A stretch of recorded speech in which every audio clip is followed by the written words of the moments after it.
LBJ, it said this is your lucky day. It's time to put your khaki trousers on. Though it may seem very queer, we've got no jobs to give you here, so we are sending you to Vietnam. Lyndon Johnson told the nation, have no fear of escalation. I am trying everyone to please. Though it isn't really war, we're sending 50,000 more to help save Vietnam from Vietnamese. I jumped off the old troop ship and sank in mud up to my hips. I cussed until the captain called me down. Never mind how hard it's raining, think of all the ground we're gaining. Just don't take one step outside of town. Lyndon Johnson told the nation, have no fear of escalation. I am trying everyone to please. Though it isn't really war, we're sending 50,000 more to help save Vietnam from Vietnamese. Every night the local gentry slip out past the sleeping sentry. They go out to join the old VC. In their nightly little dramas, they put on their black pajamas and come lobbing mortar shells at me. But Lyndon Johnson told the nation, have no fear of escalation. I am trying everyone to please. Though it isn't really war, we're sending 50,000 more to help save Vietnam from Vietnamese. What's going on, everybody?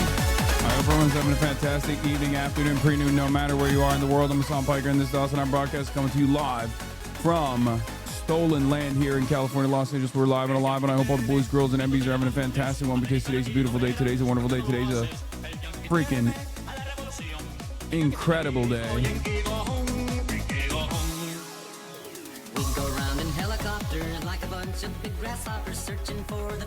We're alive, ladies and gentlemen, boys, girls, and MBs. You already know what it is. You might be thinking to yourself, is it a special day? For what reason, Hassan? Is it because you worked out this morning and you feel pretty good about that? And I would tell you, yeah, that's part of it. Is it a very special day because it was sub 50 this morning when you were working out outdoors, and that's pretty goddamn cold. And I'd say that's a special reason, but that's not the only reason. And I think a lot of people know. Why it's a special day by this point. Because you've probably been around long enough to know exactly what day it is. And it's a special day because it's a special day every time this day comes. Because it's Friday, ladies and gentlemen. That's right. It's Friday then. It's Saturday, Sunday, what? It's freaking Friday. It's Saturday, Sunday, what? A day of celebration, a day of joy, a holy day. Not only Shabbat Shalom, but also holy day of the week in Islam as well. Jummah prayer time. But most importantly, a day that our forefathers fought long and hard for. With blood, sweat, and tears, the labor movement, the labor militancy that brought us the goddamn weekend, ladies and gentlemen. You already know what it is. It's freaking Friday. And the vibes will be immaculate on this beautiful Friday, just like every other Friday, even though I always say that, and the vibes sometimes turn off from immaculate vibes to not so immaculate vibes, but we are going to keep the immaculate vibes on this beautiful Friday no matter what. You already know what it is. You already know what it ain't. That's right, Mufasa. No, you didn't. I'm Hassan Piker, folks, and this is part of the broadcast where I tell you about my personal news. Jummah Mubarak, Freaky Ass Friday, Chingala Migra. You already know what it is. We're live, and I hope everyone's having a great one. All right, it is the 9th day of the longest year so far, and it's January 9th. It's January 9th, 2026, and it's 11:11 a.m. Make a wish. Okay? We're 9 days in. Cell phone footage has been released. I know. I got tackled and detained by ICE, if you want to see. That's crazy. HasanAbi heads are out here. They're out here in the streets. Got to cover the new vid where he's so scared for his life he doesn't drop his phone and then calls her a bitch real class. Oh, no, I know. I have it all. Don't worry. Ladies and gentlemen, boys, girls, and MBs, we're alive, and I hope everyone's having a fantastic one. In any case, it's Friday. It's Freaky Ass Friday. My mom asked me who Connery's pants was this morning because she saw his tweet and laughed. Hell yeah. Talk about Iran. I love that normally decent posters in the chat, like Donda is album of the decade, are now also doing the annoying posting. Like this is what our legacy is. You live long enough in the chat and you start off as a funny poster, you start off as a decent poster, and then you inevitably become one of those guys when you're like, no, It's 6 minutes in. I don't care about your personal news. Get into it now. Talk about Iran. Talk about this. Talk about that. You became a talk about it now guy. Okay? This is how it is. You can be a poster. You can be a solid poster in the chat. You can be a reliable poster, but inevitably you'll be a talk about this kind of guy.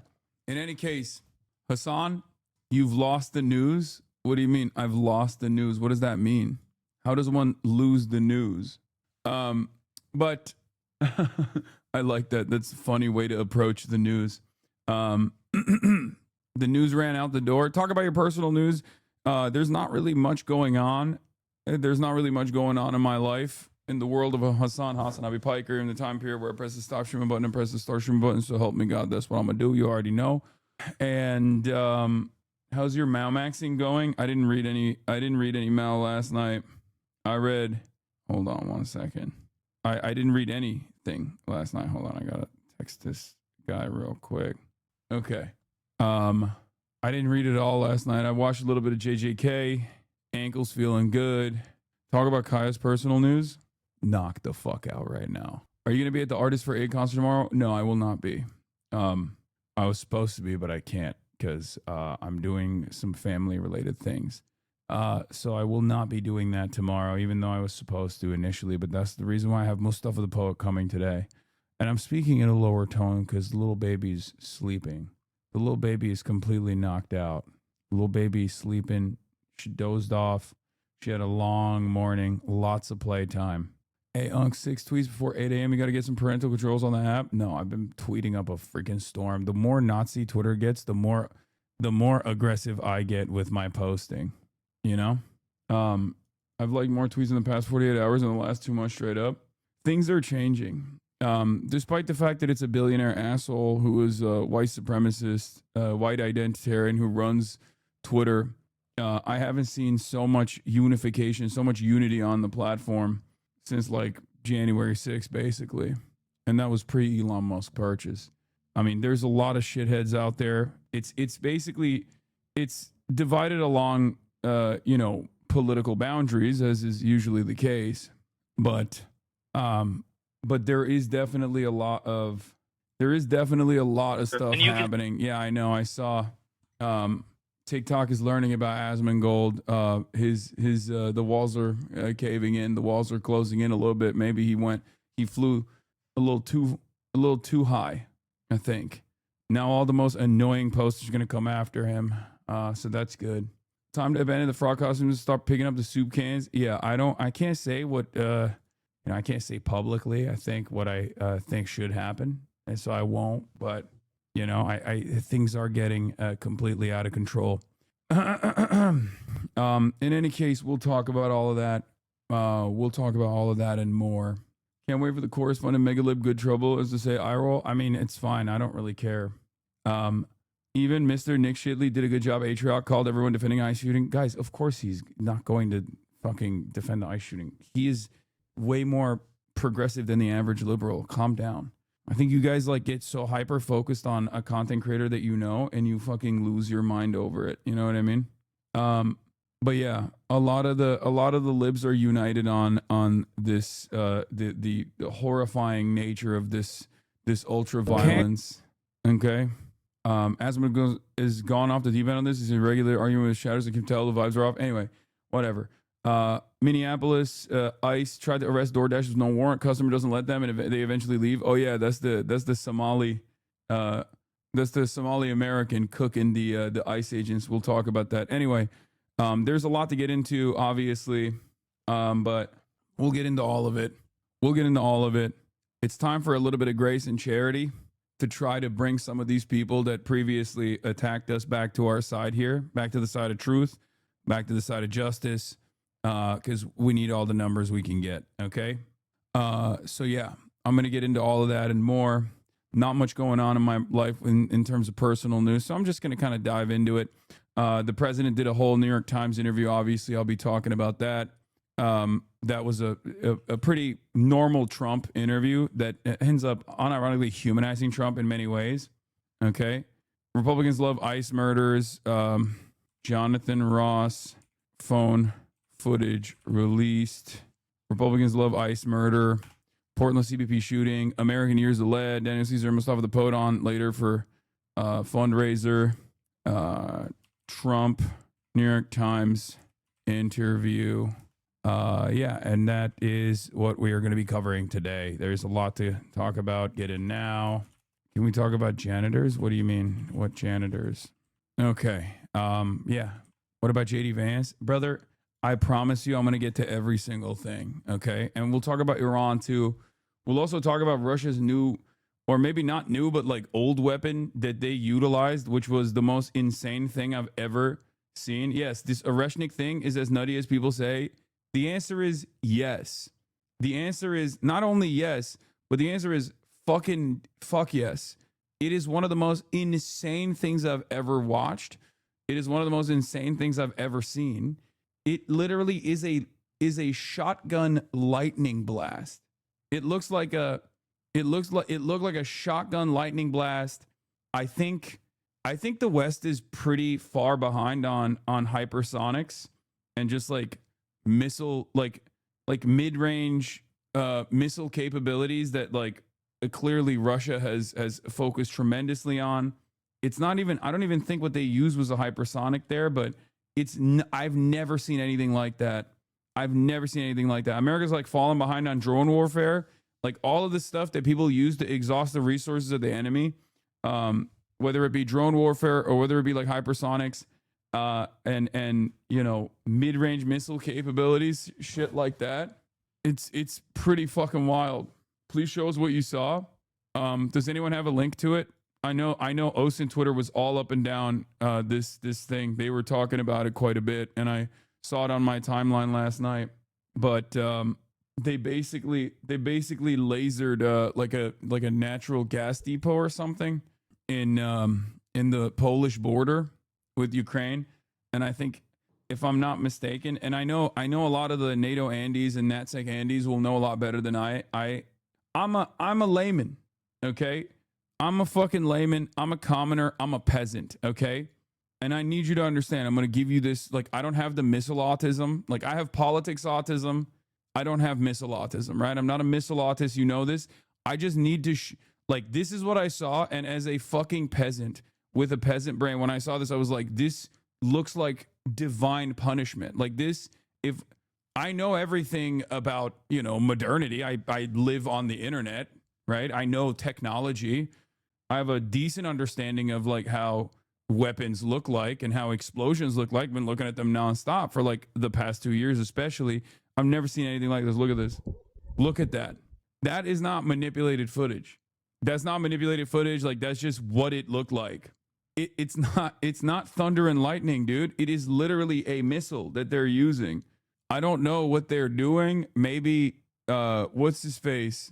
What's the fucking guy that looks like a wizard that Putin, Dugin. Maybe Dugin is a wizard. Maybe he doesn't just look like a wizard.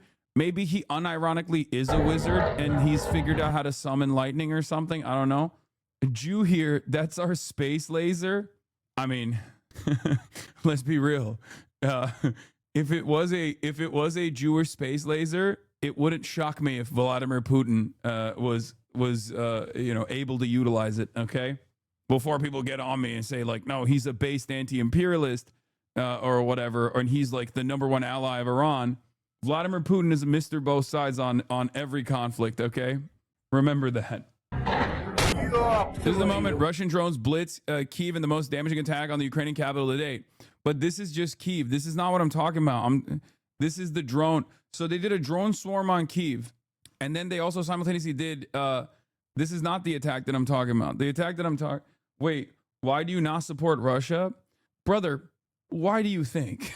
I mean, what are you talking? If any of these countries were honest, if any of these countries were just, if any of these countries were legitimately invested in anti-imperialism, for example, they wouldn't be doing this in fucking Ukraine, okay? Or at least if you want to deal with Ukraine not being a country that is in your ass cheeks, being in the sphere of influence in the West, there are probably a million different methods before you invade the country militarily and overtake it by killing, hundreds of thousands of people, both your own citizens and the citizens of Ukraine either. Okay. I'm not going to get into it though. Like I understand why the third world is positioned here is, you know, fuck America, and therefore they're on board, you know, therefore you're on board with like whoever is like at least crazy enough to like attack America and do proxy wars with America. And Russia is the only game in town. If that's your primary focus, it makes sense that you'd be like, yeah, no, Russia is still, you know, it's not great that they're punishing the Ukrainian population over it, but like they are the only country insane enough to like punish America or try to get into a long extended conflict with America to a certain degree, except America doesn't get fucking harmed in this process. Let's be real. So regardless though, this is part of the reason why it's like ridiculous shit, and he shouldn't be doing this. If he was the real anti-imperialist hero that people present him as, he'd be giving a fucking nuclear warhead to Iran and Cuba and to Venezuela, and then also I mean, he'd be doing USSR shit. He'd be Brezhnev, right? Like it is not. He's not doing any of that. He's doing this instead. So give me a fucking break. America's already raping Ukraine by selling all of it to Blackwater and resources. Ukraine is so fucked, it's sad. No, absolutely. Yeah, people are like, oh, Putin is so based. He's a based anti-imperialist. Like, and I understand how you are like trying to come to terms with that argument, because like, you know, if your position is like America is basically behaving like the Fourth Reich, which, you know, let's be real, it kind of is. Okay, it definitely is.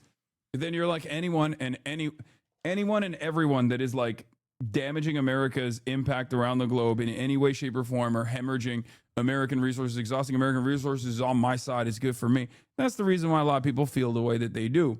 Having said that, it's not an accident that like Duganists and all these other like fucking pro-Russia people are also pro-Russia, pro-Russian, like pro-Tsar. They're Tsarists. They're fucking pro-Russian Empire. They're not like, they're anti-USSR. They're anti-communist. It's very stupid. Anyway, their ideology in this circumstance doesn't really matter, though. I was talking about something that is completely irrelevant to the conversation, which is the most insane thing I've ever seen. Like I said, that this is the drone swarm that they did in Kiev, which is, you know, that's drone swarms. But that's like what is surprising about this attack, I think, is that it, according to, Russia hits Ukraine with rarely used Oreshnik missile in fresh strikes.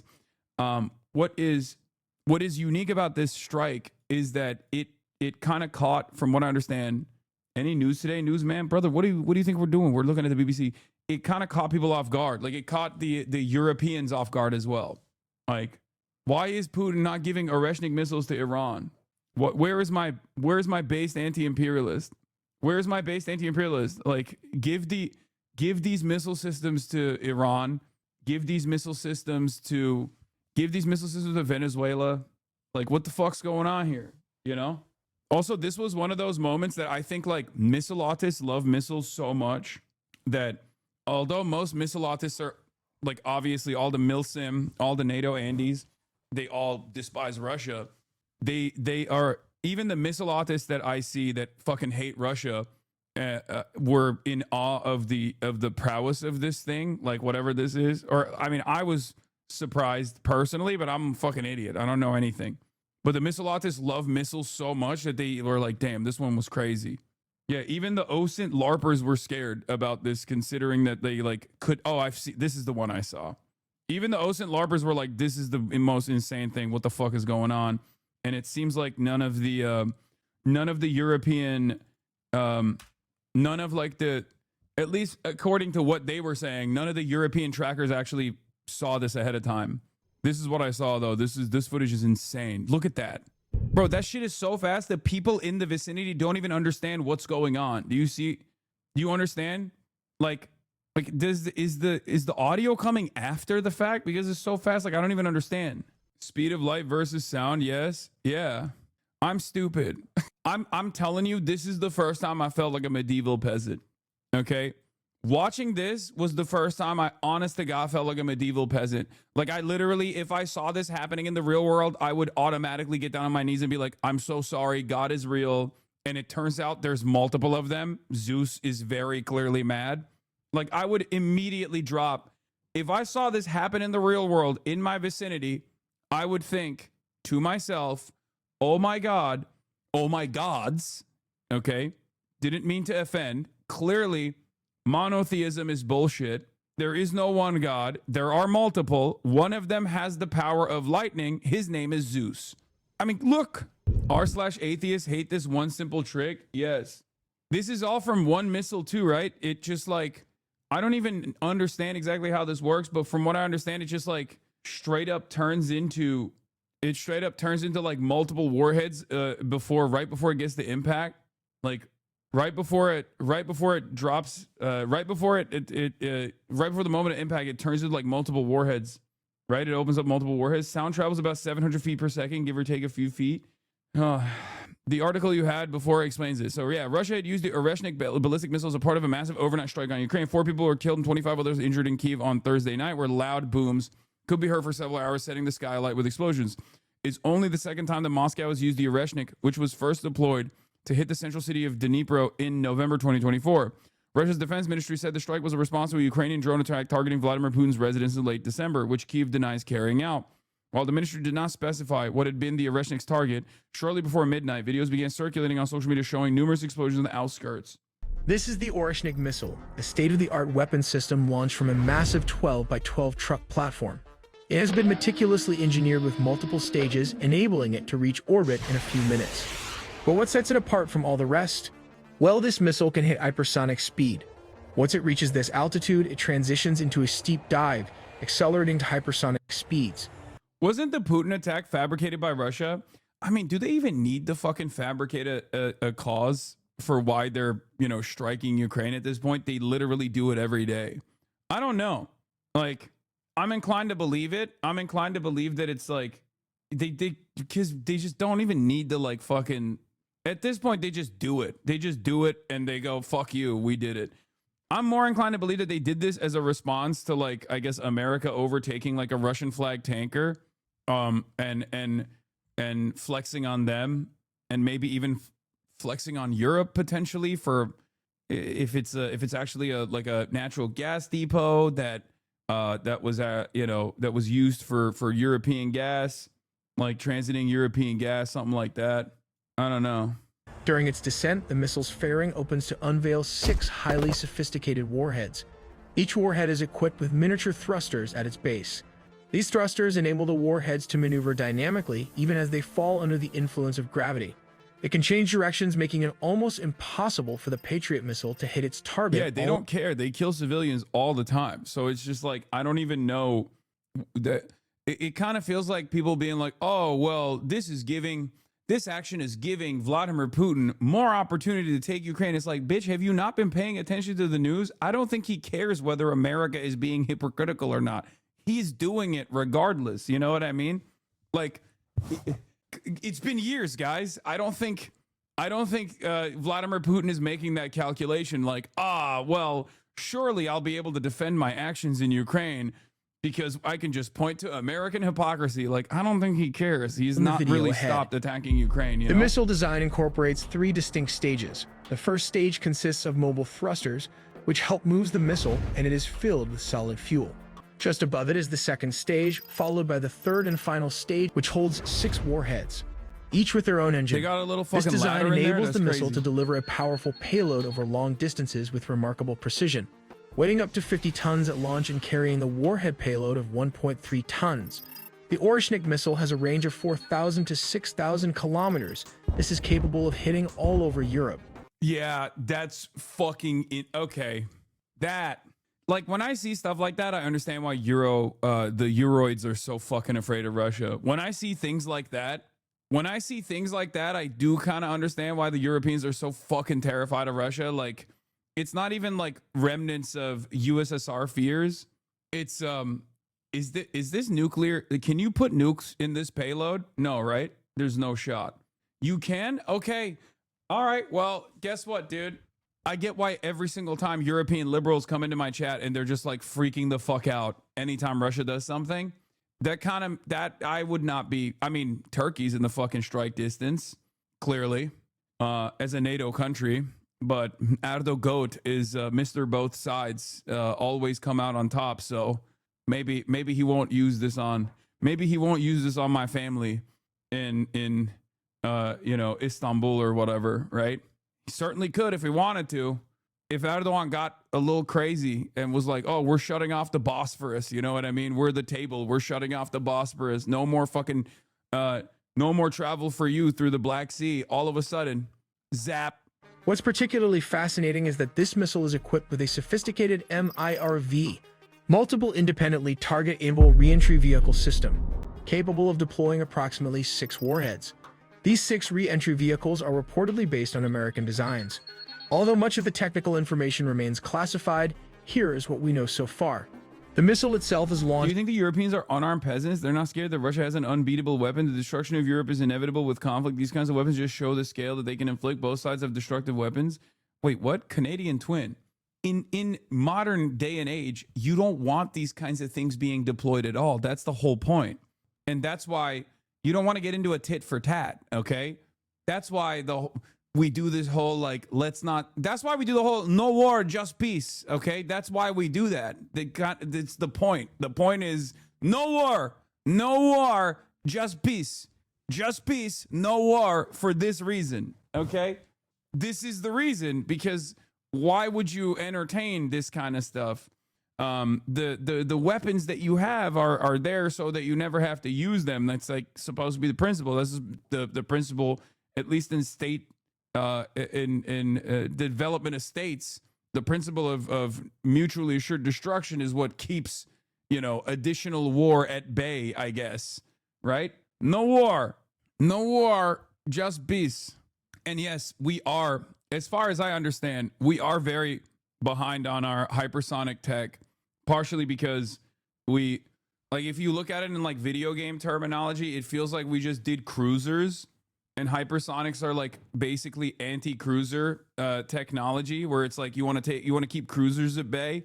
So they were just like, we have fucking aircraft carriers. Who gives a shit? We have cruisers, aircraft carriers. We don't really give a shit. Like, this is our game is aircrafts. So that's our technology focus. That's what our technology focus has been. And meanwhile, the hot battle in these sorts of conflicts have changed to drone warfare, exhausting, attrition, and hypersonics as well. Hasan, you don't know what you're talking about. Please shut the fuck up. Look, I don't know anything. I will readily admit I don't know anything. This is what I'm saying. This is what I'm getting from people who do know things, okay? I'm not going to put you down. I'm going to shake you. You can tell me if I'm wrong. That's why I started off by saying I'm not entirely correct on this. Like, this is what I have heard. I think it's very biased to ask Russia, why don't they give nukes to other countries if they're anti-imperialism, but nobody else in the world gives nukes to help any other country? Everyone is the same. What the fuck are you talking about? There is one country that has definitely given nukes to other countries under what is known as NATO. It's the United States of America. The fuck? There's literally nukes in Turkey right now in the Incirlik base. There are American nukes in Turkey right now. So no, you're actually wrong about that. I mean, obviously those nukes are not in the control. Those nukes are not in the hands of Turks or whatever, but like there's nukes in the Netherlands. There's American nukes all around the world. You're wrong. You're also, there was at least missile systems and maybe even nuclear warheads potentially in other places that are fairly close to the United States of America in the past with the USSR. And it's not giving nukes. You guys are just placing them there. Yeah, I mean, whichever way you cut it. Can you please stop saying the second N-word so much? Naperville? All right. Anyway, this is, briefly, I wanted to just talk about this. But yeah, it's one of the craziest things I've ever seen. And it truly made me feel like a goddamn medieval peasant when I saw this shit. That's it. That's all I wanted to show you. So, we obviously have the phone camera footage that these guys actually leaked to a local right-wing group called like Alpha News. And we're going to be talking about that because as protests grow across the United States after the ICE shooting in Minneapolis, Republicans, instead of retreating and deciding that, this was a bad apple type situation, they're just going full tilt, pressing on the gas to the best of their ability and defending it. And of course, the Republican commentariat is also full tilt invested in defending it.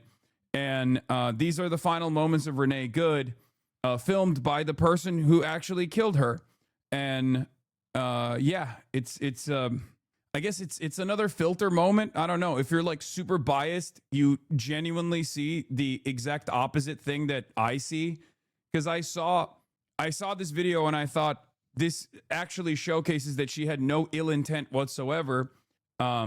Even though they leaked it themselves, as Evan Hill points to here. Notable that after the Justice Department blocked Minnesota law enforcement agencies from participating in the investigation into ICE, because that is what happened, and denied them access to evidence, the involved agent's cell phone video has leaked to a local right-wing outlet. Okay, and yeah, the phone camera footage is here, and now it's yet another instance where people that look at it and see two different things, like two separate realities. Just as, bro, that speech about bias while saying this shit is wild. Wait, what? Saying what shit? I think you can admit that, I guess, there is we're looking at the same thing, and there's like approximately like 20% of the population that looks at this video and says, well, this clearly vindicates my side, right? Which is the ICE agent's side. And like the rest of the country is looking at this and thinking, I cannot believe that there was a state-sanctioned murder that took place in broad fucking daylight of an innocent mom. And most normal people, I think, lean on the side of this is truly unacceptable. But there is definitely a lot of people who are still looking at any piece of evidence that comes out that makes them feel vindicated. Like they will just, you could literally have a video that comes out tomorrow that says like, I, Jonathan Ross, am going to kill someone today. I'm excited, right? I'm excited to go and murder a white mother today for ICE and for my president, Donald Trump. And Republicans that are in the MAGA cult will still look at this and go, this doesn't mean anything. Like it is a new point of depravity. Let's just take a look at the video first, and then I'll go into it. There's obviously no gore in this, but because you can't really see, because like when he's shooting, he just like puts his phone down for that moment. He never really drops his phone or anything, which I think, as we were talking about again, is another point to the fact that he was not in fear for his life or anything. Like he wasn't sincerely worried about his life. He just, got a kill there. He panicked in that moment and just started shooting. So he gets out of his car. This is Jonathan Ross's POV. He gets out of his car. The car this red car is the Honda Pilot that belongs to Renee Good. In the back seat of the red car that belongs to Renee Good is Renee's dog. Okay? He first rolls up. She's very clearly initiating, like reversing here, because we've seen this video. We've seen this footage from the other angle. She's very clearly reversing here. She says, that's fine, dude. I'm not mad at you.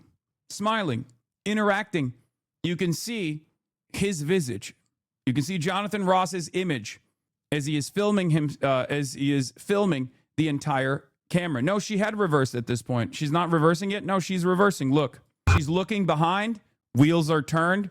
From her side, the wheels are turned to the left. She is indicating a reversal, right? She reverses. This is the first reversal that we saw. Okay, she's smiling. Renee Goods, in her last moments, is smiling and looking at her murderer, Jonathan Ross, and saying, it's fine. I'm not mad at you. It's fine, dude. I'm not mad at you. You can literally see her plushies from this camera angle, okay? In her glove compartment box, there's a dog in the back of the car. I'm not mad at you. Show your face. It's okay. We don't change our plates every morning, just so you know. It'll be the same plate when you come talk. This is, from what I understand, I think this is her partner, right? Talk to us later. That's fine. U.S. citizen, former fucking veteran. U.S. citizen, former what? Fine. U.S. citizen, former fucking veteran.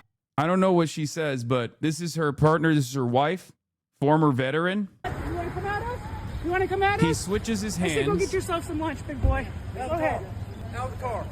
Get out of the fucking car. So she tries to get in the car. She's reversing, right? Former fucking veteran.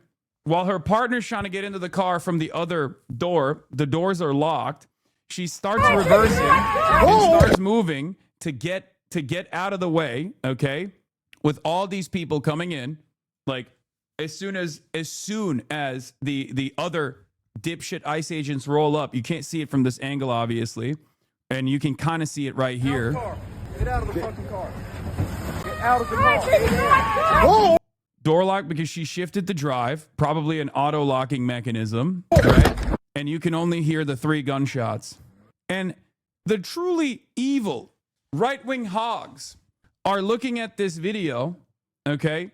And I don't know if there's like a cut here or not, but the right-wing hogs are looking at, I think this is the full video, or at least like the important part of the full video that he filmed, okay?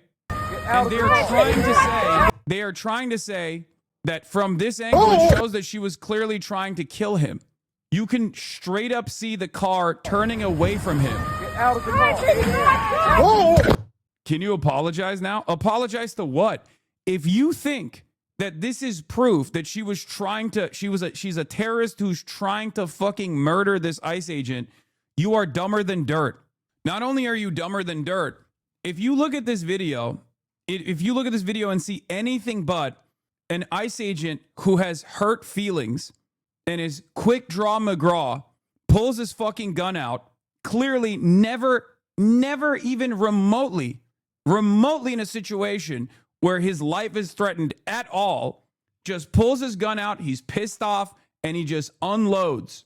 If you see anything but that, you are out of your fucking mind. Also, I don't know why we only hear 2 shots in this video.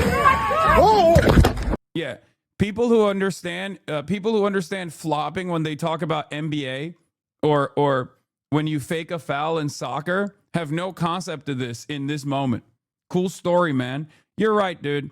I wish all of your mothers will experience a similar thing then, and then maybe then you will understand. Okay, state-sponsored execution. We'll still obviously fight against it every step of the fucking way, but I don't think a lot of you hogs are ever gonna understand until it happens to you, until it happens to a loved one.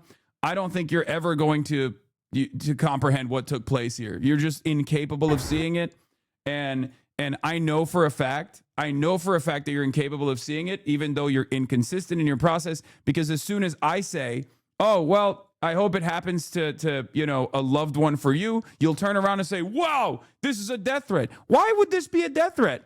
Why would this be a death threat? It's perfectly valid, right? It's perfectly legal. You're defending it as being perfectly legal. So which one is it? If it's a perfectly legal situation, you'll defend it if it happens to your mother too. If you are ever in the vicinity of a cop, vicinity of an ICE agent, and he gets pissed off and decides to shoot your parent, okay, you have to defend it. You have to sit there and defend it. We won't. That bitch tried to run him over, didn't she? Okay, I think we're getting an influx of baboon brain dipshits in the chat today. I am in Ukrainian armed forces, still here. I've responded.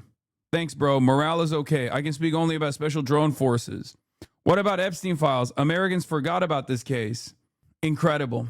Incredible stuff. I guess hog universality is once again proven right here. Adam Cocker says this seems to be the agent's own footage showing clearly he was not a threat or blocked in and was focused on filming. He walked in front of her vehicle. She turned away to drive past him and accelerated after he drew his weapon. And they are literally looking at the situation. Their families are all bootlickers. They throw their family into the gunfire if they go against their deranged thought process. Someone says he called her a bitch at the end. Oh yeah, he does. He says fucking bitch. Hasan, yesterday you were talking about how people are finally waking up, and now today you're saying they won't understand until it finally happens to them. No, there are plenty of people. There are plenty of people who are waking up to this reality. It's just not happening on the internet, and it's not happening on, Twitter, and it's certainly not happening on Twitter adjacent communities like Twitch. You need to understand that. It is happening. You're just not seeing it right here. Like, normies that see this kind of stuff are not on board with it. I promise you. Like, normies, if you put this in front of otherwise like out of touch wine moms that don't really care, that like the Disney adults, the wine moms, you know, the right-wing churchgoers and stuff like that don't really pay attention to the news, when you see something like this and you see the way that people are talking about this person, okay, the way that people are talking about this person in the car that got killed, it comes across as gross to the normies. But you rarely ever see that shit on the internet because it's mostly not fucking normies that are talking about it on the internet. It's brain-broken monsters that are talking about it on the internet in terms that you see. Renee Good's last words that you can see in the video quite literally are, "That's fine, dude. I'm not mad at you." You want me, these guys want us to believe that this woman is a terrorist. These were her last words, man. These were her last words. They want us to believe that the fucking ICE agent was not power tripping and in a moment of panic unloaded 3 shots from close range onto this person, and all of these other people are trying to fucking engage in post hoc rationalizations as to why this state-sanctioned murder was totally fine. They want you to think she's the threat. Hassan's arguments are only based on emotion. She was trying to run him over clear as day. My arguments are not based on emotions. You are just trying to cope by presenting yourself as like this autistic sociopath when you actually aren't. You're just a fucking moronic child who wants to just see death and destruction in the country and can't comprehend that you could just as easily be in the crosshairs, or one of your loved ones could just as easily be in the crosshairs. That's it. Because you've warped your brain. You've developed CTE by being on Twitter too much and watching too much Asmongold and other right-wing influencers, and have completely lost sight of reality. You no longer have self-preservation skills. You no longer understand that in order for America to continue being a fucking society, we must repair the social fabric. And power-tripping cops like this being defended is actually disruptive to the social fabric. And in an anarchist situation, you will not be the one who will be raping and pillaging, okay? BlackRock, Blackwater, and Blackstone mercenaries will be the ones who will be raping and pillaging and drinking blood out of your fucking skull, okay? You think in an anarchist style, in an anarcho-capitalist style, complete bedlam society, that you will somehow change your position in society. You are already a fucking peasant. You're a peasant now. What makes you think that in a total collapsed American society that you will somehow be able to change your position, elevate it somehow? You're a fucking loser who spends all of his goddamn every waking moment sitting in a basement with the lights off, posting on the internet anonymously, trying to spread the fucking pain that you feel from the monotony of existence every single day. What makes you think that if the tide shifts and there's full-blown anarchy and the social fabric falls apart, that you will somehow magically win? You will not. You will not. Your life is shit right now. And as the social fabric unwinds, it will be even shittier. Lol, the stunlock he went on based on a small comment. What a pussy winky face. I know. I'm not mad. You're mad. This is the poster's cope. The final cope of the poster, who knows that they're such fucking rapacious losers that, oh, well, at least I got you upset. Yeah, listen to the words that are coming out of my mouth and maybe you'll be able to comprehend what I'm saying, okay? What I'm saying is what you are advocating for is your own demise without even realizing that you're advocating for your own demise. You can call me a pussy all you want. My face is fucking out there. I go outside in the fucking streets. You don't, okay? You don't. You don't participate in society. You're an American hikikomori. You sit around in your fucking home, molding, crusty as hell. And because your life is fucking ass, you think maybe I can spread this horrifying pain that I experience on a daily basis to others by justifying state-sanctioned murder. I don't have any loved ones, so who gives a fuck? This is quite literally the modus operandi of so many Americans now. It is devastating. It is a devastating reality where so many people just sit around and they can't even, so many people fucking sit around and experience pain on a daily basis. And instead of engaging in self-improvement, they decide to piss people off. In any case, like I said already, a society that justifies state-sanctioned murder like this and tries to section off, to cordon off who is appropriately in the crosshairs and who's pulling the trigger in this way cannot continue. That's it. That's it. We can't continue like this. You got to rewatch the FD video or something because you're not even, you got to rewatch the FD video or something because you're not even educating or convincing at this point. You're taking your anger out on a terrible chatter. You do it every single stream, and it's right. Your ego is a constant derailment to your coverage. All right, take fucking a week off or maybe multiple weeks off. Do you not also feel the same level of anger that I feel when you have someone that comes in here to fucking justify what we're experiencing, what we're seeing? Like, there is a moment for righteous anger. I think this is it.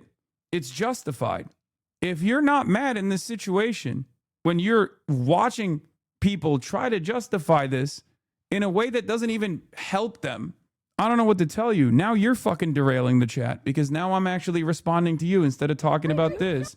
I synced the new audio too from the bystander. Yeah. I say go get yourself some lunch, big boy. Go ahead. Out of the car.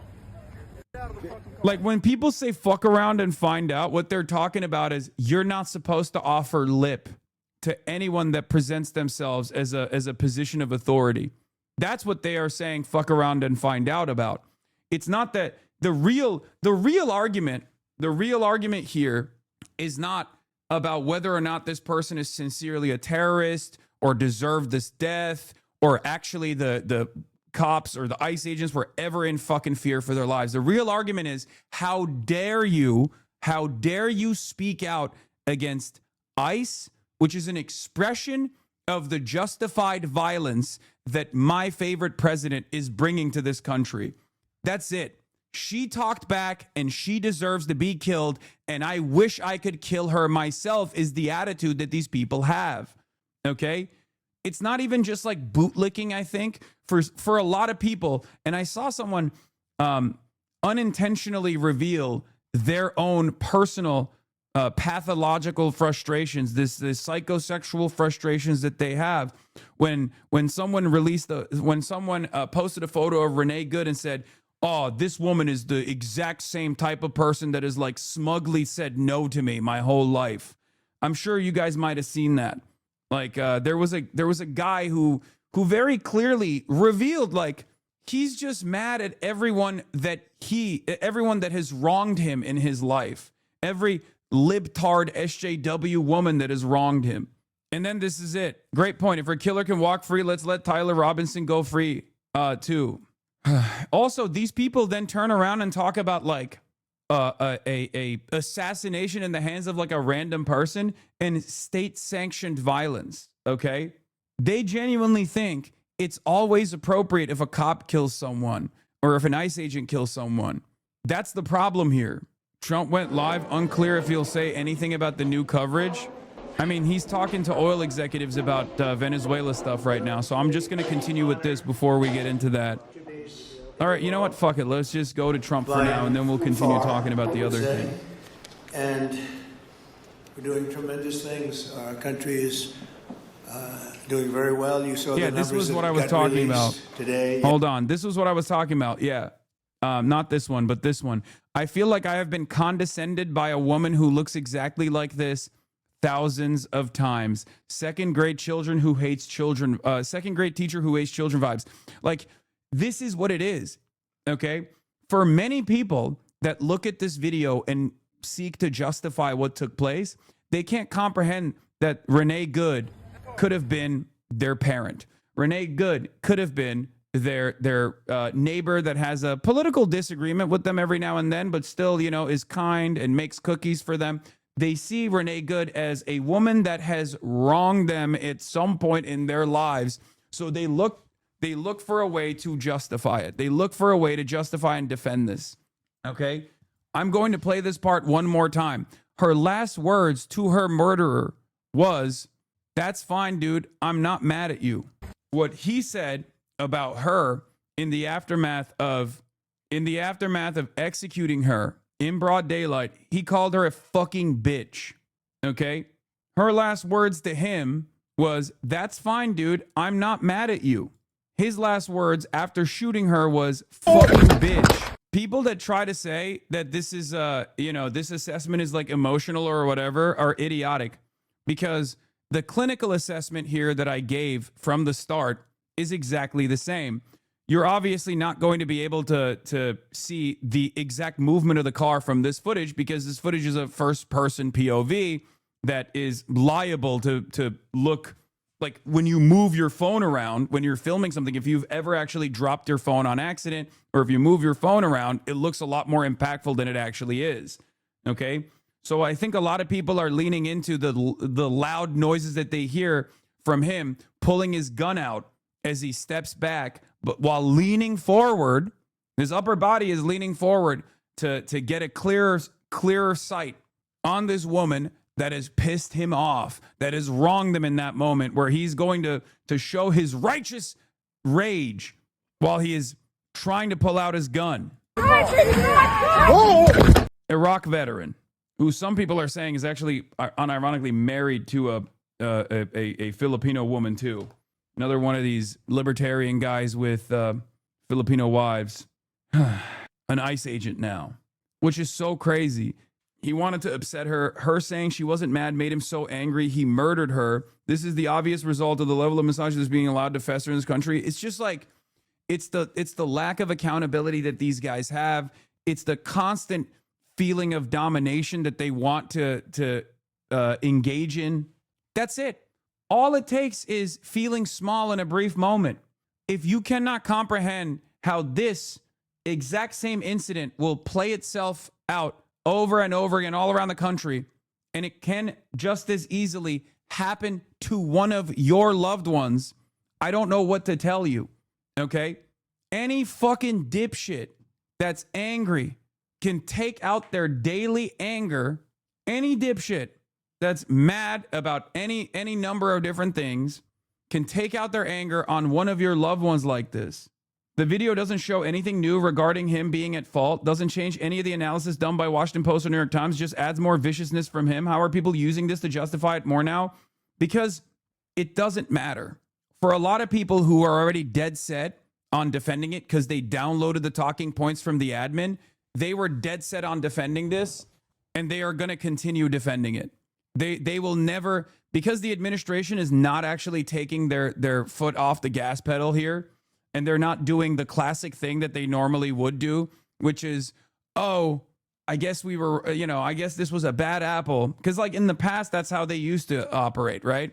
They would turn around and say, well, guys, obviously this is just a bad apple. This doesn't mean that all ICE is bad, all ICE is wrong, any of that stuff. They would just say like, oh, this is just one guy. Come on. Like, justice will be served. Let justice be served. They're not doing that this time around. Okay, they're not even doing the bad apple narrative, which already is like busted, right? It's one bad apple spoils the bunch. We already know that. They are just leaning into it because I think in this current media environment, they've realized like there are no punishments, or at least they think there are no punishments. And if the Democrats don't actually figure out that they are the ones who are actually supposed to punish these bad actors, okay, then the Republicans will be right. There won't be any punishments at all. I know you've been covering this topic for the past few days, but not sure if you covered the U.S. quietly pulled out of 66 UN and international organizations while this news was dominating the media. Yes, I am aware of it. I didn't cover it today, or I haven't covered it yet. I'll get to it eventually. I mean, it's not that significant. It's another push from American foreign policy, very openly moving away from soft power initiatives, because these are all UN and international organizations that we started, that we funded, they're moving away from soft power to hard power only. Trump is basically just saying the quiet part out loud every single day. And it's a real wake-up moment, I think, for liberals who will either have to come to terms with whether or not they agree with unlimited imperialism and unlimited force projections all around the world, or if no, it's not even isolationism. This is not isolationism. You're misunderstanding it. This is not isolationism at all. How can you say that this administration is engaging in isolationism when they're very clearly doing intervention, direct intervention? This is more so about manicuring said foreign policy. In the past, we created an entire network of both media apparatus and also like soft power initiatives to make it seem as though we were the world police for good. We were actually liberalizing the world. We were fighting against the ideological forces of the Soviets, socialism, communism, dangerous ideas, dangerous ideas that did not represent democracy and the democratic values that we believe in. And that was the intellectual liberal patina that you associated with American imperialism. It made it much harder to actually criticize it from an anti-imperialist perspective. And Donald Trump is saying, I'm doing away with all of that. Intervention is never going to stop. I'm just going to say the quiet part out loud. And that's precisely the reason why you see a lot of liberals failing to comprehend why this is happening. Why is Donald Trump saying these things? Matt Iglesias being one of the latest. Anyway, let's continue with this and I'll get back to it. But basically, what a lot of people are failing to comprehend here on the right is that there will never be any repercussions for leaning into this kind of like abject cruelty. They don't realize that losing sight of your own humanity, a lack of recognition for the humanity of others, and thinking that you can ideologically partition society and justify state-sanctioned murder of this sort, I don't think it's going to be successful. Your entire argument for the past 2 days has fallen apart in front of your eyes. How do you justify that? Unfortunately for you, and unfortunately for American society in general, this is another break-off point where it's another filter, just like Nick Shirley's video was another filter. People can look at something and if they already are primed, if they're already primed to believe that this was totally justified, no matter what amount of evidence that you can see with your own two eyes, they will continue to say, no, I was right. See, and that's the reason why they go into all these other separate arguments that are utterly irrelevant in this situation, like celebrating Charlie Kirk's murder but losing your minds because an ICE agent got hit during a federal operation. The hypocrisy is actually bottomless. You run into hypocrisy narratives because you've already lost the argument on the grounds you cannot justify this action, and you kind of realize you can't justify this action, which is why you have to go to like, well, everyone was celebrating Charlie Kirk. Why can't we celebrate this like random white lady getting shot in the fucking face by an ICE agent? Go have a conversation with a normal adult, okay? A normal adult that doesn't care maybe about Charlie Kirk one way or another, okay? But will get mad about this situation because they can put themselves in the shoes of this person, whereas many people can't empathize with Charlie Kirk's position in society. Also, the notion that everyone was instantly celebrating Charlie Kirk's murder is ridiculous, especially considering that the overwhelming amounts of Kirkification memes and things like that came after the Republican administration tried to martyr Charlie Kirk, tried to make him out to be a martyr with all the fucking flares, with all the, wrestling intros, with Erica Kirk's inability to read the fucking room. It was a response to all of that. Charlie Kirk was a public figure with many people who liked him and a lot more people who despised him. This is a random neighbor, okay? And also, look at how ridiculous this standard is, too.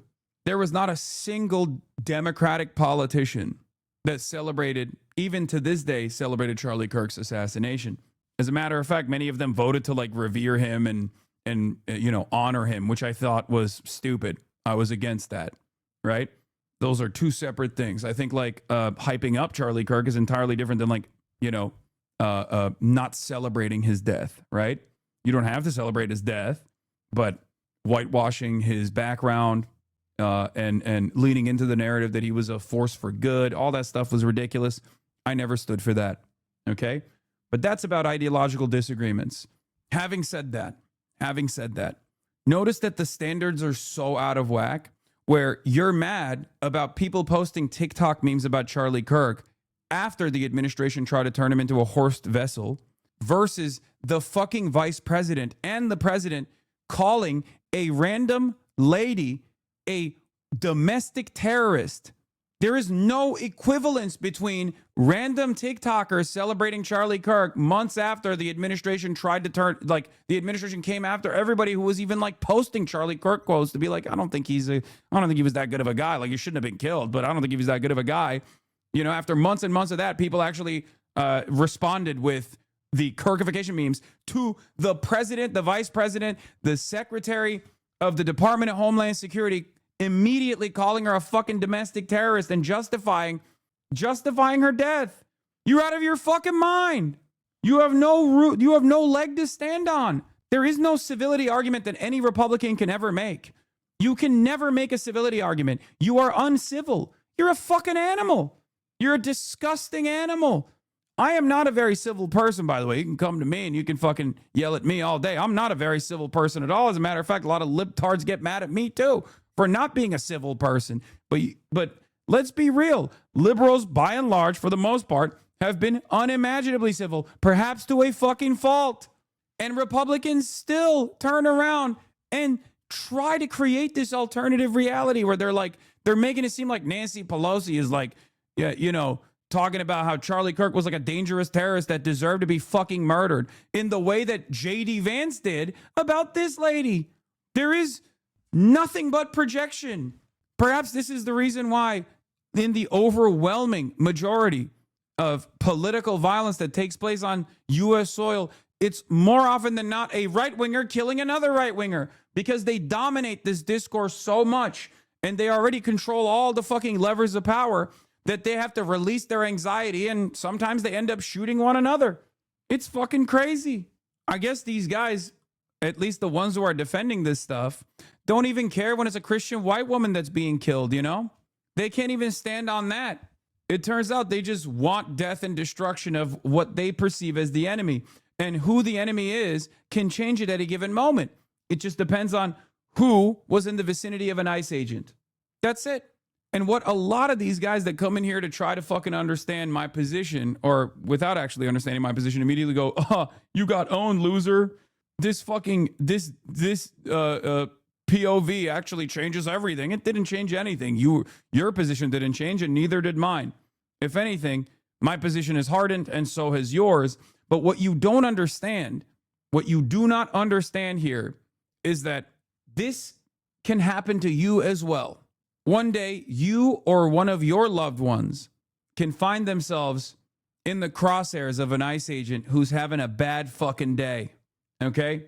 What you don't realize is that you are justifying your own demise right now. You're creating permission for the state to come and kill you, for the state to have awesome power, unlimited power, and no accountability to come knock down your door and kill you. And while you're busy fighting against your fellow man, fighting against people on ideological boundaries, you are creating an opportunity. You are diminishing any sort of response that should be coming from you as well as everyone else to tell this government that this is completely unacceptable. You are so lost. You are so lost in this biased way that you don't even recognize that this will harm you down the line because you think it won't. Okay? If you're watching on Twitch, you're not a fucking billionaire. Okay? If you're watching me on Twitch in an anonymous account, you're a regular person. Sure, maybe you don't go outside too much, but you're a regular person at the end of the day. You have a regular mom, you have a regular dad, you have sisters, you have loved ones, you have neighbors. You are advocating for the state to come and fucking shoot them in the face, and then you will justify it.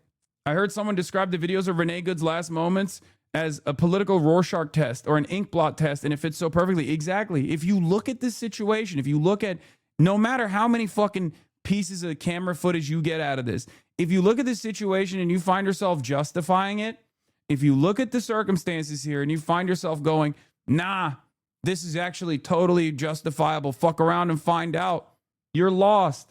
Hasan is actually in full cope mode right now. Yeah, I know. I'm totally coping. Okay? Yes.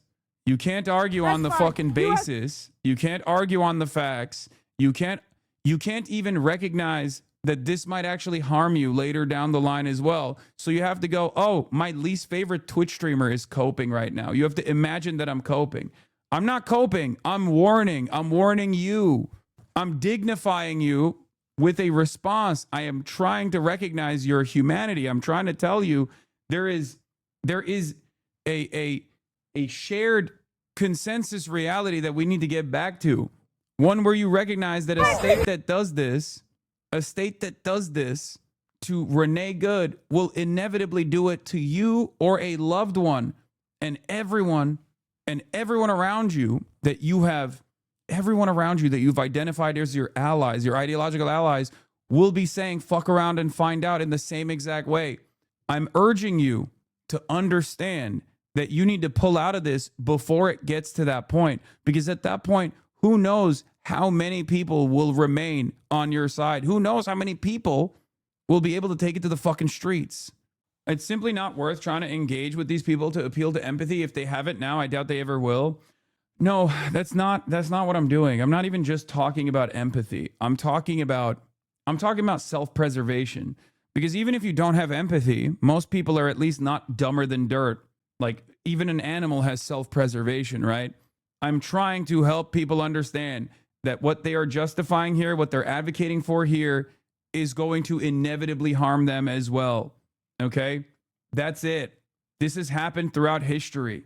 If you don't fight for others right now, well, and recognize your shared humanity here, recognize that you are not going to be spared in the future because you are not a fucking billionaire, okay? You weren't on the Epstein flight logs. You're not one of Donald Trump's buddies. The state does not give a fuck about you, okay?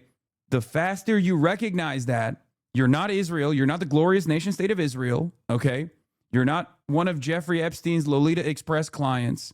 You're just a fucking random dude on the internet. You're not a part of the goddamn team. If one bad day for an ICE agent is all it fucking takes for this state to call the victim a goddamn terrorist and you're participating in that, you're cooked. You're fucking cooked. People love to say, oh, it's not fucking left versus right. It's up versus down. Oh, it's us versus them. But they unironically fall so quickly back into the same ideological boundaries when moments like this happen. And I know that from a broader snapshot here, from a broader perspective, from a broader snapshot, there are a lot of normies, I think, that are, seeing this for what it actually is. Okay. There are a lot of normies that are seeing this for what it actually is. You're just not going to hear from them because they're not on fucking Twitter and they're not in the HasanAbi broadcast duking it out in my fucking comments with anonymous accounts. Okay. So make no mistake. I do believe that this will be a turning point, and if it's not, we're fucked anyway. U.S. citizen, former fuck. You want to come at us? I say go get yourself some lunch, big boy. Look, you're doing it again. You're doing it again. Your moral consistency is actually zero. This chat spent weeks throwing a party and making memes over Brian Thompson's assassination, but the second, Renee, look, first you said the watching Hassan try to backtrack is hilarious. First you said this about Charlie Kirk. Now you're saying this about Brian Thompson. You keep looking for hypocrisy without actually tunneling in on this individual instance, okay? You're trying to do hypocrisy baiting.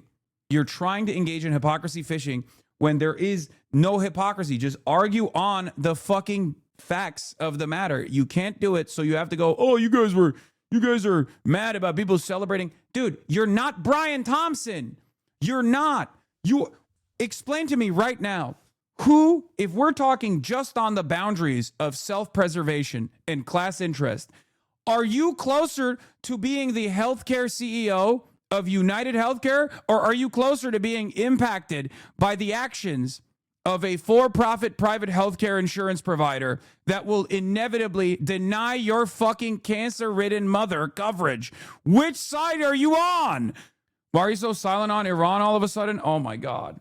I'm not. I talked about it yesterday and I will continue talking about it today as well. But you don't understand. You are, okay, whatever. You're not actually trying to fucking have a serious conversation. It's just deflection after deflection. Goalposts are so fucking motorized that Jonathan Ross would be shooting it in a moment of anger.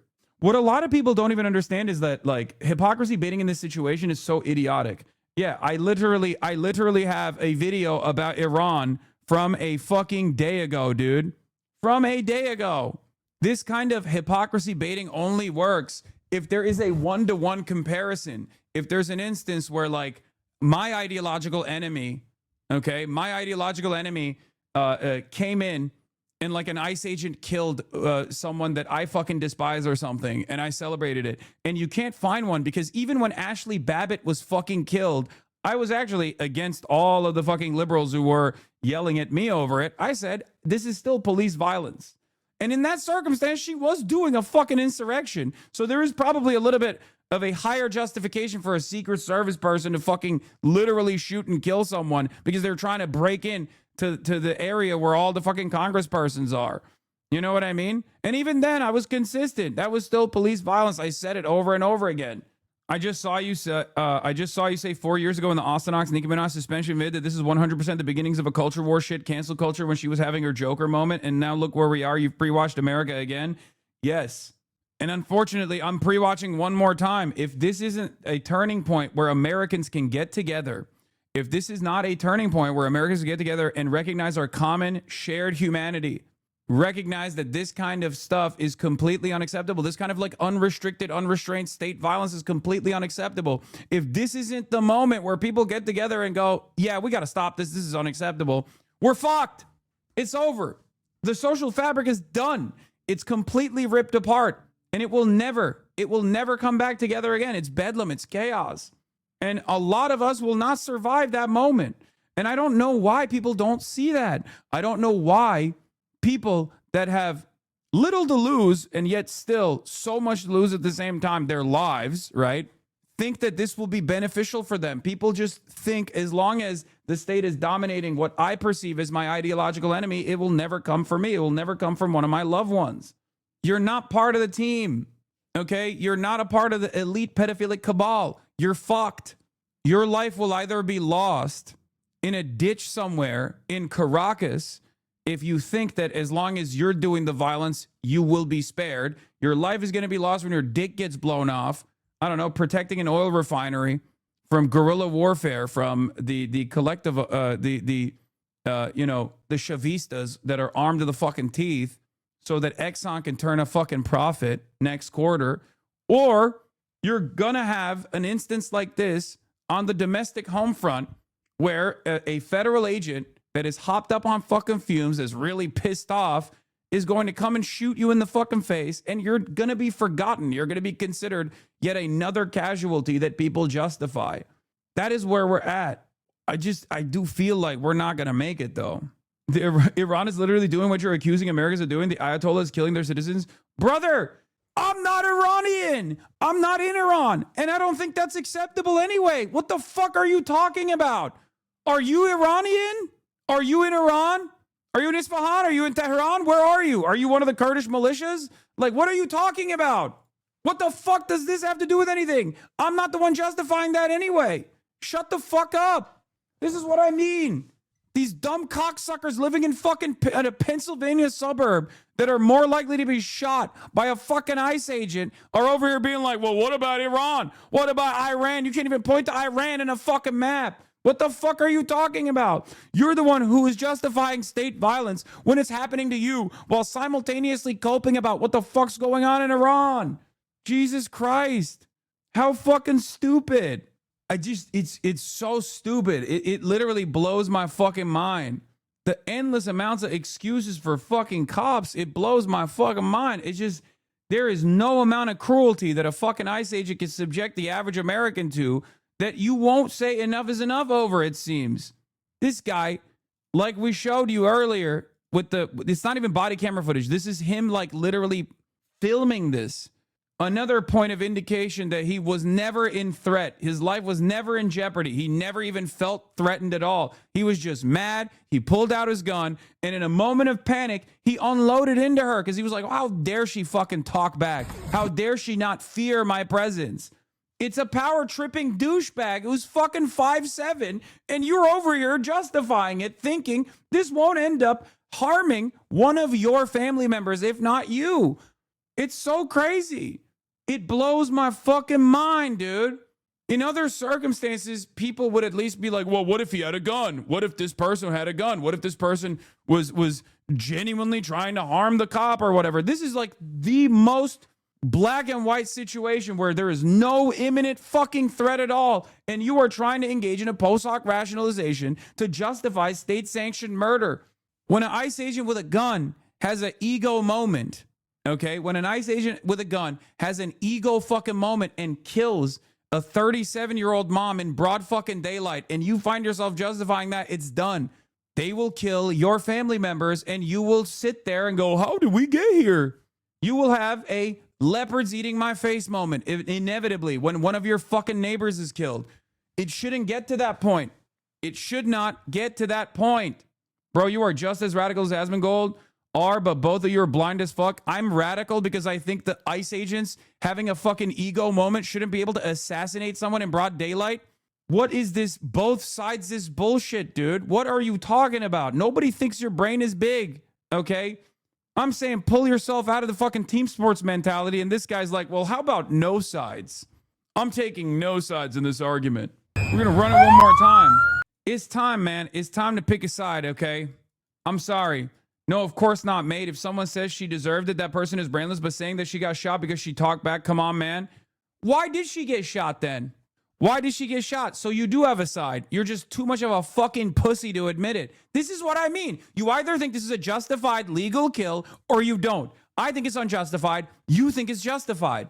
Why? Why is it that these people always try to fucking, again, another one of these, like, I'm apolitical, I'm centrist ass chatters who is turning around and actually showing that they're not a centrist at all. What do you mean? Oh, well, what do you mean? Explain yourself then. It's what the Act Man was saying. It's like one of the... ironically enough, people didn't understand that I was actually leaning into his sarcasm because, you know, my ideological enemies are obviously opposed to engaging in sarcasm and humor ever, right? But Ackman said, my politics or anyone who mildly inconveniences law enforcement should be indiscriminately gunned down to the streets by unidentified mass government agents. I am a rational, empathetic, and well-adjusted person. And I responded to him and said, apolitical centrism based around common sense politics. That's what you sound like, brother. Yeah. The reason why you think I'm a radical is because I arrived at a conclusion that you will arrive at tomorrow. That's it. Oftentimes, I mean, how many times does this have to happen where history vindicates us on this side of the fucking political spectrum over and over and over again, and people never let it go. People never stop endlessly yelling about how it took them a long time to get to the same conclusions that you got to. In that moment, you were resistant to the argument. In that moment, you wanted to resist against the argument, and you felt small, and you felt weak, and you felt shitty, so I'm never going to actually fucking agree with you. You're anonymous on the internet. You don't have to do this, okay? You could just like take a deep breath and maybe go, hey, I'm going to be charitable here. I'm going to fucking try to see what he has to say.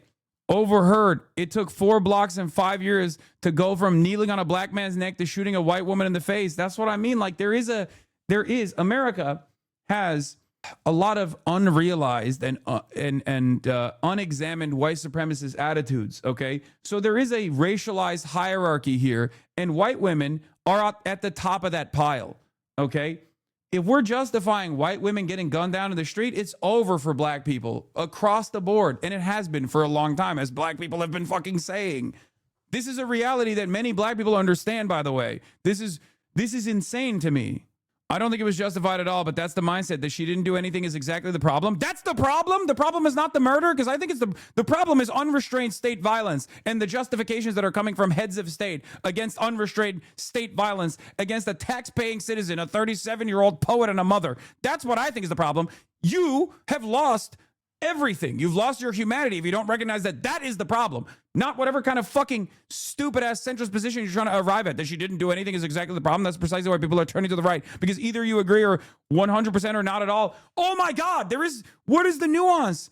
You were just a pussy that is right-wing that doesn't want to admit that he's right-wing. Either admit that you're fucking right-wing, either shit or get off the pot, okay? And you don't have to. You don't have to lean into this kind of cowardly bullshit where it's like, oh, you made me right. You made me right. You pushed me to the right. Guess what, dude? People yell at me every day. I eat dicks on a fucking daily basis over here. From the left, from the right, from liberals. My positions don't change. Have a fucking backbone. Look at a situation without getting manipulated by some of the dumbest mouth breathers on the fucking planet to make up your mind after what Asmongold has decided or what Ben Shapiro has decided. And fucking stand on those principles. I can't stand this bullshit, dude. I cannot believe you are literally using ChatGPT to respond to me right now. Oh my God, you are dumber than dirt. That's it. I have no respect for people that turn around. I have no respect for people that fucking turn around and say, oh, your reaction in this this sanctioned state violence that I want to defend has made me become a right-winger. It's like, okay, dude, well then I guess you're a right-winger then. And I guess this is what it means to be a right-winger in 2026. If you're a right-wing guy, you believe that ICE agents can have a fucking annoyed moment and just kill, just fucking broad daylight assassinate someone and even do an ISIS-style fucking video of it as well, like in the moments leading up to it. And then call her a fucking bitch after too, and you just sit there and you justify it. That's what it means. Yeah, if you think, like, imagine if that was a Chinese cop. Imagine if that was a Russian cop. Imagine if that was a North Korean cop. You'd be losing your fucking mind. You'd be losing your goddamn mind. If it was an Iranian cop, you'd be like, oh my God, we need to nuke Iran right now to save the Iranians. It blows my fucking mind. You have no honesty, no consistency. It's just like, yeah, the chatter unironically came in here and said, you're turning me right wing because you're asking me to agree 100% that murder is either okay or not okay. Do I believe that the left doesn't always put their best foot forward and are genuinely high off the fumes of assuming that everyone else is supposed to fall in line with their moral position? Absolutely. That's why I spent a good deal of time fucking yelling at the left. This is not one of those moments, though, because I'm not even applying to, like, there's no ideological component in this. It's what you see is what you get. Okay? I'm not saying you have to be a fucking Maoist third worldist that wants to fucking destroy the American empire or something. I'm just literally saying, hey, your white lady neighbor who is 37 years old, who's like a objectively kind individual, probably shouldn't be assassinated in broad daylight by a fucking ICE agent. And you're like, I don't know. To me, it kind of feels like this all or nothing here. It's a little all or nothing. If this is not an all or nothing moment, if this is not a black or white moment for you, then what the fuck are we doing? Like, motherfuckers were saying all lives matter when black people were talking about Black Lives Matter. Not just black people, everyone was saying it, right? And now all lives don't matter either. What happened? White lives matter. What happened? Nope. White lives don't matter either. As long as, my big daddy government is killing them, then at which point, no lives matter, actually. My life doesn't even matter. I will sacrifice myself for the almighty dollar. Yeah, the only lives that matter, it turns out, are the pedophilic elite, the billionaires and the millionaires that sit on top of these fucking corporations. Those are the only lives that matter. But you're not a fucking billionaire. You're getting way too emotional over Asmongold's chat, getting under the skin, that it's harming your optics. If you're trying to convince people like Asmongold's chat, you actually have to sit and appeal with rational talking points. I am delivering rational talking points, and you're hyper-focusing on the optics. Listen to the words. If you listen to my words, you will understand. This is the problem. So many people just come in here and openly admit that they're fucking stupid, and they're too dumb to comprehend talking points if it's not actually being delivered in this, like, monotonous, boring tone. Okay? Why are you admitting to me that you have the brain of an animal? Why are you admitting to me that you are openly stating that you're kind of dumb, that you just can't hear the words that are coming out of someone's mouth as long as you've decided that they're hysterical? Oh, you're emotional, so I won the argument. Okay, dude. I guess the points don't matter. The talking points don't matter in this circumstance. That's fine. U.S. citizen, former fucking guy. Yeah, he went from I don't think it was justified to, we already agreed on the ICE agent, what he did was wrong and he should be in jail, at least I thought. And again, you were totally got mad because I say that what she did was 0 cents to me. Drive towards somebody when you blocked her. I love that when I called him out for using ChatGPT, he started typing on his own, and when he started trying to type on his own, he revealed that he is incapable of spelling words. That's really funny. We already agreed on the ICE agent, what he did was wrong. Like, he went from M dashes to, and again, you are totally got mad. Another child that should have been left behind, brother. Oh my Lord, we are so cooked. Because I say that what she did makes 0 sense to me. Drive towards somebody when you block the road. Yes, you are demonstrating that you are incapable of putting yourself in her shoes. This doesn't actually make sense in this argument. Okay, there are a million different reasons as to why she might have drove, but that's not the point. While she drove away, right? That's not the point, though. The point is, did she drive away or did she drive in the direction of the fucking cop, the ICE agent? And the answer is no, she didn't drive in the direction of the ICE agent. And you can see that from every single fucking angle. Okay? That's it. So if you already recognize that what the ICE agent did was wrong and he should be in jail, then you should also comprehend this side of it as well. And this argument not only is incorrect, but it shouldn't fucking cause you to literally drop your entire worldview on whether or not murder is justifiable or not, and whether you became right-wing in the aftermath of this back-and-forth conversation. It doesn't make any sense. Oh, an interesting perspective no one has brought up is, if a vehicle is a weapon, then we understandably ban phone use while driving. Distracted driving is deadly. So an armed agent recording on his phone while ostensibly tasked with de-escalation is distracted enforcing. The fact that he has never stopped recording while shooting his gun is, at the very least, recklessness and manslaughter akin to someone on their phone while driving. Yes, it's actually even worse than that. But it also does showcase that he wasn't in any sort of imminent grave threat, because if you're in imminent danger in that moment, okay, then you probably would drop your phone, right? Like you would probably pull out your gun, drop your phone. You probably wouldn't be fucking filming while you're, you know, doing an ISIS-style execution video. Oh, Trump is now talking about the Renee Good situation. President, in your conversations with these oil executives today, did you provide any security guarantees so that they can do their work safely in Venezuela? Yeah. And separately, Mr. President, they will have those guarantees, yes. And separately, Mr. President, I'm curious in terms of the future of Venezuela. Do you see Venezuela now led by Delcy Rodriguez? Right. They do have is very strong people. And protect the people running Venezuela, and they were taking a lot of money from I'm rewinding Venezuela. because someone asked a question related to the situation. Money. So, Marco, what do you think? Well, I mean, the fundamental problem in Cuba is that it's run by incompetent people that don't know what an economy looks like, much less a functioning one. They've made a choice, and that is they would rather have political control over the people than they would to have an economy that functions.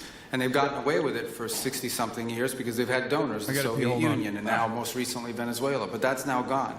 So the people in control in Cuba have a choice to make. They can either have a real country with a real economy where their people can prosper, or they can continue with their failing dictatorship that's going to lead to systemic and societal collapse. That's a very stark and dramatic choice, and it's one we hope to make the right one. We don't have an interest in a destabilized Cuba, but that would be their fault because they refuse to allow the people of Cuba to have either economic or political freedom for that matter. And you have a lot of people in this country that want to go back to Cuba and help Cuba. A lot of people have left, you know, they came in penniless, they didn't have anything, and they've become very rich people in our country, and they want to very much go back and help Cuba. So that's something that Cuba has that a lot of other places don't have. Peter? President Trump, thank you. I do want to ask you about Minnesota, but first, just more on topic. President Zelensky said that he was watching with the rest of the world as you made this order to go and capture Nicolas Maduro. And he said, if that's how it works with dictators, then the United States knows what to do next. Sounds like he wants you to go and capture Vladimir Putin. Would you ever order a mission to go and capture Vladimir Putin? Well, I don't think it's going to be necessary. I think we're going to have I've always had a great relationship with him. I'm very disappointed. I settled 8 wars. I thought this would be in the middle of the pack or maybe one of the easier ones. And I don't know if you know, Peter, the last month, they lost 31,000 people, many of them Russian soldiers, and the Russian economy is doing poorly. I think we're going to end up getting it settled. I wish we could have done it quicker because a lot of people are dying, and mostly soldiers. You know, they get hit in Kiev and they get hit a little bit here and there, and people are dying there too. But largely, it's the soldier population. When you have 30,000, 31,000 soldiers dying in a period of a month. Is the question after he's done answering this? 27,000 the month before, 26,000 the month before that. That's bad stuff. So, as you know, President Biden gave $350 billion to Ukraine to fight, and we would never get that back, although I did make a rare earth deal to get it back, so we will be getting it back, but shouldn't have done that.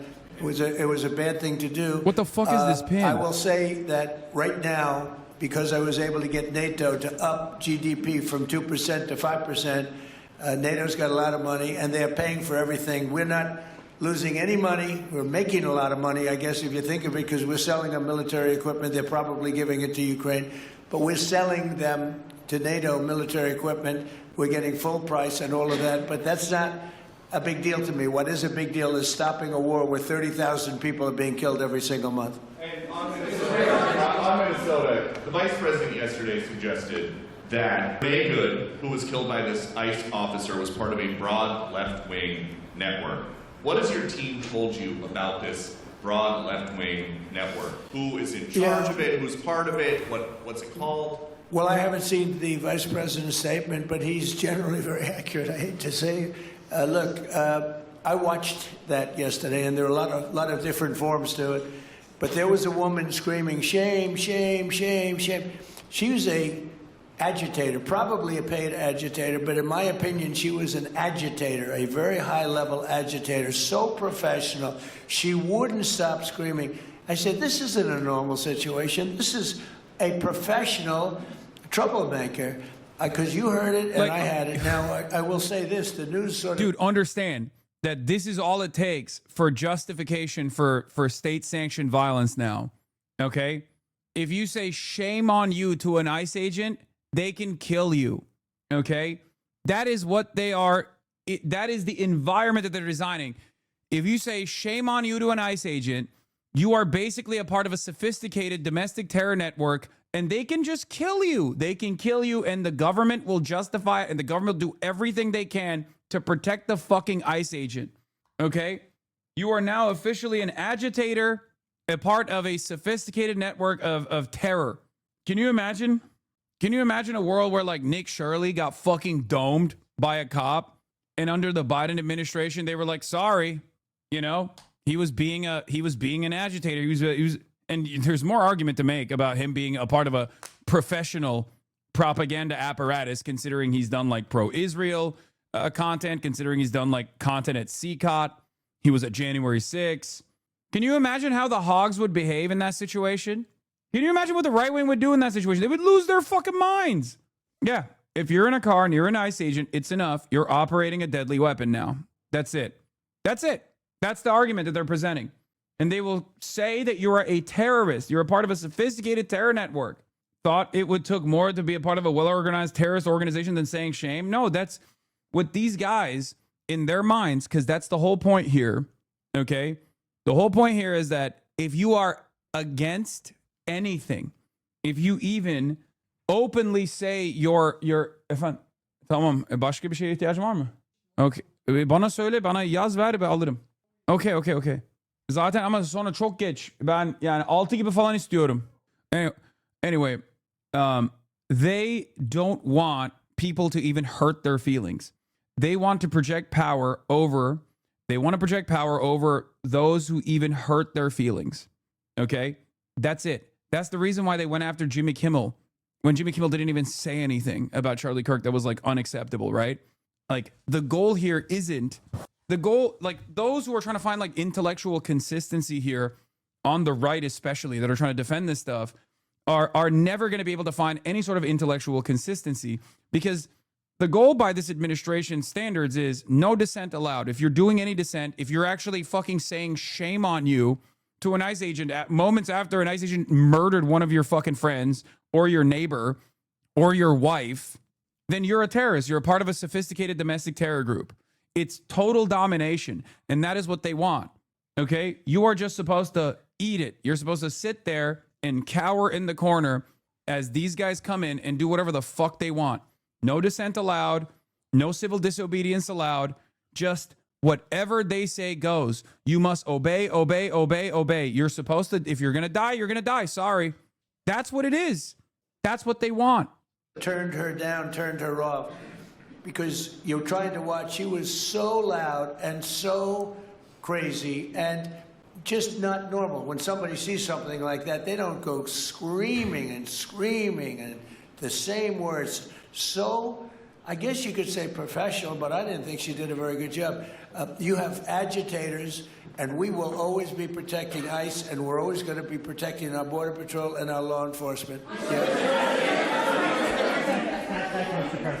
Mr. President, in your conversations with these oil executives today, did you provide any security guarantees so that they can do their work? Yeah, even if you literally observe a murder that takes place, you have to be quiet, because otherwise you could be next. Otherwise you could be called a domestic terrorist. It's insane to me. That's where we're at, dude. Like, that is where we're at now. Fine. U.S. citizen. And there are still people that are defending this shit. It's crazy. Another filter moment, guys. But just like I said with the Nick Shirley video, when I first reacted to the Nick Shirley video, and I could not believe that so many people were getting duped by that, and then slowly but surely other adults also looked at it and were like, this is so ridiculous that there's no new evidence here. This is completely unacceptable. And people slowly but surely also came to that conclusion and maybe quietly changed their position, even if they like fired off the gates swinging in the direction of like mass Somali style fraud taking place, all this stuff. Okay. I think that this will, have a similar impact as well, because the way that the administration is defending this stuff is so unacceptable. It's not bots defending it. I'm sure there's plenty of botting going on, even on this platform. Let's be real. I think we all know that. But it's people who are behaving like bots. It's people who are behaving like but like NPCs. Like this person is not an NPC, right? Like when he says, "How's the dog?" though, like that person's not an NPC. That person just has an NPC brain, you know? I say go get yourself some lunch, big boy. Go ahead. Out of the car. Get out of the fucking car. Get out of the car. This person took the audio from the phone camera footage. That's fine. U.S. citizen, former fucking guy. That's the partner. That's partner Renee Good saying, "That's right. Yeah, there was a dog in the car, by the way. Her dog was in the car in the back seat, by the way. And her partner is behind the ice agent that ends up shooting and killing her wife." You want to come at us? I say go get yourself some lunch, big boy. Go ahead. Out of the car. Get out of the fucking car. Get out of the car. Like, there's a dog in the back seat of this car when he's like shooting into it. And these dumb fucks still come in here to talk about like how my dog is doing or whatever. You know what I mean? Unless the chatter was asking about that dog in the back seat, maybe. You know? If you don't care about human life and you only care about if you don't care about human life and you only care about the life of like innocent animals, I think this is a moment where the ICE agent was also compromising the life of an innocent dog, okay? Shooting into a fucking car with a dog in the back seat and then calling her a fucking bitch after too. No, it was about Kai. They don't care. Oh, he was not Lamau. Oh, yeah. Well, classic. You gotta ask yourself, if someone is trying to hit a person in front of them, why reverse back and turn to the right rather than just ramming forward? Because she wanted to escape too, so you wouldn't drive forward first to make sure you hit the officer and then turn to escape? Yeah. It makes no sense. They have no answer for this. Why is the car wheels turning to the fucking right? Why are the car wheels turning to the fucking right instead of the left? Even I have bot accounts bait you? Okay, thanks. About the POV of the murderer, the video was clearly edited before he shoots her. It starts zooming in on the car so that it seems like the car is about to hit him. This also appears to be the case, and the resolution of the video clearly decreases right at the same moment. I don't know. I haven't. I'm sure that. Look, I'm not very tech savvy to see whether or not there was any editing whatsoever on this, but we will find out soon enough, because this kind of stuff, like they'll look through the metadata and figure out whether or not that is what's happening. I have a couple points on the video I haven't seen anyone bring up. Fossa, time me out. Wait, brother, pull me up. I have points on the video. After she turns her wheels to the go right, there's a slight brake that she does to allow him to get fully out of the way of her car so she can drive away. Then the sound of the first shot is slightly masked by the commotion of him moving his phone. They are using that muffled sound of the first shot to say that the sound was of the car making impact with the devil. Oh yeah, no, I mentioned that. I brought that up. They are saying that like when you film something, if you've ever filmed anything, if you're in bed or whatever, right?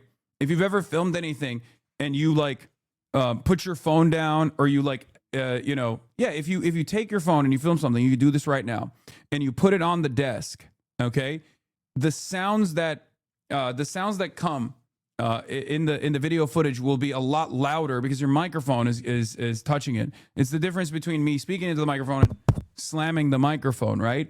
Obviously, me hitting the microphone like this is actually not a serious point of impact at all, but you hear it as though it's like a serious point of impact. So they're basically using that they're using that moment and the sounds as a way to justify, like as a way to claim that this like person was actually ramming into this person like super seriously, when in fact the actual video footage that we can see shows that that wasn't happening, and both of his feet were completely away. Were completely free from the direction of the car where the car was going when he actually shot her. Okay? I say go get yourself some lunch, big boy. Go ahead. Out of the car. Get out of the fucking car. Get out of the car. Yeah, this is like the sound of the microphone. The sound of the microphone in the phone camera that is like touching his body as he's like pulling out his gun with his other hand is what they're saying is like the point of impact. Yes, I already played the video overlaid with the sound. You should never protest in a car. You should never protest with a machete or a gun or a Molotov cocktail in your hand. Misuse of a car is potentially deadly. The ICE agents are obviously in the wrong. Obviously excessive force, but it's hella stupid to protest while you're in a car. Chatter.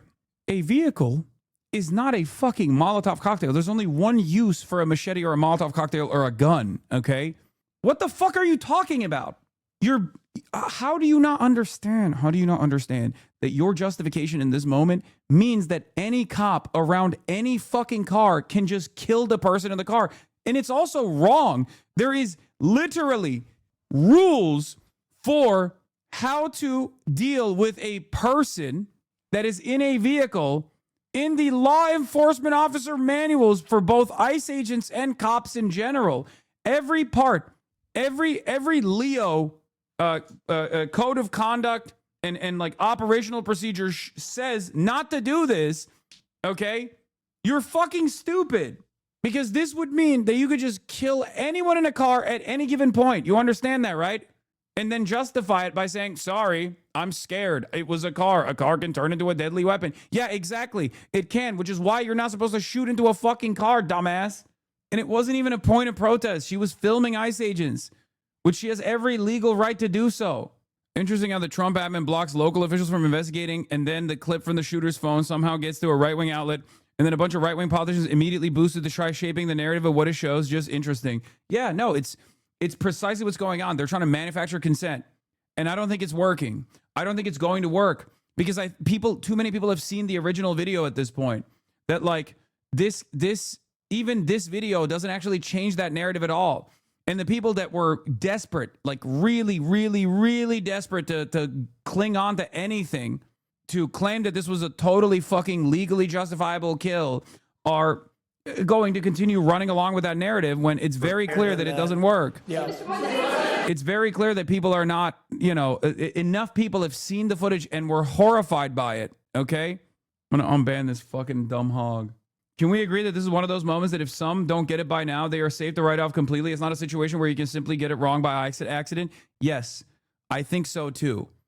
While I do have a firm commitment to the notion that anyone can have their minds changed at any given moment, as long as you continue fucking pushing, as long as you try to speak some sense, as long as you try to lean into the shared common humanity that we have, I do think that, just like with the Nick Shirley video, it's going to take some time for those people to maybe quietly change their perspective. Okay? If they're not doing it now, you were wrong, little guppy. Admit it, little guppy. I'm a 34-year-old man. Are you ready to admit you were wrong about the Minneapolis shooting after the new camera footage? No, I'm not ready to admit that I'm wrong, because it doesn't show anything new or different. You just desperately want to, one, derail the conversation and try to piss me off, which is not going to happen in this situation, not realizing that, once again, what you are justifying makes you look like a psychopathic loser to most normal people, okay? I think this is a filter moment for a lot of people who are just like brain broken by either being a part of the MAGA cult and will always justify whatever the Trump administration is saying is justifiable. The new angle makes a car bump look a lot more serious. Yeah, but it's not, because we already know what the car bump looks like. Okay? Yes, like this. Do you see that? Do you hear that? I'm just tapping my microphone. Why does it come across like a much more significant assault? You've already seen it. You've already seen what the quote-unquote car bump looks like. It's not a real bump at all. Am I getting beaten mercilessly when I tap into the microphone like that? Or am I just like lightly tapping the microphone and it's making a lot of noise? Not arguing, just saying the new angle is higher resolution than the grainy footage they released initially. No, the initial footage wasn't grainy at all. What you're talking about is the other footage that they leaned into to try and justify what took place. The full 4-minute footage. The full 4-minute footage was never grainy. What you're talking about is the grainy footage from afar that was the one that the right-wingers were going with to try and justify this very obvious, clear-cut instance of murder was not enough to convince people. So they're trying to, once again, convince people with the POV footage. And they're heavily leaning into the sounds that come from a microphone, from a phone camera, right? The sounds that come from the microphone of a phone to make it seem like it was a massive fucking crash that took place, when you can see with your own two eyes that it wasn't a fucking massive crash that took place. It's ridiculous. Did you see the CBS interview with the former federal agent? No! Shit! As cops, we're responsible for every single round that leaves our... Oh, this is the This is the thing that we watched. This is a former ICE agent, actually. Eric Ballier is a 25-year career federal agent who most recently oversaw use of force investigations for Homeland Security Investigations, or HSI. We asked him what to make of the tactics used by federal agents. They deleted it? We watched this. We watched this yesterday. They deleted it? It didn't air on the actual show tonight. CBS did post to the YouTube. It has nearly 800K views already. In the fatal Minnesota shooting. In my 25 years, I've done hundreds of vehicle stops. If someone is fleeing, that is not a justification for the use of deadly force. In this moment, the officer crosses in front of the vehicle. He opens fire on the driver, 37-year-old Renee Good. The government says the officer shot the driver in self-defense. She then proceeded to weaponize her vehicle, and she attempted to run a law enforcement officer over. But the footage tells a different story. In this clip, we see Good waving cars by, and one car drives past her stopped vehicle. Like they're somewhat impeding the ICE guys, although you did see the SUV drive around them. Next, officers exit the car and approach Good's vehicle. Right out of the gate, it's escalatory in nature. And then the agent with the black mask reaches for the driver's side door handle to try to open it. From the video, like the reverse lights are on. From this other video angle, we can see that the officer has already crossed in front of the car. He's holding a cell phone. Guys, don't try to do a U-turn in front of cops, okay? You might get killed, and then everyone will call you a fucking terrorist in the process, okay? After waving off the first cop car that passes by, when you haven't done any sort of crime or anything whatsoever, which, by the way, these guys aren't even cops. Remember, they're ICE agents, so they do not have a legal authority to detain you unless they have probable cause. This is not like a felony stop whatsoever, okay? I know people say, oh, they do. They don't. They don't. They don't. Clear command to exit the vehicle. Lamau, how will you defend this now? Wait, what? Your inability to know what the rules are here doesn't mean that it's I that I'm wrong. I'm not wrong here. You're wrong. ICE agents are not gods. They're not police. You know that, right? They do. You are impeding. Nope. You can't. That's after. That's a post hoc justification. This is unlawful. What the ICE agent is doing here is unlawful. An ICE agent is not a god, okay? A cop is not a god either. But an ICE agent is even less rights, especially against an American citizen, okay? An American citizen in her own car. You cannot, a cop can't even fucking do this. A cop cannot do this. In a moving violation, straw man argument? No, it's not a straw man argument. I'm addressing the actual point, okay? I'm addressing your point. You make it seem as though cops have unlimited power to walk up to someone's car and just open the door. No, that's an unlawful search and seizure. You can't just fucking go into someone's house. You can't just go into someone's car like that. That's the reason why in a regular traffic stop, cops will actually have to bring in a canine unit, okay? It is an unconstitutional and unlawful search and seizure moment protected by the Fourth Amendment. An ICE agent has even less rights, especially against an American citizen here. So you're wrong. You're wrong. They are the ones that are breaking the law here, okay? A cop can't even do this, by the way. I'm just going to put this one, I'm going to repeat this one more time. Even a cop is currently not following proper protocol in this circumstance. A cop can't just like walk up to your car and just fucking open the door. What are you talking about? Yes, a cop can. No, they can't. No, they can't. There needs to be a reason for it, okay? There needs to be probable cause. A cop, for example, cannot walk up to your house and open the door and go inside. They need to create probable cause to be able to do so. There is no probable cause in this situation. Know your fucking rights. This is the reason why Tom Homan gets so mad when people talk about their fucking rights. No, they did not have probable cause.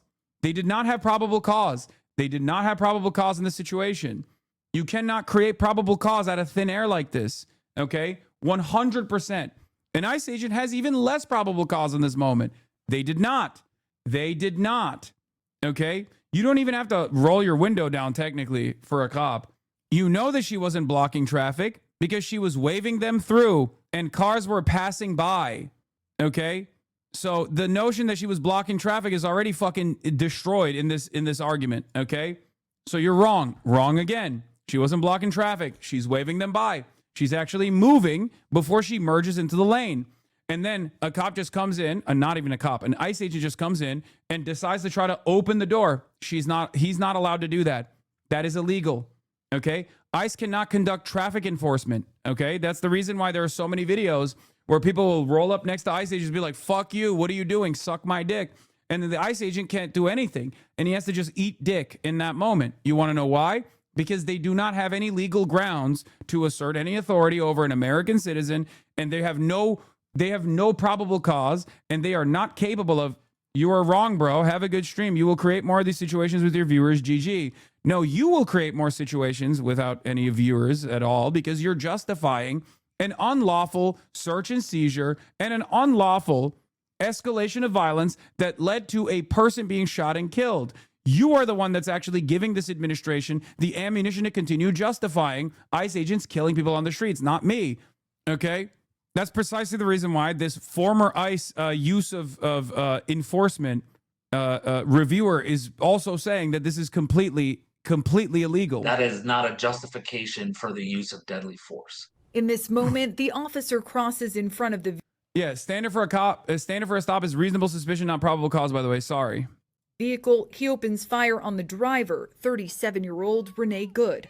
The government says the officer shot the driver. Your chat wouldn't last a day in the shoes of a black man in a police encounter. My God, how many times do we go over this? What? Are you unironically fucking making a pro-cop argument here by doing standpoint epistemology? I'm genuinely confused.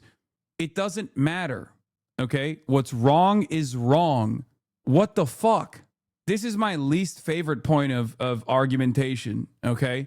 No, chatter is saying your chat is too white to understand the point you're making. I don't know. I don't know if that's what they're saying. Because I've had these moments in this chat before. I've had these moments in the chat before where they'll literally be like, well, as a black man, I would have gotten shot and killed, so they should have complied with the cops. When I'm talking about the unjustifiable, the fact that like a cop is not supposed to be able to fucking kill you, okay? People will do that sometimes. Or they'll be like, well, you know, that's why we teach our children to like put their hands, you know, in between the wheels, in between the steering wheel when we're actually talking to a cop. And it's like, that's not the point. We're not talking about like self-preservation. We're talking about the entire point that like cops are not supposed to be treated like this godlike deity that could strike you down. The judge, jury, executioner in that moment. If an ICE agent got killed, you and your chat will be celebrating. Stop it. I love that you're now leaning into a totally separate hypothetical. Just utterly irrelevant in this point. Utterly irrelevant in this point. You're leaning into a hypothetical because you can't argue on the fucking base of the issue. You're just making stuff up. Well, I imagine that in a totally separate situation, your chat would be celebrating. So guess what? I won. This is a servant of the state. Okay? This is a servant of the state. It's a public servant that shot and killed a tax-paying U.S. citizen in broad fucking daylight. Their duty is to serve and protect the citizens. That's what they are supposed to do in theory. There is no argument beyond what we're having a conversation over. Federal ICE agents are technically, unless they're conducting unless they're following a warrant, like they're processing a warrant that they got from the courts, have no rights to just randomly apprehend American citizens. They don't even have a right to detain U.S. citizens. But because there is no way to technically tell whether someone is a U.S. citizen or not, they use that gray area, that legal gray area, to detain whoever the fuck they want to, whoever the fuck they see fit. And that's the reason why there are videos of like the Uber driver who was a Somali American just telling ICE agents to fuck off, and they have to fuck off. Driver in self-defense. She then proceeded to weaponize her vehicle, and she attempted to run a law enforcement officer over. But the footage tells a different story. In this clip, we see Good waving cars by, and one car drives past her stopped vehicle. Like they're... Yeah, and like I said, I pointed out that it's a legal gray area. Here's a sheriff calling it straight up, made up law enforcement. I'm Rochelle Bilal, the sheriff for the city and county of Philadelphia. And I say her name, Renee Good. Renee Good. Renee Good. Renee Good. Renee Good. This should not have happened, but we're here today. Let know that law enforcement professionals, real ones, not the fake made up ICE, probably Trump's new army to attack citizens of the United States. Did you hear what I said? No law enforcement professional wears a mask. None. Oh. None. Those that come into our communities wearing a mask to commit crime, thank God for our district attorney, Larry Krasner, who say he... We're going to have cops using ICE as a reputation builder for the rest of the admin, huh? I mean, low key, yes. Because as the situation worsens on one side, the other side is not as bad, comes across as better. You know what I mean? That's just how it works. ICE is so bad and so illegal in their conduct that unironically they make cops look better in comparison. It's also entirely dependent on where or how police officers conduct themselves on the streets going forward. If they actually do start processing, if they actually do start apprehending, like if the local Minneapolis Police Department actually stopped Jonathan Ross and arrested them, okay, I would have been fucking thin blue line all the way, baby. Because that's what they should have done. That's their fucking job. You can't let someone get away with murdering a fucking citizen that you're supposed to be tasked with protecting and serving. That thin blue line would turn into a thick one, okay? Easiest dub of all time. You can't do that shit. What are you, crazy? Prime example of ICE not being able to do anything to a citizen because they have no jurisdiction. They just use bullying tactics with no real force and they know it. Yeah. Plate number, driving erratically, very dangerous to the public. How you doing? Good, how about You're you? interfering with our operations. Not You at could all. be arrested Not at under all. 18 Stop USC doing that. 111. Nope. That's not true. It's not. They can't do shit. They're not real cops. And even a real cop is not technically supposed to be able to do anything in this situation. If you're just like on a sidewalk, you're not impeding an investigation. But cops at least do have the legal authority to just make shit up. Cops have the legal authority to, like, at least they have the legal grounds to make shit up to try and fucking detain you. Even if you can argue in court whether or not that detainment is appropriate or not. ICE agents don't even have that. Okay? Especially if you're an American citizen. It's just like, you're just making shit up. You don't have any fucking... You do not have the right to arrest a random person on the sidewalk. The fuck are you talking about? A random American on the sidewalk? Suck my dick. You have been interfering with our operations. We're following us Go process paperwork, little bro. Get the fuck out of here. yesterday. Numerous Watch times. what you're doing, dude. Numerous times you've been Not interfering interfering. with our operations. Not interfering. Yes, you are. No, I am not. If you Never got in front continue, of you. you will be in handcuffs. You will be arrested. You will be prosecuted. U.S. Code 111. Get that through your head, That's dude. a lot of numbers you just remember. Yep. Good job. I'm not breaking the law, and you fucking know it. Yes, you are. Not breaking the law, Yes, you are. and you fucking know it. Never got in front of everyone. Never. One more time, and I will put you in handcuffs. I need you guys to understand something. Annoying a cop is not illegal. Annoying an ICE agent is not illegal. Okay? And anytime dumb fucks, whether they be Asmongold or any number of different right-wingers, try to fucking make it seem like it's actually not only illegal, but criminality that reaches the point of like state-sponsored execution, they're bootlicking and they're wrong and they're fucking creating a permission structure for this administration to continue murking people. Okay? There are rules. These guys are actually lying in this moment. Cops lie all the fucking time, and so do ICE agents, okay? Your feelings getting hurt, sorry, sucks to suck, is not going to give you a opportunity to fucking kill someone or arrest them. You can't do that. One more time. Keep it up. Step the fuck off, you piece No, of shit. no, I'll stand right here, pal. Right here all day. If I fucking touch you, then you're gonna fucking arrest me. Right all day. Yeah, fuck you. You are worthless. Fuck you. Worthless. Fuck you. You are. Fuck you. You have Yeah. no honor. Hold your fucking dogs back. Hold your fucking. Yeah. Standing on the pavement and impeding an officer has the same vibes as an insult victim blaming a woman with cleavage out. You are distracting me. You are definitely asking for me to make a move on you right now. Exactly. Making a trap believe that you can get away with erratic behavior in a war full of bad cops and ICE agents is not good advice. Brother, I'm not saying you should do this. I'm just saying what the law is, okay? You need to understand something. I know it's very difficult for you to comprehend this, but just because bad cops or bad ICE agents are not following the letter of the law doesn't mean you can cause me to submit in this moment where I'm actually talking about who's at fault here in a fucking murder case, okay? Shut the fuck up. What a lot of you are doing is coping with the reality that there are a fuck ton of people out there who are power tripping because you want to lick the boot and you want to defend it. And now you're using the illegal misconduct that sometimes even might escalate into a point of execution to justify cowering in fear. in every single circumstance. Get the fuck out of here. Another one, ICE threatens a citizen. Yeah, Minneapolis. Border Patrol agents warned 2 white women in separate SUVs to stop trailing them and not to impede. Don't make a bad decision today.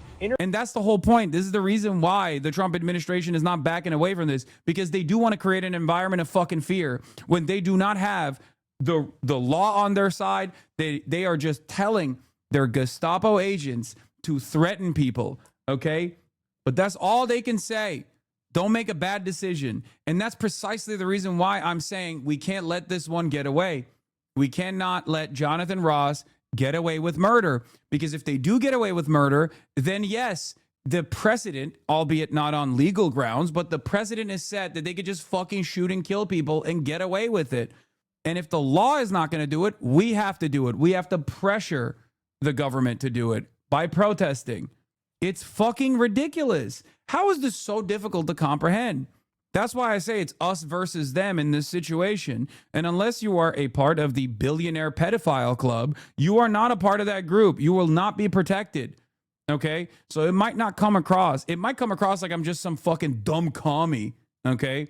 That's really emotional in this moment. But I'm actually trying to protect your rights for you. Whether you cannot fucking put this through your dense ass skull or not doesn't matter. Interfering with us, honking your horn, blocking our cars, you have a very high probability of making a really bad decision and being arrested today, okay? I think I'm making exactly I'm not. the right decision. Oh, then why are you giving her a warning? I'm giving her a warning to not interfere with what we're doing, to not make a bad decision today and ruin your life. Well, bad Okay, decisions. thank you. That's funny. Bad decision and ruin your life. Okay, alrighty. Thank you. Have a good day. I hope you have a terrible day. Okay, thank you. Like, that's a BORTAC guy, man. This is special weapons and tactics for Customs and Border Patrol. You guys understand that, right? Like, these guys are trained overseas. This is the most militarized unit that the Customs and Border Patrol has. They're not supposed to be doing fucking, like, regular detainments. What the fuck?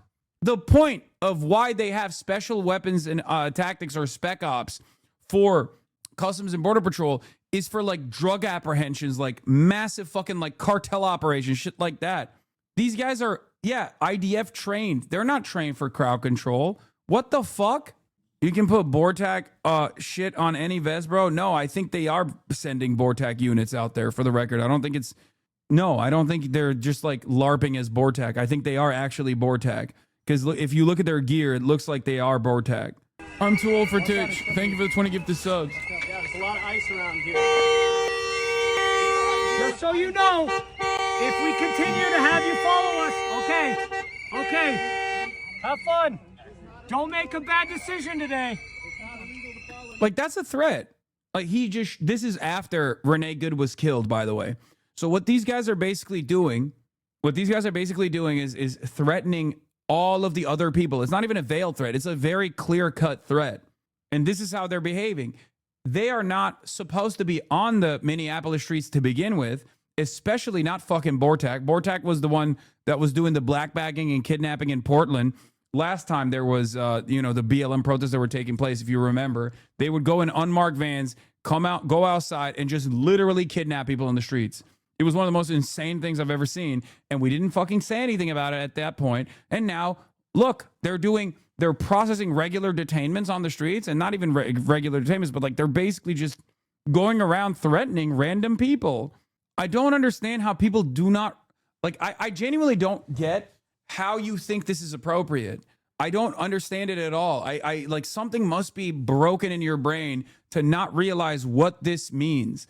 To not realize, like, how far we have moved in a particular direction. Like, this is a military dictatorship style situation taking place right now. You have militarized units that are illegally conducting operations that are specifically designed to strike fear in the minds and hearts of regular ass people, your fucking neighbors.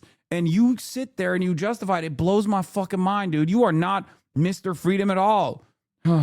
For the record, I will say this. Live, we're with Border Patrol as they're being trailed by at least 2 SUVs in Minneapolis. Yeah, Fox News is also fucking live with Border Patrol. They're trying to do state propaganda. This is a blue Rivian, an electric truck. It's been trailing us now for miles. What are you guys going to do?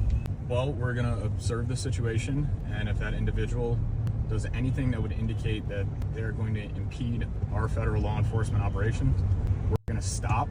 We're going to give them a warning, and then from there, they will be arrested for impeding. Alright, definitely. Yeah, let's try to get this guy on the street somewhere and stop, and then we'll let him know. That SUV is also trailing you and beeping at you right now. That is correct. And as you can see, that individual just made an abrupt... Oh, no. Oh, no. They're hurting your feelings? They're hurting my feelings, which means they're impeding on an investigation. Sorry. We have to kill you now. They're honking. They're honking at me, and they're filming me. Mike from PA mentioned recently that this same shit was a factor in the Civil War. Southern states would send in slave catchers to northern states and purposely provoke people. Yeah. Slave catchers would go up to the northern states for slave extraction, okay? And they wouldn't actually extract anyone at all, obviously, and that concept is such a fucking disgusting one to begin with that it like feels weird even saying it out loud like that. But instead of doing like any sort of, instead of doing any sort of slave catching, they were there specifically, which wouldn't be appropriate even if they were doing that, for the record. I just want to repeat that over and over again. But they were there just to cause, they were there to cause commotion and create an environment of instability. U-turn because he realized he crossed the line with us. And if we encounter him again, we're going to stop him, issue him a warning, and let him know, you keep doing this, you're going to jail. Yeah, if you're wondering why Jonathan Ross was holding his iPhone in one hand and the gun in the other, one possibility is from Drew Harwell's reporting. ICE is under pressure from the White House to create as much content as possible. Isn't that fucking nuts? Like, they are trying to make, like, Department of Homeland Security Twitter videos, dude. That's what it is. They're trying to do, like, libtard-owned compilations, and then they ended up doing murder. Oh, they arrested someone for hitting a Border Patrol car, yeah. Intense video, Minneapolis anti-ICE protest. Woman appeared to hit a Border Patrol SUV as it drove by with an agent inside. Another person appeared to spit on the SUV as well. This video shows the woman being apprehended by agents. This just happened. Step back! She hit a vehicle. Yeah, hit with her hand or body, not car, by the way. They're now saying she hit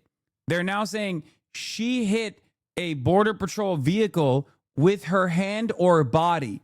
Bro, if you cannot see how much this is turning into Israel and you are Hamas, you are the Palestinians in this equation, I don't know what to tell you. Like, that is where we're at. This is exactly how Israel occupies the West Bank. This is exactly what the Israeli occupational forces do in the fucking West Bank. And the difference is your goddamn neighbors are now treated as a force that must be occupied. Our own government is doing this to us, and people are fucking falling asleep at the wheel. United States of Israel, man. This is what's going on. Yeah, a chatter was brutalized yesterday as well. I know this is that's a chatter, I think. Right? He sent this video to me earlier. He's in the chat, so luckily he's fine. Bro, murder is the next meta in content creators, bro. Get on the bandwagon. Yeah.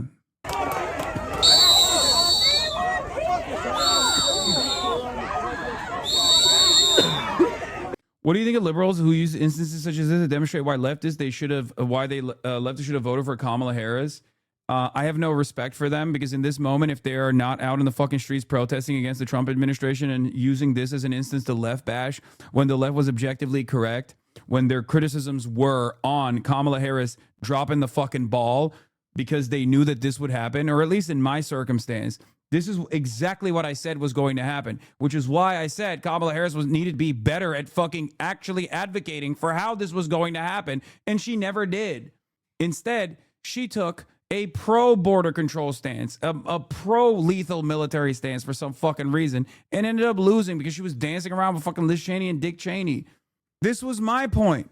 And liberals who just did not recognize this reality for some fucking weird reason are now, instead of having a moment of self-reflection, having a moment of honesty, and realizing that the far graver threat is the fascism that is coming down right now, that is happening right now, are still trying to left bash for some reason. They're trying to fucking yell at the people that are getting arrested.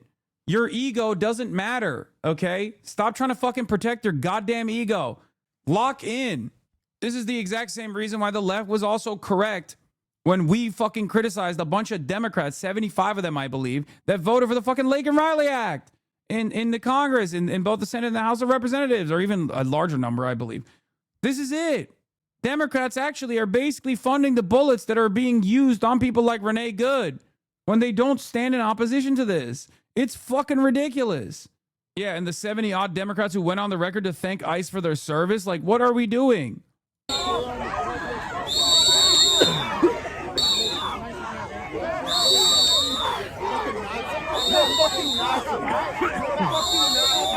are you. You're a fucking Nazi. All of you are fucking Nazis. How the fuck do you think that happened? You're all fucking Nazis. You're a fucking Nazi. You don't care? You're a fucking Nazi. Pussy. Pussy. Yeah. Pussy. Fucking don't want to stand alongside leftists to protest, but also don't organize their own protests because they don't ever do shit. Exactly. But that's not true, though. Because the liberal chirpers online that are trying to preserve their egos are out of touch little shitheads. But there are plenty of people who voted blue no matter who that are on the fucking streets. As a matter of fact, I go so far as to say there are more people on the streets that are of that variety, just like regular old libs who recognize right from wrong, who are actually taken to the fucking streets, older in general, and even wealthier on average. Okay? That's what I see when I see these videos. I mean, there's HasanAbi heads here and there. But let's be real. There are a fuck ton of older liberals out there who are very frustrated. More so than the youth. Let's be real. The youth are super checked out. You're a fucking Nazi. You're a fucking Nazi. You're a fucking Nazi. Go home. You're a fucking Nazi. Go fuck yourself. Pussy. Pussy, I'm talking to you, bitch. You're a fucking Nazi. You're a fucking Nazi. Pussy. Another thing that's like totally fucked up here is that the Democrats are not even capitalizing on this to win easy political points. Like, look at this. During the moment of silence, the Minnesota Timberwolves held before their game with the Cavs tonight. A fan yelled, "Go home ICE," and everyone else started cheering. Now, understand something. This happened the night that Renee Good was shot and killed, right? By an ICE agent. If you want to understand how little the average person or even corporations give a shit about the administration's messaging on this, think about that. Okay. Oh, sorry. This is the day after. Think about that. The administration at this point have spent 24 hours calling Renee Good a domestic terrorist. So technically, if anybody actually took what the administration is saying seriously, what is going on here is doing a moment of silence for basically like ISIS, right? Like we're talking about doing a moment of silence for a domestic terrorist. You realize that, right? Like you understand that no one is actually taking what this administration is saying seriously. And this is yet another indication of that, because clearly they tried to go along with this, like this person is domestic terrorist narrative, and no one fucking gave a shit. Even corporations don't give a shit. The people clearly don't give a shit. Like this is like doing a moment of silence for Hamas. Ahmad on r/Timberwolves kept deleting the clip and fuck ICE comments, and they booted him from the sub. Democrats love ICE, bro. They literally agree with what they're doing. That is the only conclusion. No, this is not Democrats. You're talking about Democratic Party politicians. Okay? Until they show us that they're with it, until they show us that they're willing to go out and take it to the streets, until they show us with their actual legislative line items that they're against ICE, that they want to take away ICE's funding, that they want to stop ICE, that they plan to punish ICE agents and this administration for doing all of this like unlawful fascist nonsense. They are complicit in this. But the Democratic voters themselves are not on board. Okay? Please make no mistake. There are a lot of people out there who are lifelong blue down the line voters, blue no matter who voters, who are very frustrated with this. And not only are they very frustrated with this, but they're also waking up to the fucking reality. They're waking up to the reality that the Democratic Party's representatives are not even representing their anger and frustration. That's precisely the reason why there is an unprecedented level of unpopularity for the opposition party at a time when there's an even higher level of unpopularity for the administration. That's the big difference. Dems right now are not even doing 2016 style resistance liberalism. I do not know where they go from here, but it's crazy to me that they're not even trying to get ahead of the momentum that is building. Okay? I said this earlier. Look, I said, I'm going to say it one more time. The liberals are waking up while the Dems are being weirdly timid here. No organizing, no party funds. It's the midterms too. I know I shit on the Dems a lot, but this is a totally new level of incompetence. Not even 2016 resistance liberalism. It's crazy. And I low key, I think AOC is also not doing enough. And the only people that are aesthetically doing things is like Gavin Newsom, for example.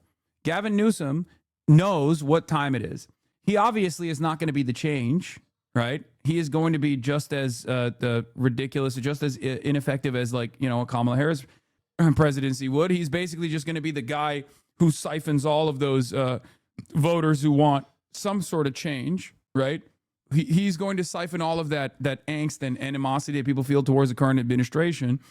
And his job is to just like mog people, right? That's basically all he's doing.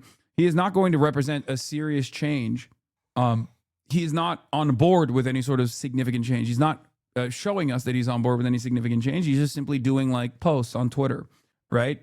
And what's really frustrating about this is that you either are going to get people who funnel into Gavin Newsom because at least he's the only one that's like, you know, seemingly fighting back through posts, or they're just not going to have anything at all. Like, that's the two options that we have in the Dem leadership and the future of the party right now is the Bernie-crats not actually fucking really stressing the importance of the moment, not actually coming out and swinging and saying like, hey, this is illegal. We will punish these people. You need to remember that you are not going to be in power forever. And when you are out of power, we will arrest you. We will prosecute you. That's what AOC should be saying right now. If she wants to be the new leader of the party, she should be out there organizing. She should be out there going to fucking Minneapolis. There should be demonstrations. There should be protests. And yes, once again, don't let liberals try to do revisionism on Kamala Harris and the Democrat Party. This is how they campaigned against Donald Trump. Kamala Harris has spent decades fighting violent crime. As a border state prosecutor, she took on drug cartels and jailed gang members for smuggling weapons and drugs across the border. As vice president, she backed the toughest border control bill in decades. And as president, she will hire thousands more border agents and crack down on fentanyl and human trafficking. Fixing the border is tough. So is Kamala Harris. I'm Kamala Harris, and I approve this message. Here's the thing, like, we need a Jean-Luc Mélenchon. That's it. We need a Mélenchon. If there was a Mélenchon-style Democrat right now, they would be fucking cleaning the goddamn table. If there was a fighter who wasn't just like doing posts, okay, who wasn't just like aesthetically posturing against the administration like Gavin Newsom, but actually fucking putting their body on the line. And the closest we have to that, unfortunately, to admit here is Ro Khanna, literally, right? Like the closest we have to that is Ro Khanna right now, which is crazy to say. You know, I've had plenty of criticisms for the guy, but he is doing something. We have Ro Khanna, we have Van Hollen, but as far as like ambitions for higher office, someone who has the capacity to do so, AOC would be that person. AOC could be that person, and she's not being that person right now. Straight up. Like, you will bring up people like, you know, Dr. Abdul El Sayed or Kat Abu Ghazaleh. Like, yes, Summer Lee, but these are not people that have ambitions for higher office or the capacity to potentially win higher office right now, right? Rashida Tlaib, Ilhan Omar, they're doing their best in the positions that they're in. AOC, on the other hand, has like national prominence. That's why I keep stressing that. We're talking about someone with a national platform. But yeah, Biden and Obama increased ICE funding, and Kamala Harris ran on being tougher on the border than Trump. If we are going to get change, we can't lie about the Democratic Party's complicity. It's true. Lol, you dickbags weren't even concerned about ICE under Biden. You R-worded fuck is so funny to say to fucking Mike from PA. I like you, Hassan, but not gonna lie. Abel, the Jamaican, says, I like you, Hassan, but not gonna lie. Cringe every time you think the Dems are gonna do something or even care about Americans. It's genuinely so cringe. You're a lib. Brother, we have no other options right now. You understand that, right? I'm trying to fucking do anything I can for self-preservation, you know? Okay? There's a goddamn hemorrhaging wound here, and I'm trying to apply medical gauze, and you're like, why are you doing it, dude? Just bleed out and die. You know that, right? You understand that. Like, I'm not saying the Democratic Party is going to be our savior or anything. Make no mistake. But what options do we have? We have no options. There's nothing else. I'm trying to work within I'm trying to work with the things that we have at our disposal, or what we're supposed to. You are turning to diet fascists to save you. How do you not understand that? This is the new cell phone footage that came out with hands on this video. Armando, you've had a chance to look at it, so have you, Brad. But Armando, let's start with you. Take a look at the video and tell us what you see. By the way, one thing that I forgot to mention as well is that if you noticed in the cell phone video footage that we analyzed over and over again already, there's one thing that I find particularly interesting, a little strange, where he switches his cell phone from his dominant hand, when he's on his right hand, as he's moving across the car to his non-dominant hand. And what I find very strange about that is, why would you do that? Why would you be filming with your dominant hand and then switch to your non-dominant hand? And we know why. It's because his service weapon is on his right side. That, to me, I think spells premeditation. Yeah, Kira, I gotta say, you know, I'm not sure if that video has been seen by people here in the streets. I can tell you that the governor today called for a day of calm and unity. We certainly have unity. That's unity against ICE. All day long today they've been saying and chanting, ICE, get out of our streets. These are our streets. Hate does not make America great. And I can tell you that, you know, I think that that video is going to it's going to lead to more questions and answers, quite frankly. The people here want to see an investigation unfold that is unbiased. I've spoken with a lot of people here who are a little bit skeptical about whether or not that could be possible. You can hear them right now. I'm just going to take a second here so you can hear. They've been chanting ICE out all day long. That's the main message that they have here. Actually, it's two messages. It's ICE, get out of our streets, and they want to see this ICE officer arrested. We are learning that the ICE officer now has been identified as Jonathan Ross. What are we learning about him as we also now see the video there of the shooting via his own cell phone? Yeah, we know that Jonathan Ross was part of a very specialized subgroup under the umbrella of ICE, essentially called the Special Response Team. This is a very highly trained group in tactical situations, very highly trained in firearm skills. We also know that he was involved in an incident just a few months ago in June where he was dragged by a car. DHS said that he suffered serious injuries and was even, I think, received more than 30 stitches as well. So we're going to learn a little bit more as the investigation unfolds. We heard state officials earlier today say that they're essentially moving forward full steam ahead with their own investigation after being told rather by FBI that they were going to essentially be pushed out of that federal investigation. So, Armando, ICE allegedly barred this bystander that was claiming to be a physician coming in to check a pulse on Renee Good after she was shot. Do we know anything more about this physician? And does this speak to a force that is worried about loss of life? Look, we're going to continue to report that out. We certainly haven't been able to identify for ourselves who this physician was, if they were a physician.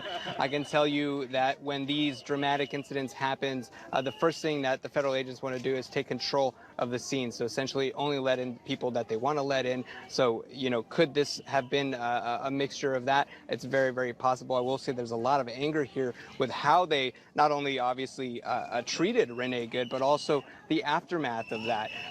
You know, I think it's a very interesting. We're in a city, as you can tell. This is a very highly organized city. There's a lot of volunteers here. There's a lot of community activists. This is a city that has a long history of organizing against law enforcement, of protesting against law enforcement. We are just about half a mile away from where George Floyd was killed by a former Minneapolis police officer just a few years ago. So these scars run deep here in this community. So, Brad, of course, I want your take, Brad Garrett, on the video now. We're going to go ahead and roll it. This video just into ABC News, believed to be taken by the ICE agent that shot and killed Renee, Nicole Good. Let's take a look at the video together, Brad, and just tell me what you see and what you make of this. It's okay, we don't change our plates every morning, just so you know. It'll be the same plate when you come talk to us later. That's fine. U.S. citizen, former...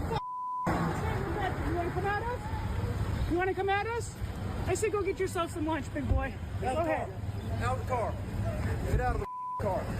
So the issue here is, does it help promote that this woman is potentially a domestic terrorist? Obviously, the answer is no. I mean, it's like she's leaving a location, talking to her partner, her wife, I'm not sure, but having this conversation, and then why are the press publishing ICE footage as if definitive when the second before the shots are fired, ICE murderer drops his camera?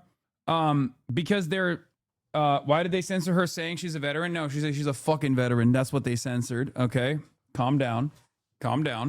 But I need you to understand something. Okay, it is obvious to everyone with eyes and a fucking brain exactly what took place here. And those who are still justifying it are justifying it because they have no self-preservation skills whatsoever. I think this is the most incriminating video yet, shot from the killer's own POV, and at 31 seconds you can clearly see Jonathan Ross grab his phone with his left hand so he can free up his right hand to unholster his gun before Renee starts driving, okay? And then mutters, fucking bitch, less than 2 seconds after firing the shots that killed Renee Good. This was murder, plain and simple. And it was premeditated, okay? He is looking for a legal kill in that moment because he's pissed off. He's frustrated.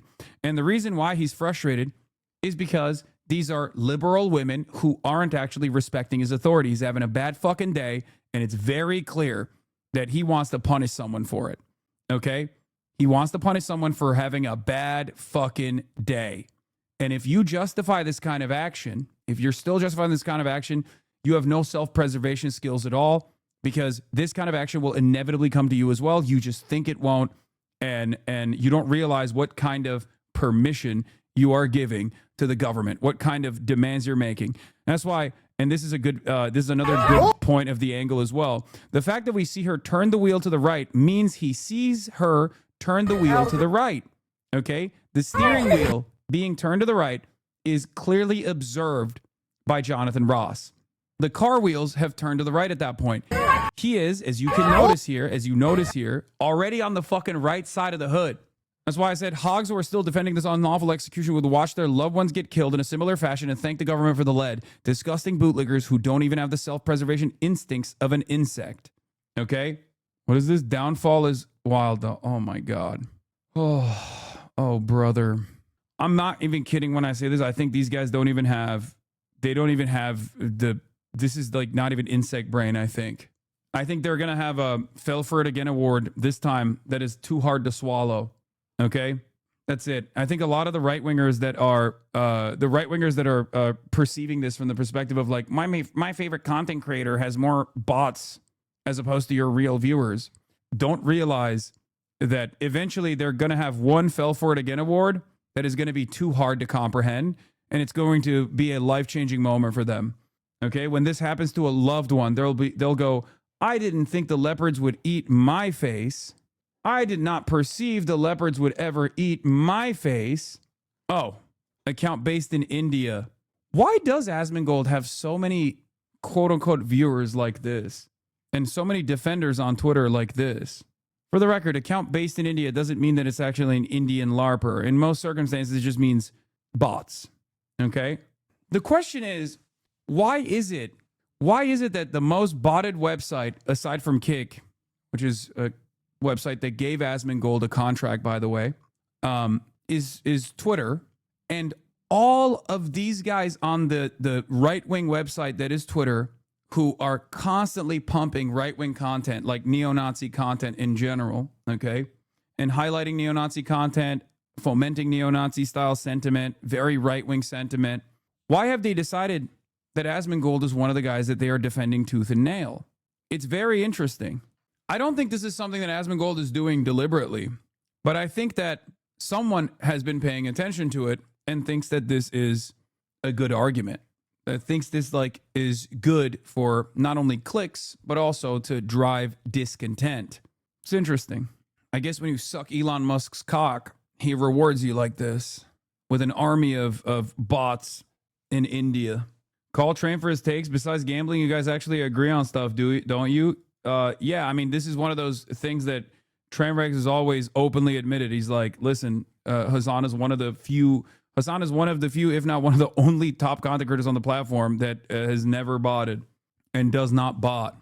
But he's talking specifically about like Twitch. He's not even talking about like Twitter. Anyway, just something that I find interesting. Okay, something that I find interesting, something that I find odd, curious. I don't even know why I bother with Twitter anymore. I got dogpiled on every reply I do. You just can't ever listen to the replies. It's a fucking neo-Nazi shithole that has like real human beings there too. I still, I still tackle it. I still tackle the issue to the best of my ability. Someone's got to do it. It's fine. But the reality of the matter is Billie Eilish post goes crazy hard. Billie Eilish calls ICE a state-funded terrorist organization. Hell yeah. She's right.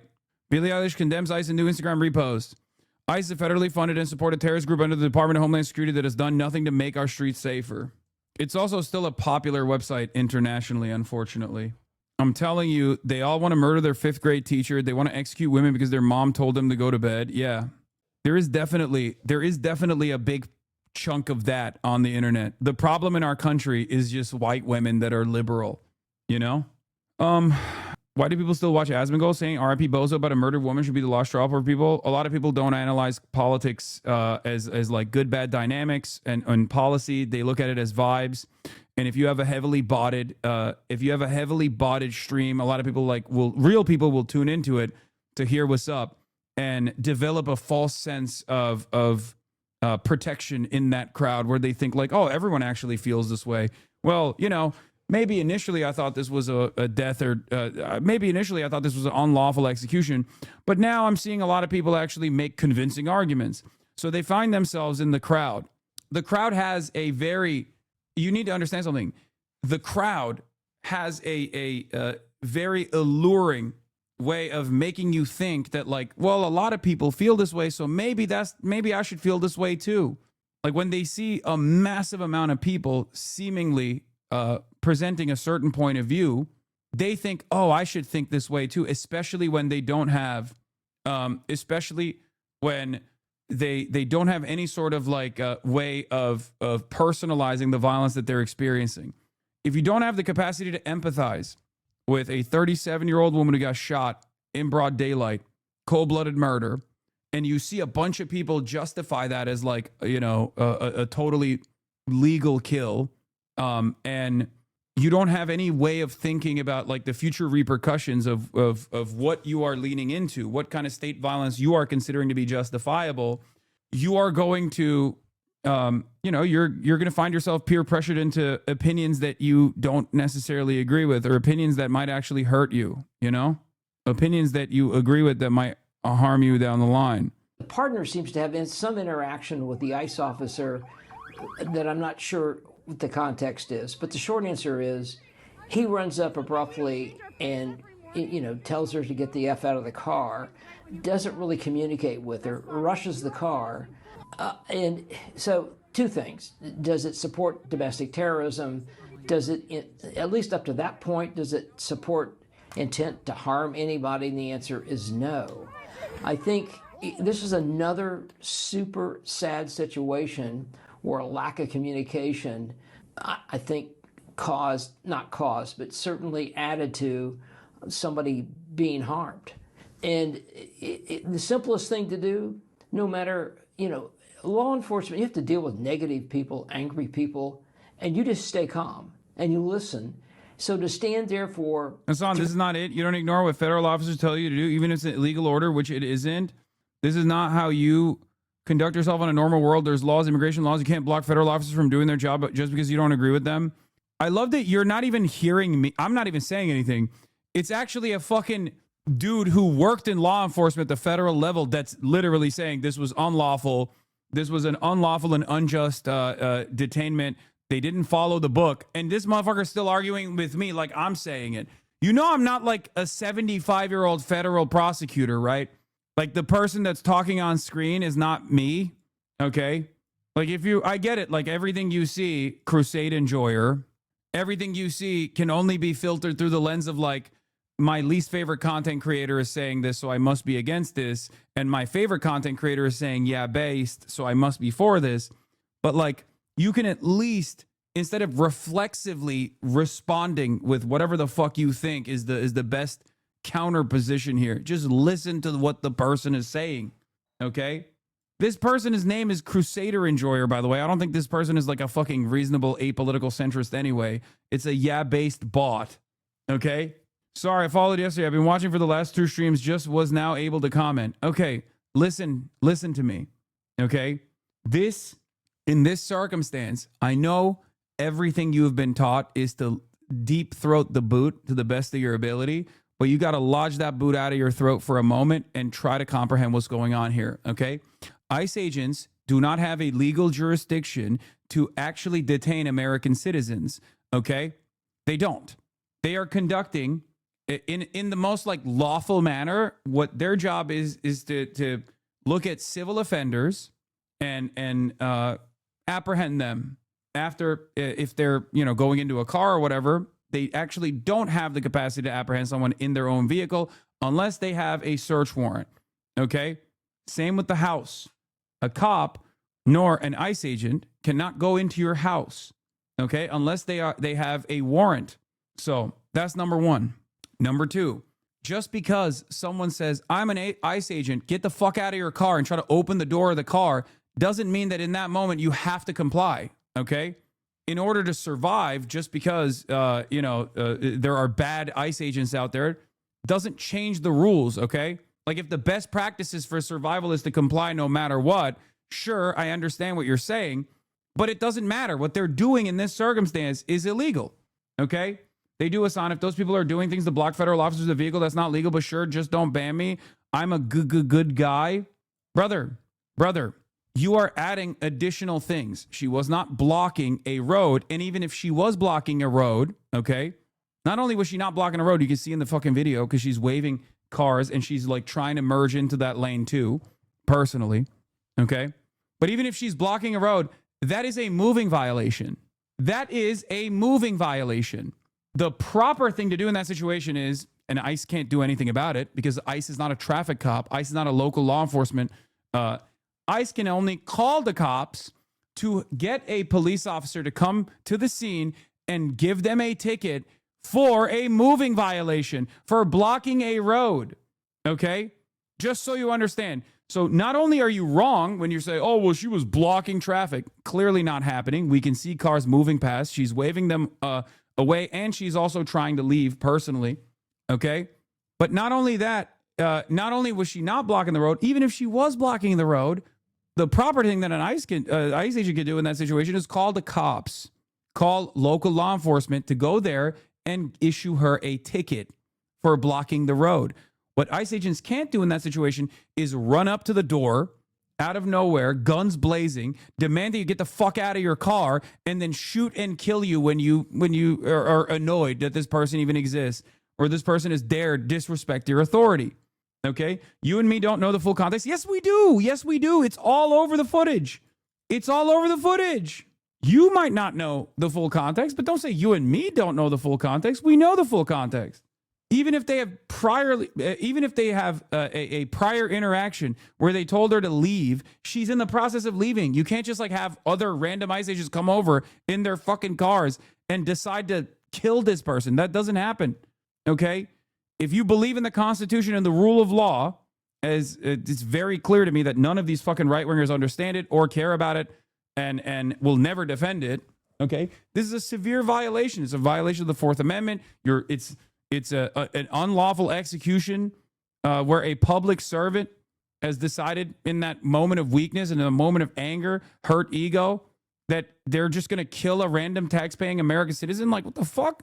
There is no context that actually allows or justifies this state-sanctioned murder.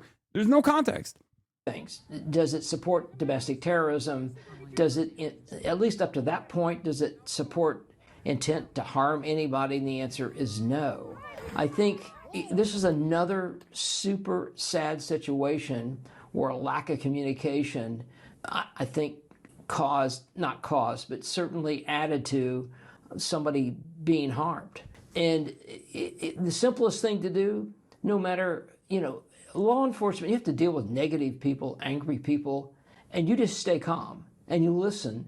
So to stand there for 3 feet from the car, wave to her, ask her to put her window down, and talk to her for 5 seconds, she would have driven on. That didn't happen. Now, does that play into the officer shooting? Maybe or maybe not. If he thinks he's in harm's way and is in bodily harm range of this car, then he's going to say I was justified in shooting. But it's the snowball event. As I've Lawyer here, there are laws, but there are constitutional rights enshrined in the Bill of Rights that exist to protect you from law enforcement misconduct like unreasonable searches and seizures, cruel and unusual punishment, etc. These rights ensure that you are protected from complying with unlawful orders. Exactly. But I think a lot of people genuinely don't understand this. They genuinely don't realize that, like, there are rules here, okay?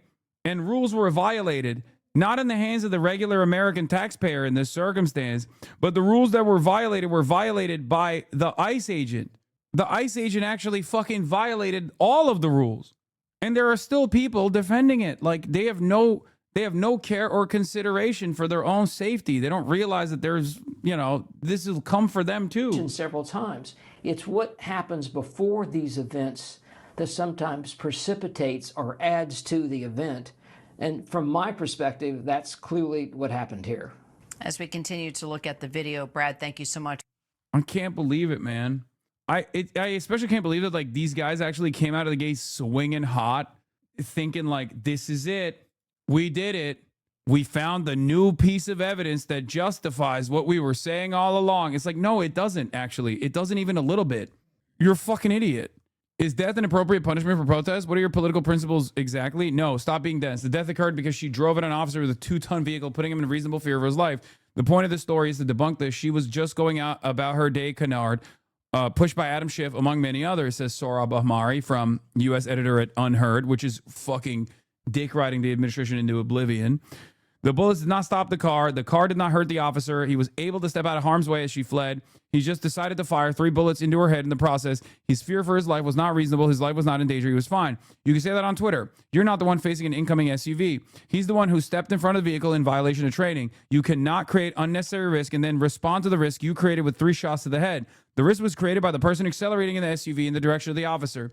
Again, wrong. That's not what happened. I also saw this from one of the chatters who sent me their own take, but new release footage reveals Renee Nicole's last words. Renee Nicole, good. That's fine, dude. I'm not mad at you. Gunshots. ICE fucking bitch. Nick Field says, imagine Democratic leadership is as confident as the Democratic Party's Twitter account. The young Twitter posters on the Democratic Party side, the young staffers are far, far more radical and far more ready for the moment. Please, please, if there's one of my messages you read, let it be this. I have a neighbor that was coming home from a jog and ICE was on the block. They yelled at him to move his car, so he tried to reverse. They opened his door and yanked him out and dogpiled him, broke 3 ribs. This was Chicago. So similar to this situation, it has been happening. Yes, there are plenty of instances that don't lead to a high-profile murder where ICE has already brutalized random people. It happens all the fucking time. Yes, that's the point. That's what we're mad about. Shot her 3 times in her face, called her a fucking bitch as she bled out, and was named a hero by Trump. If an ICE thug can do this to a friendly mother in a car filled with her kids stuffies, who tells the thug, I'm not mad at you, there's nobody they can't do this to. 100%. So here's Jessica Tarkov's statement on this as well. So, Jesse, you just said this woman is in severe crisis. She was boxed in. If you watch the whole video... No, she was boxed in. That's what she was boxed in. No, I said the team was boxed in. Okay, the team was boxed in by... Once she moved over, she pulled to the side, and then she actually waves another ICE officer past her, right? So she's in such severe crisis that she can be polite in traffic and say, you go ahead, and then you hear her actually audibly saying, I'm pulling out, right? She signals exactly what she's doing. She starts to move forward, and everyone should go and watch. The New York Times has about 3.5 minutes of footage coming from every angle. How many Proud Boys and ICE Boogaloo Boys you think are ICE agents? Many. If you noticed, the Proud Boys no longer actually march in the streets. I find that very strange. So they were a disorganized, decentralized militia movement for the fascists initially, and now they've actually become an organized fascist military unit under this administration. On Trump 1, they were a band of brigands, okay, doing street-level violence. And I think under Trump 2, they have become the black shirts or the brown shirts, straight up. And if you know anything about fascist history, That's exactly what happened with Mussolini's black shirts, and that's exactly what happened with the brown shirts under Hitler. That is exactly what happened. 1-to-1. A bunch of thugs got together and did street-level protests and violence all the fucking time, sometimes deadly violence, as Proud Boys have engaged in, all right? And then those guys then became a serious military unit eventually. Mao's lesson is relevant today. Arming the lumpen. When ICE offered flashy rewards, a 50K signing bonus to politically radicalized but economically immobile men, albeit in a reactionary direction, they mobilized the most volatile segments of the state against the proletariat to commit domestic terror, fragment the working class, steer public discontent towards ICE, and similar enforcers rather than bourgeois control of state infrastructure. It's a bourgeois state that is infinitely better armed and better equipped and better trained and infinitely readier to destroy any sort of inclination of socialism than the fucking Kuomintang, okay? It's not even a question. We are living in very different times here. I'm sorry. As much as I love this guy, okay, Mao Zedong, very, very different circumstances, very different set of circumstances. This is what they brought up to President Trump when they were meeting with him last night when he said, the officer, the brave officer, and after he tweeted, it's hard to believe that the officer is alive when he walked away completely unscathed. We can see that on video as well. But the footage contradicts the administration on almost every level of what they've said. Renee Good waving the vehicle by. The officer was to the side of the car when he drew the gun. He leaned over the hood for the first shot. You can see that on the angle too. That he fired 2 more shots at arm's length on a 90-degree angle. And it almost doesn't matter, actually, what she was doing because she didn't have another weapon. They didn't leak it to make the shooter look innocent, but to make the victim look guilty. Not guilty of a crime, guilty of having a visibly queer wife, guilty of liberalism, guilty of opposing the regime. They don't seek to exonerate themselves, only to demonstrate who deserves to die. I do agree with that, yes. I think the first couple of days they were getting, like, there was a little bit of momentum here, talking about how, like, this is a white woman, this is a mom, and they really, really wanted to show, like, who is a viable target here. And the viability of like a white lady, it doesn't even matter. Even if she was a straight white woman, the very fact that she is protesting against ICE or is even in the vicinity of a fucking angry ICE agent is enough for people to say, it's over. You deserve to be killed. There is no amount of cruelty that this administration won't get on board with. That much is clear to me, okay? That's it. It's a viable target, post-mortem justification, post hoc rationalizations, because she was saying no to the admin. And anyone that says no to the admin, anyone that says no to this administration deserves death. That's the point. Just like anyone who does criminal actions, like an insurrection, in the direction of this administration, in the direction of our big, beautiful president, gets away scot-free. That was the lesson that they were teaching by offering blanket pardons to the January 6th insurrectionists. And this is the second lesson that they're teaching to the cult. And it seems like many in the cult are actually listening. Okay? But what I'm trying to talk about here, is broader than this, right? Like where we go from here.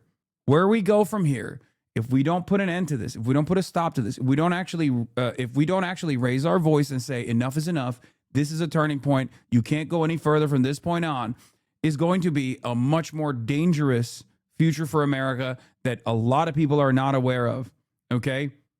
According to DOJ policy, which they should be in compliance with, it says deadly force may not be used solely to prevent the escape of a fleeing suspect. Firearms must be discharged at a moving vehicle unless a person is threatening deadly force by other means than the vehicle, and no other means of defense exist, including moving out of the path. He could clearly move out of the path because he did. So just the shit they've been doing to minorities except white people too? Yes.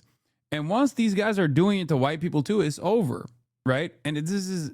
ironically enough, for white people, this is like, whoa, this is a scary moment. But for like every black and brown person in my chat, they recognize the danger of the administration justifying doing this to a white woman, right? Like an admin that does this to a 37-year-old white mother is doing infinitely worse shit to black and brown people. Everybody knows this. Everybody understands this. That's where we're at. It's fucking crazy. And the goal here is to just completely squash dissent. No matter how violent you get, it's always appropriate, okay? Oh, you said Trump sucks? Sorry, you're dead now. You said Trump sucks? We're putting you in prison. Nothing you can do. Oh, You pissed me off. You pissed off a ICE agent. I'm an ICE agent. You frustrated me. Well, I have every right to kill you. I have every right to put you in jail. That's what's going on here. Lawbreakers are a target so dishonest, moves goalposts. No, that's exactly chatter. Oh, chatter. What I'm trying to explain to you is what the administration's goal is here. That is the final goal, okay? I'm not moving a goalpost. I'm explaining to you what the admin's final goal here is. If they can get away with murder by claiming that this person was a lawbreaker, then one day you can be considered a lawbreaker too. Wake up. If you break the law and commit an insurrection, but you do it in a way that, you do it for Big Daddy Trump, you get pardoned. You can do the I will comply when an officer told me to stop all day, every day. Okay? This is not an argument. Cops are not God. They're not the judge, jury, and executioner. There is a constitution for this reason that offers every citizen, every person, protection against this sort of thing. And you're still literally arguing against it. Okay? You're arguing against it. Okay. What if a cop is pissed off and just kills your friend when you're walking down the street? Sorry, you should have complied. That's the argument that people are making. What then? What do you do then? Not only was this guy not a cop and an ICE agent, which means that they have even less legal jurisdiction to detain you, no jurisdiction whatsoever to detain you, but like you go to court. Oh, okay. Well, this is going to go to court. Not that it matters because the FBI is obviously fucking protecting another, another member of federal law enforcement in this situation. But like, GG's, I guess, your friend died. Is that what you're saying? Like, even in a hypothetical scenario, you can't even fucking say like, no, I think that'd be fucked up. I would argue against it. What if it wasn't Nicole Good? What if it was your mom trying to do a fucking K-turn in front of a cop and the cop got pissed, thought she was a libtarded bitch and shot her and killed her? What do you do? Would you say she should have followed the command of the officer? That's what you would say. Moment of chaos, moment of panic. Your mom is getting out of her driveway. Cops think she is a threat in that moment. Not a cop. An ICE agent thinks, get the fuck out of the car. She panics. She moves forward. The building doesn't meet the state mandated 35. What? Serious. I don't think that was her point. Do you have an argument that doesn't have insults? You don't win debates with insults. Okay. Oh, comply. Okay, got it. That's a hag on the right. That's a witch bro. That's a witch bro. Nah, he watches Asman for content. He does that during anything he doesn't want to hear. Why? He even gets ratioed on Twitter. Possibly that you're reacting to leftism that continues to get more extreme. She casting spells. HasanAbi is cooked.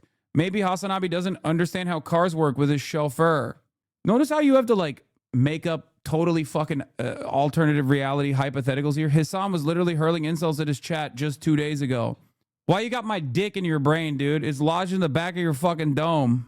It's so strange, dude. This behavior is so fucking weird to me. This guy literally said if an ICE agent killed her mom, he would just say, oh, just comply, lol. You're nothing.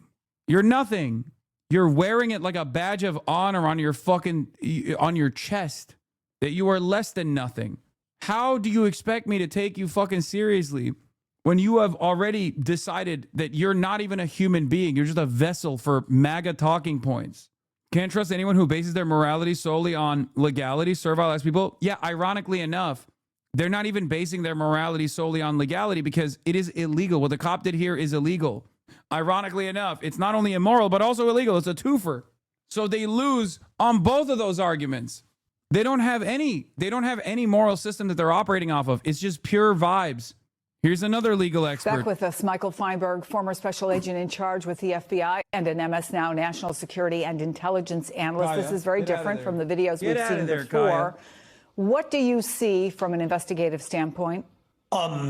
Frankly, law enforcement officers overreacting to what admittedly might be some sarcastic and lightly combative civilians, but I don't see a situation that would require the application of deadly force. I lean Republican, but no murder should ever be correct. The correct way, unless the life was in immediate danger. There's always two sides to everything, but seeing any murder is in fact not the correct way. Yeah, I think there are a lot of people like that. Going back to earlier point, what would it take for the admin to understand enough is enough? They don't care about being evil and have all the power and legislative influence to stay in power. So how much pushback would it take? There's been groups of massive protests since the beginning of the admin, and stuff is only getting worse. Not being a doomer, just curious what the best course of action is for U.S. citizens. I think you just got to keep pressuring. You got to keep pushing, and you got to get the Democrats to also do something. Like you got to get the Democrats to throw legislative hurdles in their direction over and over again. And you have to keep this pressure cooker going. Okay, that's it.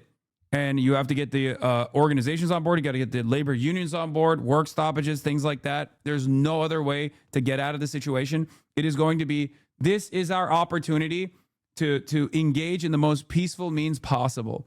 Okay? Because if this administration continues along the trajectory that's going down, it's not going to be peaceful 5 years down the line if we get there. Okay? It's not. It's going to turn into like actual conflict. It's going to turn into a real civil war. I don't know why these guys don't understand that. I don't know why most people don't understand that. Those who make peaceful dissent impossible make violent revolution inevitable. Okay? We're already at conflict. Come on, dude. I agree. I know. Do you think I don't see it? I'm saying it every day. The only thing that has like basically stopped this from genuinely turning into like a... The only thing that stopped this from genuinely turning into a civil war is that like a lot of liberals are still holding on to this notion that like Democrats will do something here. When they start realizing that Democrats aren't doing something here, when they start realizing that the law is not on their side at all, when they're all alone and the only thing they have is other people, there will be more chaos. There will be more decentralized versions of violence as well. There will be adventurists. I don't want that to happen. That is tremendous. That is a tremendous amount of pain. These people are incapable of not lying about this side window. You can see the photos of the car with the bullet holes. The shots came from the front of the car because that's where the officer was standing when he was hit by the car. He's allowed to discharge his weapon in self-defense. Yeah, JD Vance is just lying. Side window. First shot comes after he's clear of the direction of the SUV. Takes out swaps his phone. Hold on. State puppets. Oh my God. I mean, it's JD Vance. He is literally the puppet of the state.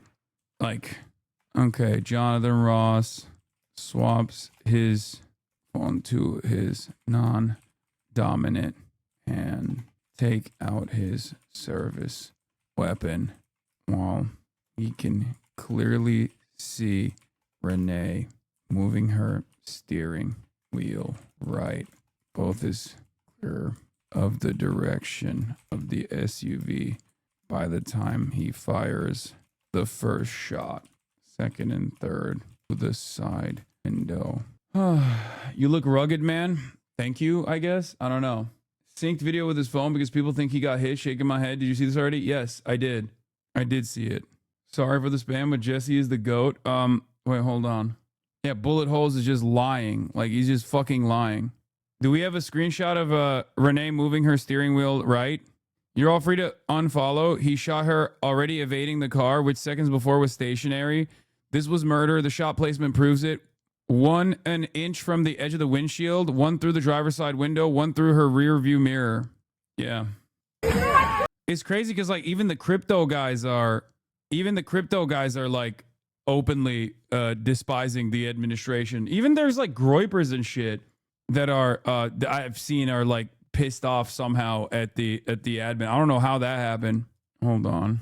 I'm gonna say Ross swaps his phone to his non-dominant hand to take out his weapon while he can clearly see Renee moving her steering wheel right. Both his feet are clear of the direction of the SUV by the time he fires the first shot. Second and third come through the side window. Lying fuck. Has Trump approval dropped because of this? I don't even know. They haven't. Only 43K viewers. You fell off, man. I know. I'm gonna kill myself. One of them is mad about him being in an interracial marriage. Breaking news. Jonathan E. Ross, Ice killed Renee Good as a race mixer, married to a Filipino. Right-winger sees Gestapo gangster shoot an innocent woman in the face 3 times. You know the problem here is interracial marriage.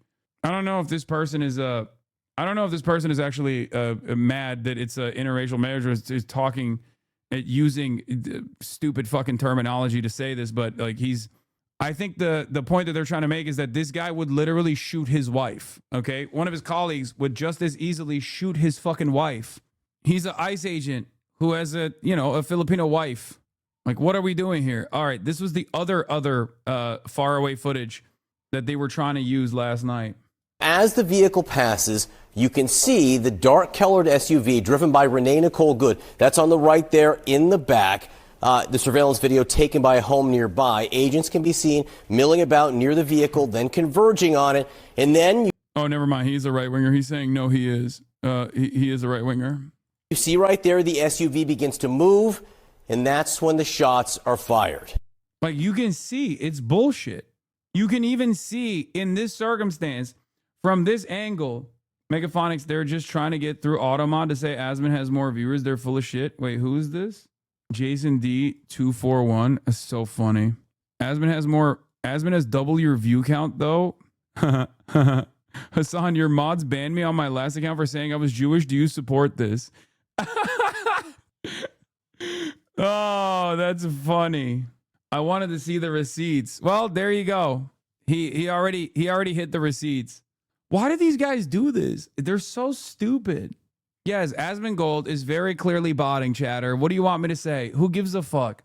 Asmongold could bot to 100K viewers or have 100K real viewers. That doesn't change that I'm correct on this argument. You know what I mean? I don't get it. I don't understand what this has to do with anything. Like, what, you don't have an argument, so you just lean into this shit? Okay, go bot him more then. Go buy him more bots. All you're doing here is just saying you don't know how to do math. These guys are, I feel like these guys are giving the game away, by the way, with the whole point of, bro, they've been coming here subbing just to say some dumb shit and get clapped. Hell yeah. No, keep subscribing. I love that. It doesn't make any sense. Yeah, he has 30K with the bots, dude. We saw that already. I know. No, not even 30K. He had 20K with the bots. The day that Twitch, the 3-day process where Twitch actually took down the bots was the only day where Asmongold was suspiciously under my view count. We all saw it happen. Everybody remembers it. And that's precisely the reason why his audience has to fucking keep coping. Okay? That was the one day, suspiciously, where Asmongold was devoid of 20K bots. And he had like 27K or something. And that was it. It's all good, baby.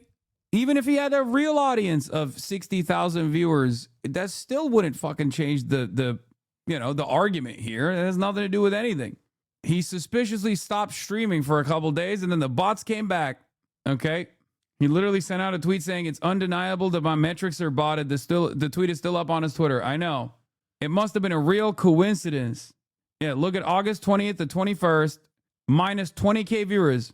You know what? Let's look at that, actually. Is that when it was? Does anyone have a link to the Twitch tracker real quick? Now that we got some cockroaches in the chat. The question is, who's doing it and why they're doing it, okay? Yeah, you can fucking keep coping. See, this is what I mean. This is what I mean. This is what I mean. Hasan crash out over Asmongold. Am I crashing out? Am I? Does it seem to you like I'm crashing out? Or are you just having a hard time seeing observable reality? Removing bots and artificial viewership is better for everyone on the platform. I suspect it's a work in progress, and Twitch is still A/B testing further. But you have been on the brakes. You have been on breaks, so that could be the reason. I would say 95% certainty that my channel's being botted. Any logical person would come to that conclusion. This was the day, right? What the fuck? These are clips. Why did you send me the clips? What was it? It's August, right? The 2 days, the fucking 2 days when they actually cooked the bots. What is this? Is this the August 20th and 21st? If you go to his Twitch tracker, they are the 2 worst performing streams of all 2025 for him. He's saying right now at this moment, you are manufacturing a narrative regarding Renee Good. No, I'm actually manufacturing a different narrative right now. A narrative that around the truth. Where is it? I need to see. I don't know how to fucking find like the, dude, this is the funniest thing. I can't even figure out like how to do any of this shit. Is it August 2025? Here, let's run it. Let's run it from here. Let's run it from here. When was the bot purge? Like right here? Here, let's do a 2-week time period. Oh, wait, this is 2024. Fuck. God, I'm so stupid. What's this? What happened here? What happened right here? What happened right here? Asmongold chatters? Why did that happen? The viewbot purge happened on the 21st. Your channel compared to Asmongold's? That's just stats over the past 30 days. Bro, what the fuck are you doing? Multiple times recently, Asmon has refused to comment on you, and here you are. Refused to comment on me? You know we can see your chats in his stream, right? Where he's like very clearly talking every day. The sub numbers are the most damaging. Yeah, he has like 6K subs or something. He's talking about me right now, probably. Let's see, randomly clicking. He's got, yeah, exactly. And what is this here? How much you want to bet that She watches streams. I don't know if she did or not. And wait till you surpass his follower account again. And the funniest thing about me viewbotting, right? This is the other thing too. I'll see if he is doing it today or not. Doing it today. So. Doing it today. Doing it any day. Guys. What is this? What's this? What is this show? Oh no. Oh no. Wait, what is this show? Oh, what's this? Oh no. Wait, I'm confused. What is he? Yeah, I get follower botted all the time. What? He's also not accountable for doing this. Keep this in mind. He's not accountable for this. I'm not blaming Hasan on this, but the idea that you're going to go around and constantly delegitimize and accuse me of view botting when your channel is getting follower botted, I don't know if your channel is getting view botted or not. I have no idea. I would never accuse somebody of that. His channel doesn't look like it's being view botted. But what I will say is that it's absolutely it doesn't look like it's getting view botted. It is. It's undeniable. Well, yours does. This is happening. Look at this. Where yours does, though. Yeah. We fucking purge bots regularly. He knew I would come in. Whoa, follower botted. Oh, here we go. Yeah, we'll look at this here in a minute. And so we got one more. Ooh. He does this every time. He's being follow botted. He knows he's getting botted. He is. He's being follow botted. This is undeniable. Yes. I have a lot of fucking Nazi freaks that try to hate raid. That's why we have a slow stream and a follow restriction. We purge them every day. Lot of shit. So let me look at this here. So this is the to expose worm disinformation tracker. How do you see the viewer versus chatter ratio that in the past used to show? Yeah, he has 7,000 subs with 61,000 people watching. I have 49,000 subs with 43,000 people watching. And you can always look at chatters as well. If you look at my current chatter count, and it shows it right here, there's 39,000 active chatters in my chat. Okay? There's 39,000 active chatters in my chat. 39,000 active chatters in the chat. Currently, 43,000 viewers totally. When you look at the percentage of active viewership versus when you look at the percentage of active viewership versus like what the viewership numbers say, which was in the past one of the best possible ways. Yeah, don't let this distract you from the fact that you said he's probably watching me right now and he was literally on your metrics when you pulled it up. Exactly. Not only does viewership not prove whether someone is more correct than another person, right?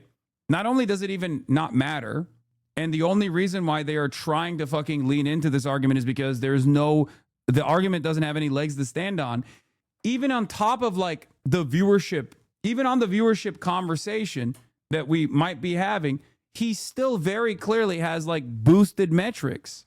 Where do you see the actual yeah, his shit skyrockets instantly, but where do you actually see the viewership to look at his viewership ratio is 68%. Look at my viewership to users ratio, 89%.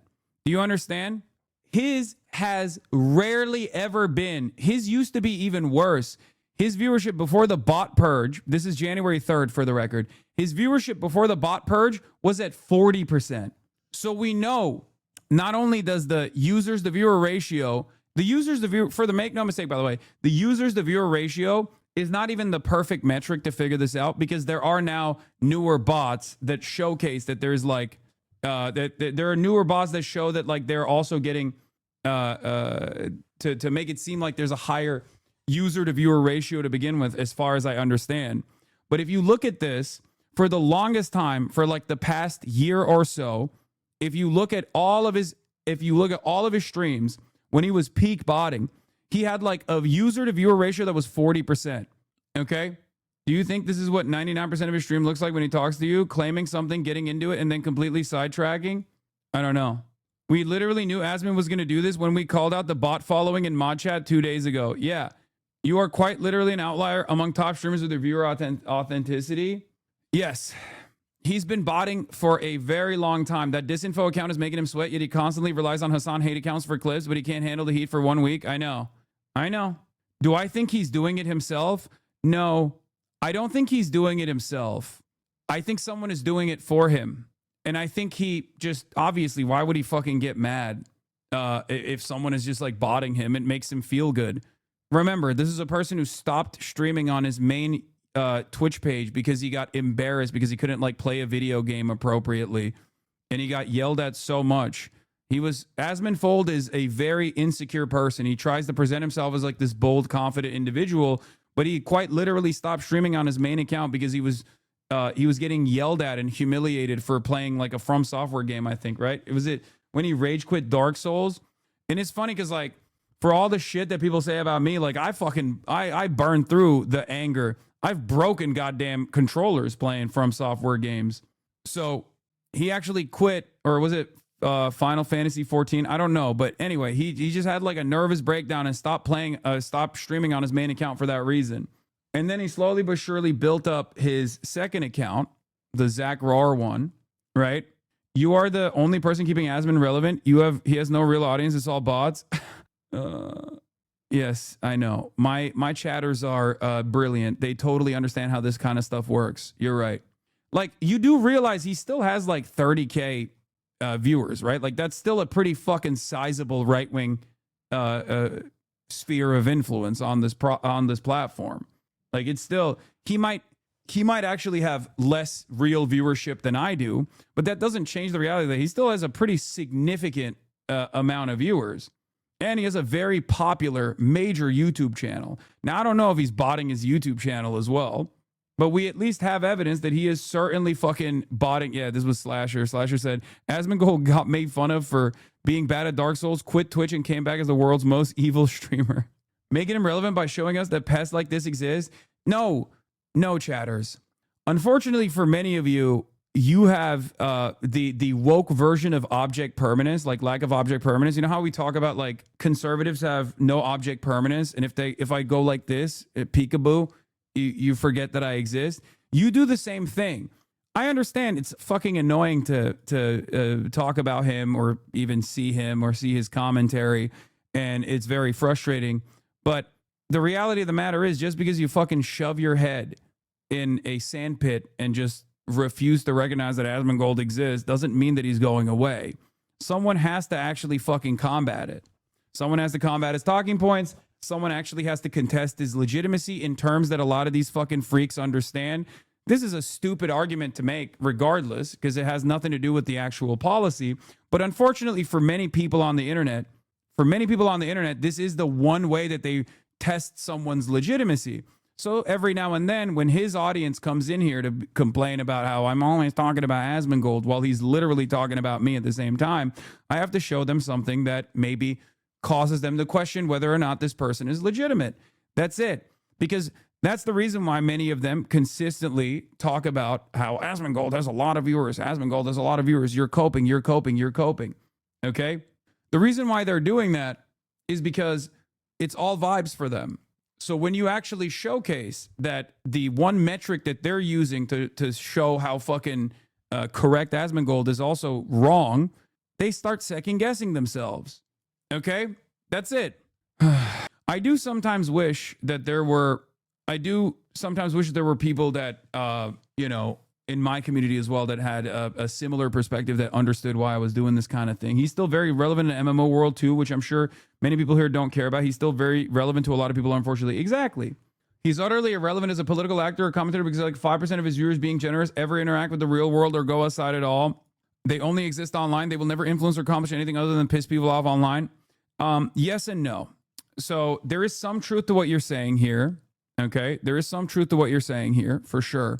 But unfortunately, in this administration, as much as I love saying like Twitter's not real life, this administration makes Twitter real life.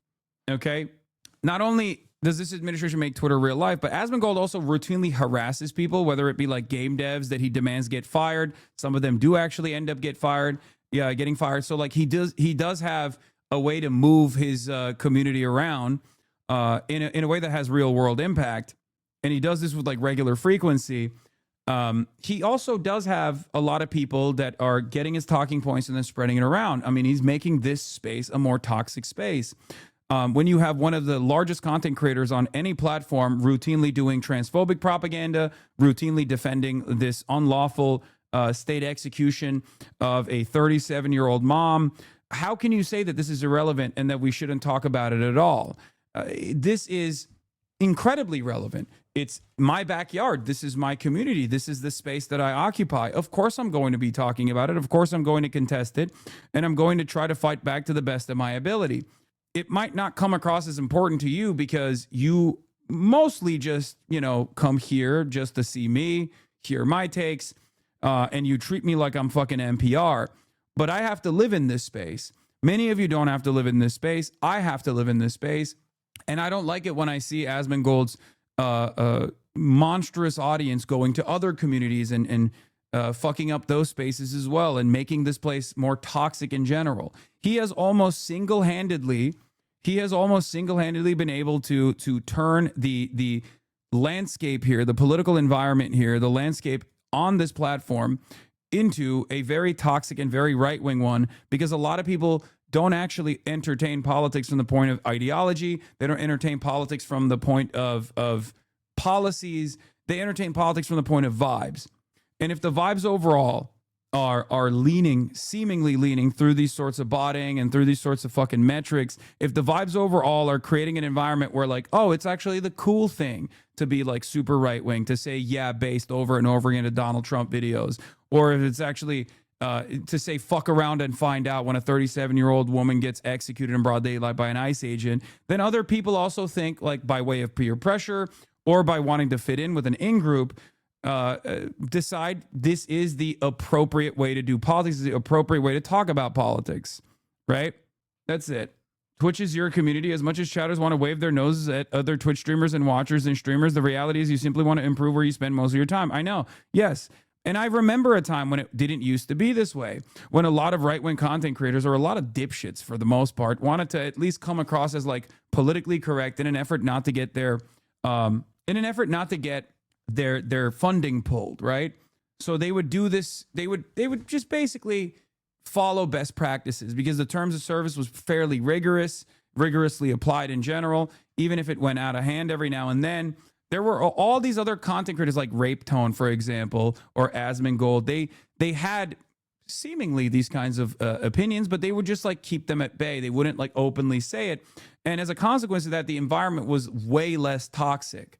But it turns out that self-censorship that they engaged in was causing them tremendous anger. And now that the floodgates are open, and now that the administration is actively trying to foment right-wing sentiment everywhere and move culture in that direction, they're increasingly expanding the permission structure of whatever kind of right-wing shit you can say. We're talking about a person who is like openly fantasizing about like having Nick Fuentes on his broadcast, right? Like that's unheard of. That's incomprehensible, many years ago. At the very least, Twitch's policy is inconsistent. By merit of having such a large audience, Asmongold is clearly permitted to behave in a way that wouldn't have been permissible at any other point in Twitch's history, even 2012. Exactly. And the way that they were able to justify this is by consistently leaning into outside groups like the ADL and whatnot. Anytime the ADL got mad at me, or anytime like other large content creators that I have like political disagreements with got mad at me and said I was an anti-Semitic terrorist or whatever, they would keep demanding that Twitch ban me. And when Twitch didn't ban me, they would say, oh, he owns Twitch. He owns the terms of service in Twitch. And then if I did get banned, they would move the goalposts and say, oh, he only got banned for a short period of time. He still very clearly owns Twitch. Every time they did this, they created this environment that Twitch was like hyper woke when that wasn't the case. And because Twitch clearly responds to outside influence with regular frequency, that's the reason why Asmongold never gets banned, except for when he very literally said that Palestinians deserve to be genocided. I'm Magnets? Can't believe you timed that. I don't know who Magnets is, brother. I'm sorry for your other chatter bestie that you feel like was unjustly maligned. Okay, does anyone else want that? Does anyone else want the smoke about how I like conduct myself, or how I how I do discourse and commentary? I genuinely don't know where you're coming from when you come in here and you're like, I can't believe you silenced someone that was my friend for, I don't know, an extended period of time. He has been gloating about the murder of this mom, calling her a bitch, and how they need to kill more people. You get banned instantly if you did that for Charlie Kirk. Oh, 100%. Can you imagine right after Charlie Kirk got shot, if I turned around and said, R.I.P. Bozo, Like on Twitter, not even on fucking Twitch, but on Twitter, if I said R.I.P. Bozo, he deserves it, and anyone who actually fucking doesn't feel that way also deserves to be shot too, in the same way that Asmongold is doing right now, what do you think would happen? Not only would there be 24/7 Fox News coverage, okay? Not only would there be Fox News 24/7 coverage on this issue, I would literally get harassed endlessly. People would be showing up to my fucking house trying to kill me, okay? And also I'd get banned off Twitch for like at least 30 days. So think about that. Think about the inconsistency. If terms of service violations is the only thing that you understand, and obviously not for you chatters are, more focused on the politics of it all. But there are still people that like perceive this stuff through the lens of drama. Like how many slop tubers would make videos about that shit? Asmongold on the ice shooting. You are never going to convince these people. Shoot them, then you victory lap around them if you do. If they people do trying it to more. call this a murder and all that shit. Well, hey, maybe they shouldn't be in front of the car. The thing is that you're never going to convince these people that it's not, okay? Like, it doesn't matter. The only thing you have to do is crush them. You crush them completely. You never go, like, after you say, basically after you run one of them over, right? Or you shoot one of them for trying to run you over, then you victory lap around it and you send in more people and you do it even more. That's the only solution.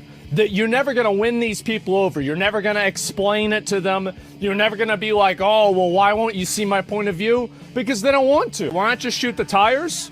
So that way you make the car unsafe and some other innocent bystander can get hurt indiscriminately because the person didn't follow. I mean, shooting the person in the head is making the car unsafe too. What the fuck? The law? Nah, bro, you shoot them right in the fucking face.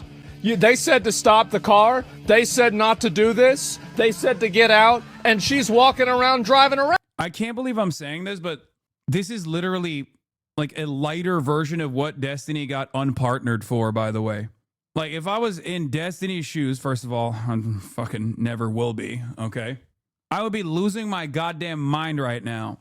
Back in the day, during Peak Woke, when Destiny said, I don't give a fuck, the riots need to stop so bad.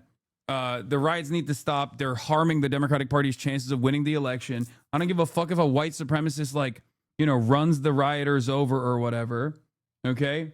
He got unpartnered for it. That was that was the beginning of the downfall for him. He got fucking perma-banned, perma-fried. I mean, he did a lot of shit past that point. That obviously caused him to never get unbanned because he was so toxic and he was like constantly harassing people, which Asmongold does with a much larger audience, for the record.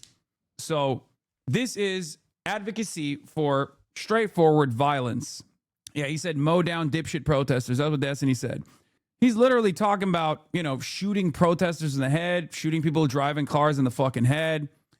His audience is consistently coming in and hate rating whoever the fuck is in his crosshairs. Luckily for all the much smaller content creators nowadays, I'm in the crosshairs all the time. So they just mostly come in here and yell at me. And, that's fine. I'll take it. I can tank it, right? I can tank the entirety of the fucking conservative commentary sphere and maybe even the administration. I can tank Asmongold. It's not that big of a deal. But the reality of the matter is, this kind of statement, if I were to say this about, Charlie Kirk in the aftermath of the Charlie Kirk shooting, if I just kept saying like people who want to defend Charlie Kirk also deserve the same fate, I would get banned for 30 days easy. Maybe for the rest of my life, let's be real. I might get banned from life. So the very fact that Asmongold gets to say this should call into question whether or not Twitch is woke at all. And I've talked about this before. The reason why, and by the way, this is being highlighted by Captive Dreamer, who is one of the more prominent open neo-Nazis on Twitter. Okay, a famous neo-Nazi is posting this to give you context into how far Twitch as a platform have moved to the right in what they apply terms of service to and what they choose not to apply terms of service to. I'll be very honest with you. Twitch knows Asmongold is botting.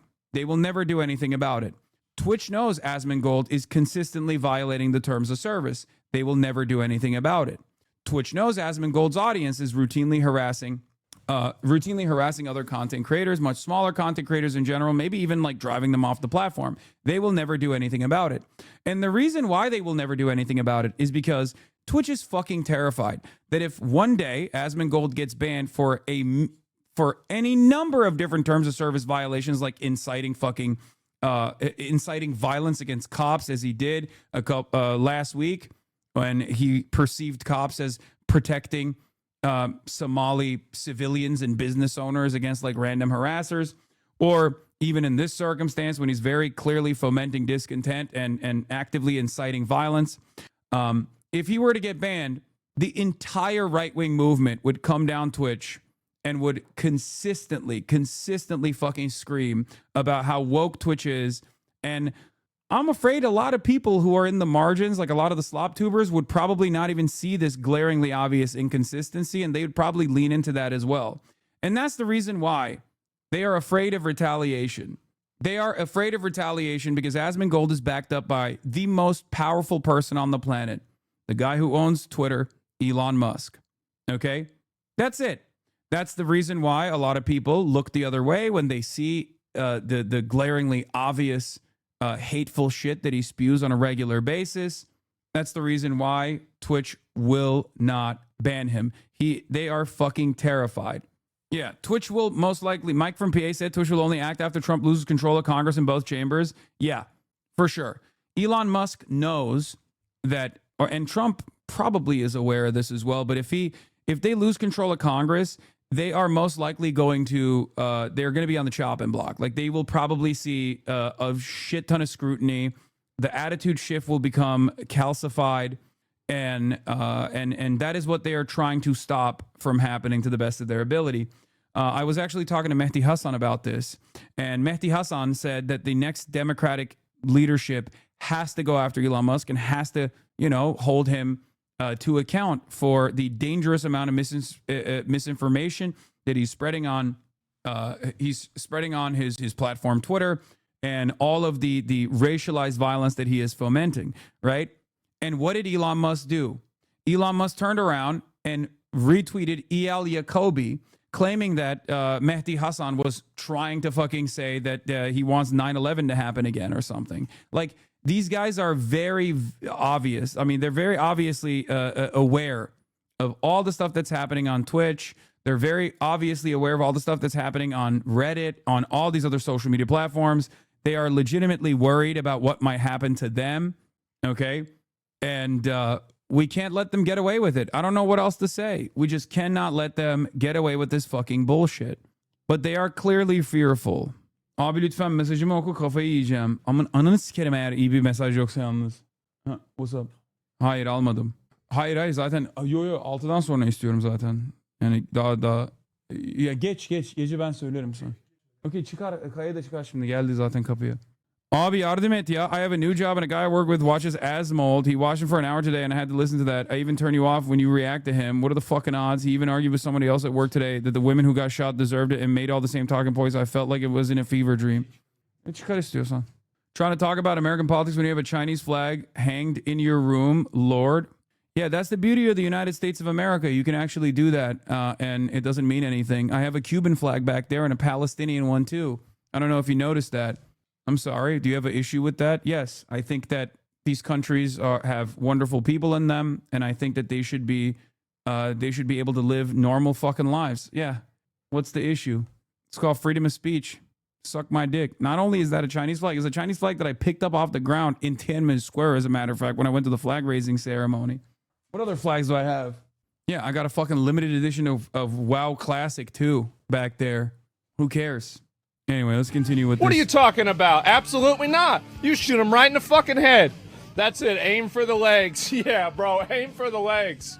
Oh, my God. Some of these people not thinking about this at all, bro. From the vehicle, from what I saw, I mean, barely, maybe. He barely got away. And, yeah, he pulled the gun on her and he shot her. Yeah, the thing is, like, how is it even that close? Like, even if you think that, like, that's what happened, what are you talking about? They told her to get out of the car. She almost ran him over. Are you going to expect somebody to make, a decision like that in 1/10 of a second whenever somebody's like actively basically trying to run them over? If somebody did this to an average person and they shot him, I'd say rip bozo. The fact is, this is just what happens. They told her to get out of the car. Did she get out of the car? No, she didn't. She did something that, I mean, I looked at it, it seemed like to me that, yeah, it's somebody trying. What happened to Asman Lamau? When did he get this insane and just bloodthirsty? Clout, ego. Got to his head, that paired up with the boss that he's been getting made him feel powerful. His day will come. This is the first instance where like there is additional scrutiny on a lot of the stuff that he's saying because he got a little too big for his britches. Last time he got a little too big for his britches was when he said Palestinians deserve genocide. He at least, as a room reader was, or as a Reddit reader really, was a little bit more sheltered with like the more insane things that he truly believes. To run over a police officer, number one. And number two, she disobeyed a direct order. And who knows what somebody like that is going to do. And this is a big issue that a lot of people don't understand, is that they don't understand the butterfly effect of allowing a person who... Yeah, no, he's getting cooked on Twitter for the first time ever because most people didn't know who the fuck he was. But the more they see his pop-off moments, the more people will cook him. You can see right. Oh, yeah, this is another one I was going to show you earlier. This is good trouble cooking his ass, too. And you can see right here, if the cop wasn't in front of the vehicle, then he wouldn't have been able to make this shot. There it is. It's pretty fucking obvious.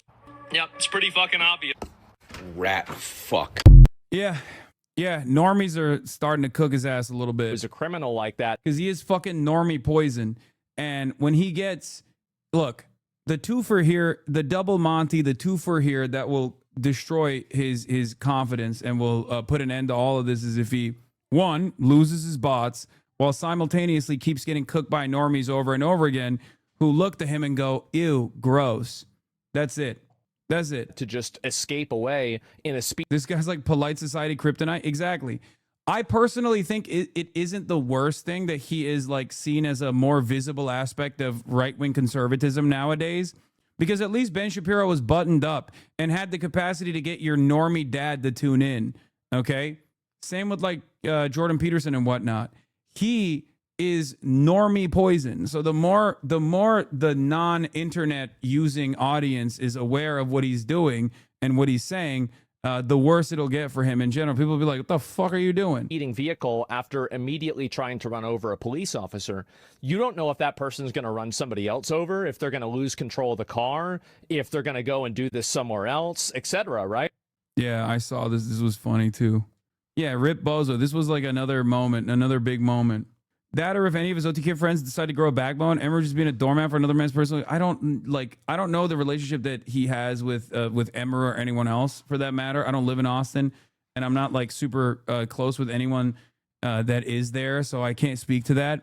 But I don't think that is gonna do it either. He only cares about fucking views. Like, let's be real. Came back an hour after we were still obsessed with Asmongold. Yes, chatter. That's what's going on. Okay, Hasan is the easiest country to rage bait. Twitch drama ZZZ, we do not care. I want to see what you fucking say on Asmongold's chat. Now, prior to this, the video shows the SUV had been stationary and sideways across the road like that for about 3 minutes. The reason for that is unclear. CNN has obtained some new video. Again, it's grainy and distant, but it shows 4 full minutes leading up to the shooting. It shows Renee Good's maroon Honda Pilot entering from the right there. Then 20 seconds later, someone gets out on the passenger side. We don't know who or why this person leaves the car. We then see her turn and pull perpendicular across the street, seeming to block the way. But as you see here, leaving room for vehicles to pass by her on either side.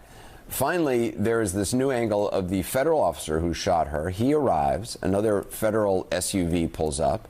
As the ICE officer briefly goes back to his car, then he returns, and with another agent grabbing at her door, she starts to move forward. Again, it's hard to see from this angle, followed by 3 gunshots in quick succession. 4 minutes in all from start to finish. But for all the video that may reveal, it says nothing about why Renee Good was where she was or what she was doing there. And it's not all we don't know. I can't believe they're still fucking manufacturing consent for this, like the viability of this, you know? It's crazy. Anyway, here is another law enforcement like person analyzing the situation. The reason law enforcement officers are supposed to be Here he is holding back tears and shaking. Okay, this is the last thing I'm gonna look at. AoE damage. Here he is holding back tears and shaking before he quit Dark Souls 2. I'm AoE farming them. I've never seen this. That was to be fair, Dark Souls 2 is fucking, you know, it is heartbreaking. I'm dead. Also, unironically, this is a far more preferable version of Asmongold. I'm done. I'm done. I'm done. The game gives me the fucking shakes. I get stressed out whenever I'm playing it. I'm done. We had a good time. I enjoyed it, but I don't like playing a game that gives me like, that makes me feel like that. That's all there is to it. Yeah, I'm shitty at the game, and that's it. I don't want to deal with it too much. Malding Listen, it was rage. fun. Thank you guys very much for watching. I appreciate it. And until next time, that's Dark Souls, baby. Well, it's just like I get the shakes, man, and I can't like get them out unless I like go lay down for like an hour. He didn't just quit. He quit his stream. He didn't just quit Dark Souls. He quit his fucking stream after this. And that's what I'm gonna do. One last try. I'm not doing one last try. That was my one last try.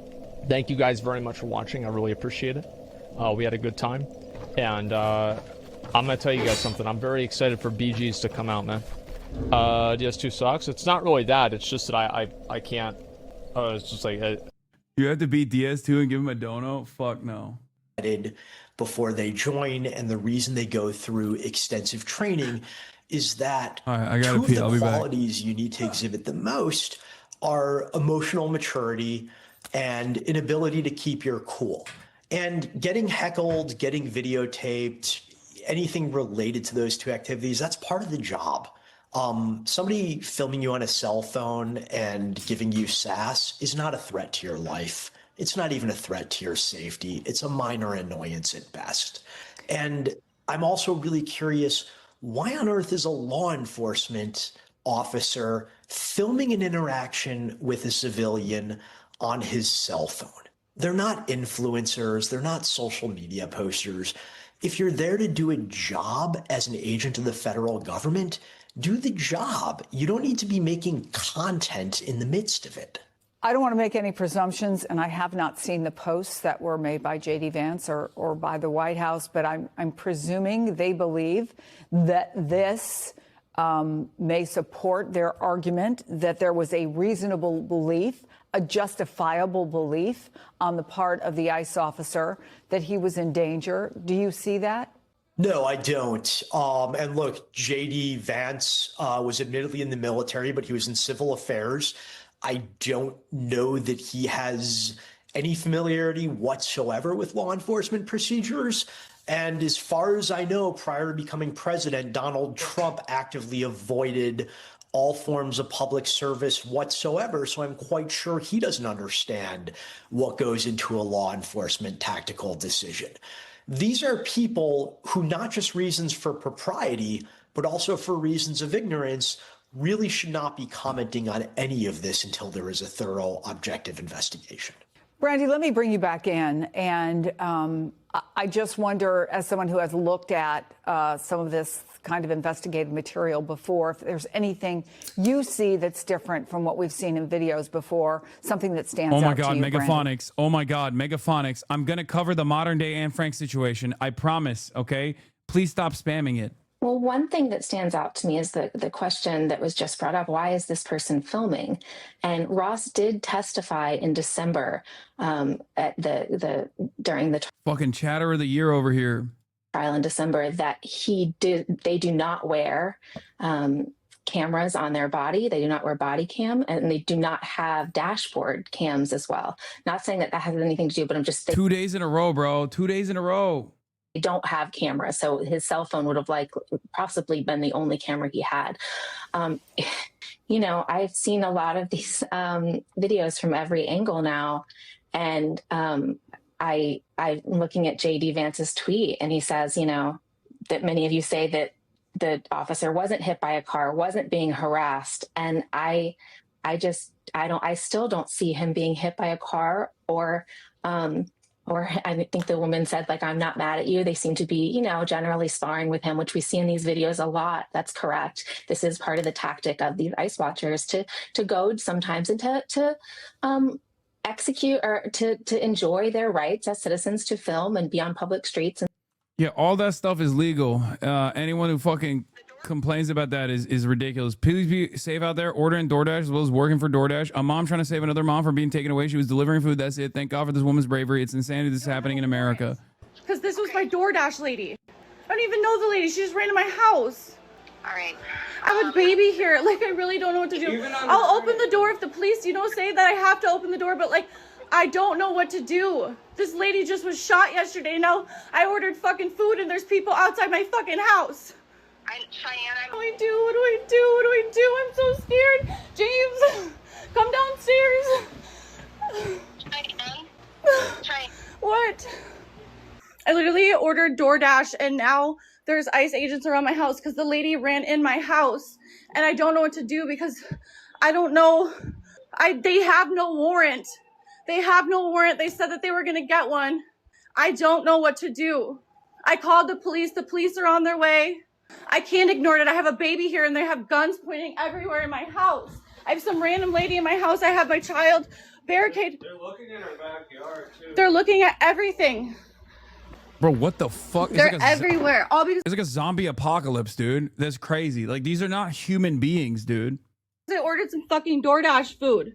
I don't know what to do. I'm gonna have a fucking. So I guess she ordered DoorDash, and the lady that was delivering her DoorDash might be an immigrant, and while she was in the process of doing the delivery, ICE just rolled up and were trying to detain her, like trying to arrest the DoorDasher. Okay, so I guess she ran inside the house, like the DoorDasher ran inside the house, and she just like offered her shelter. This is the lady's license plate. They already took someone out of her car. I called the police. The police are on their way. I asked for a warrant. I just fucking ordered some fucking food and then some lady ran to my house. They grabbed her husband and kid from the car? DoorDash lady ran in her house. This dude just has his hand on his gun, just fucking chilling. Just husband, no kid. She did not offer shelter intentionally. She'd be guilty of harboring if she did. I don't want them to come in my house. Okay, even if they get the warrant, they're coming in your house. We need to come up with this peacefully, right? Oh my god. I own this property.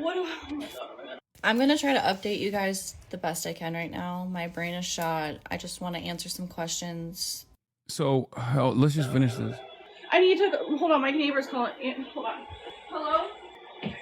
Yes.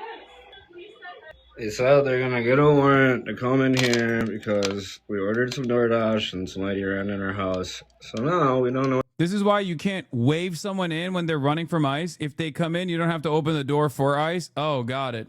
What to do? I don't think the police are gonna do anything because I don't know what to do. I'm just waiting for the warrant. I don't know what to do, man. This is scary. It's gonna get worse, dude. You don't even know her. Bro, this is literally like, you got some Jews in the floorboards or what?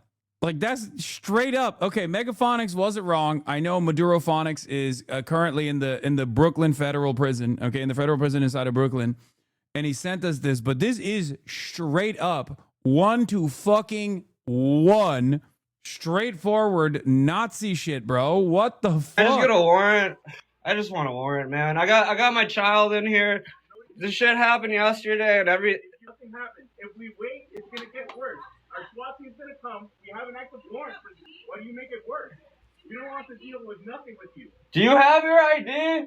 She said she has her ID on her. Hold on. Okay. If you put your hand off, you take your fucking hand. Stop. Okay. If I open this door, one, you're not coming in my house. I Don't will open give the you door. her. Don't do it, this lady. This is her ID. They said She is a U.S. citizen. They said they ran her place. This was my fucking DoorDash. The fact that you guys are American. Fucking family already died. Work here. By Abraham Lincoln. 38 plus 2. And a Native American. Damn. You said she's white, but bro, there's a difference between a white lady claiming Native American and knowing that Abraham Lincoln ordered the execution of 38 natives while offering clemency to many Confederates. That's deep lore. So I have no reason to doubt. I have no reason to doubt that she's definitely Native. Okay, like even some Native Americans might not even know that. Like, what are you talking about? Fucking door was indecent since you guys have pointed fucking at me. Fucking open it. Yeah, the other thing is like they will try to sneakily get an administrative warrant rather than a judicial warrant. Okay, an administrative warrant I think an administrative warrant is not enough to go into the house of an American citizen, like a random American citizen, right? Like that's not the same, but they'll float it as though it's a judicial warrant. It has to be signed by a judge. But you guys are not coming to my. You guys will not shoot anybody. Bro, this is literally vampire shit. Like they're like vampires. You did yesterday. And you had your hand on your gun this whole time you've been here, dude. You had your hand on your gun the entire time. We have it all right here. That's true. That he should. By the way, once again, like this goes back to what I was saying over and over again. The fucking the foot soldiers of white supremacy are no longer pasty. Okay, it's like that's like a very common thing that you see, especially with Customs and Border Patrol. Customs and Border Patrol has always been 52% Hispanic. Okay, like even before this new meta, and they love talking about that to be like, how can you say they're racist? They're Hispanic. It's like, okay, dude, who gives a fuck? They're still doing white supremacy. Okay, the whole purpose of ICE is to create a white nativist, to enforce a white nativist immigration policy. Like that is absolutely racialized. Having said that, it is pretty fucking wild how consistent this is, that like these guys are running around looking for, you know, other dudes and ladies that are the immigrants just like they are. Hand on your gun this whole time you've been here, dude. You had your hand on your gun the entire time. We have it all right here. You're fucking live. Get off Literally, the Jews in the ghettos would rattle. It's called capos. That's what it is. It's like my yard and I will open the door to let her. And that's a different situation than this one. That was literally during the Holocaust. And there are those who did it for immediate gain. And there's some, like, there's different accounts for it, at least. I'm not defending capos, obviously, but there's like different accounts for it because it's like a historically complex situation. And the Uden Rat Council, these guys are not under duress to become an ICE agent, okay? Like, oh, if you don't become an ICE agent, you go to the concentration camps. It's a little different, even then, obviously, it was completely unacceptable still. Go up to the car, because I don't feel comfortable. I have a 2-year-old. I have a 1.5-year-old baby. 3 more in school. Hello? Sheriff's office calling you. Yeah? So I understand that you're fighting right now. I'm going to, but move. Please. 2 options, right? So either let the federal agents come in and take care of that, or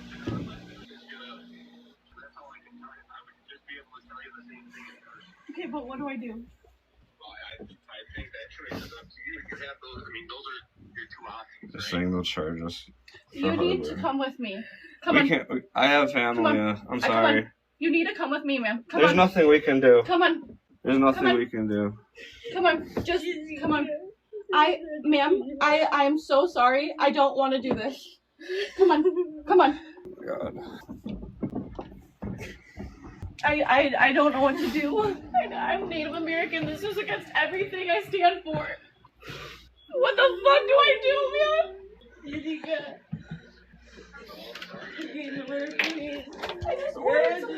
I need you to come up. I'm sorry. I need you. Come on. I can't.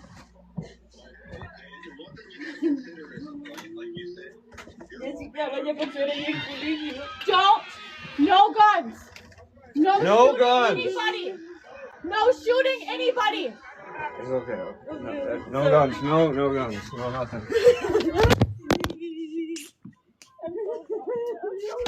I'm so sorry. I don't know what to do. I'm so sorry.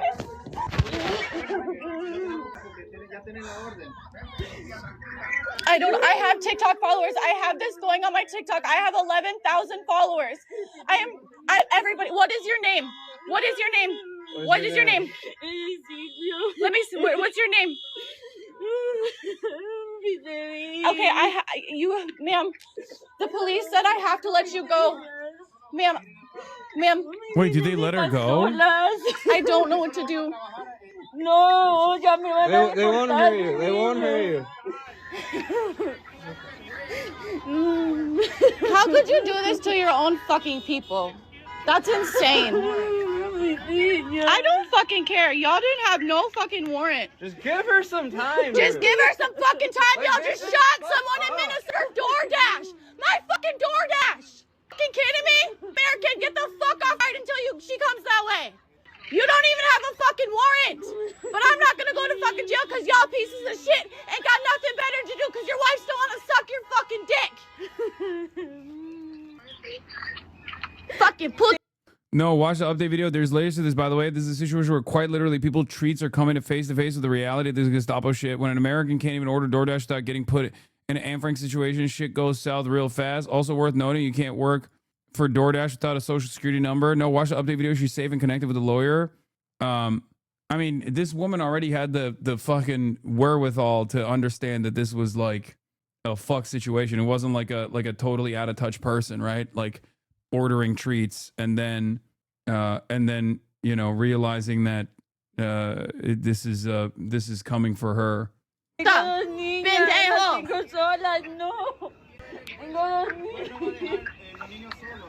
No, eso es mentira, ustedes lo separan de las familias. Tengo mis dos niñas solas. They already took her kid. I don't know what to do. I have a baby. They were literally telling me that if I don't, the cops were even telling me that if I don't open the door, they'll literally charge. This is the problem with fucking cops. Like, she doesn't have to open the door at all. She does not have to open the door at all. They need a fucking judicial warrant to be able to come into the house to extract her if she's like genuinely a threat to public safety or whatever. They can just sit there till the fucking cows come home, for the record. But she doesn't know that, and she got led astray, for the record. She did not know that, but just so you know, it's not like harboring a fugitive or anything like that.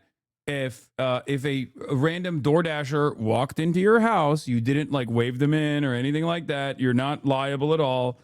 I see a lot of chat blaming her for letting the lady go. Do you think Chad is wrong here? They had a baby. I'm so torn.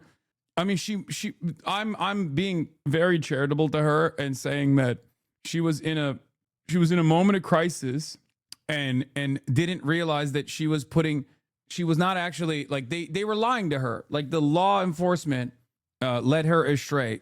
The ICE agents were lying to her and the cops were wrong.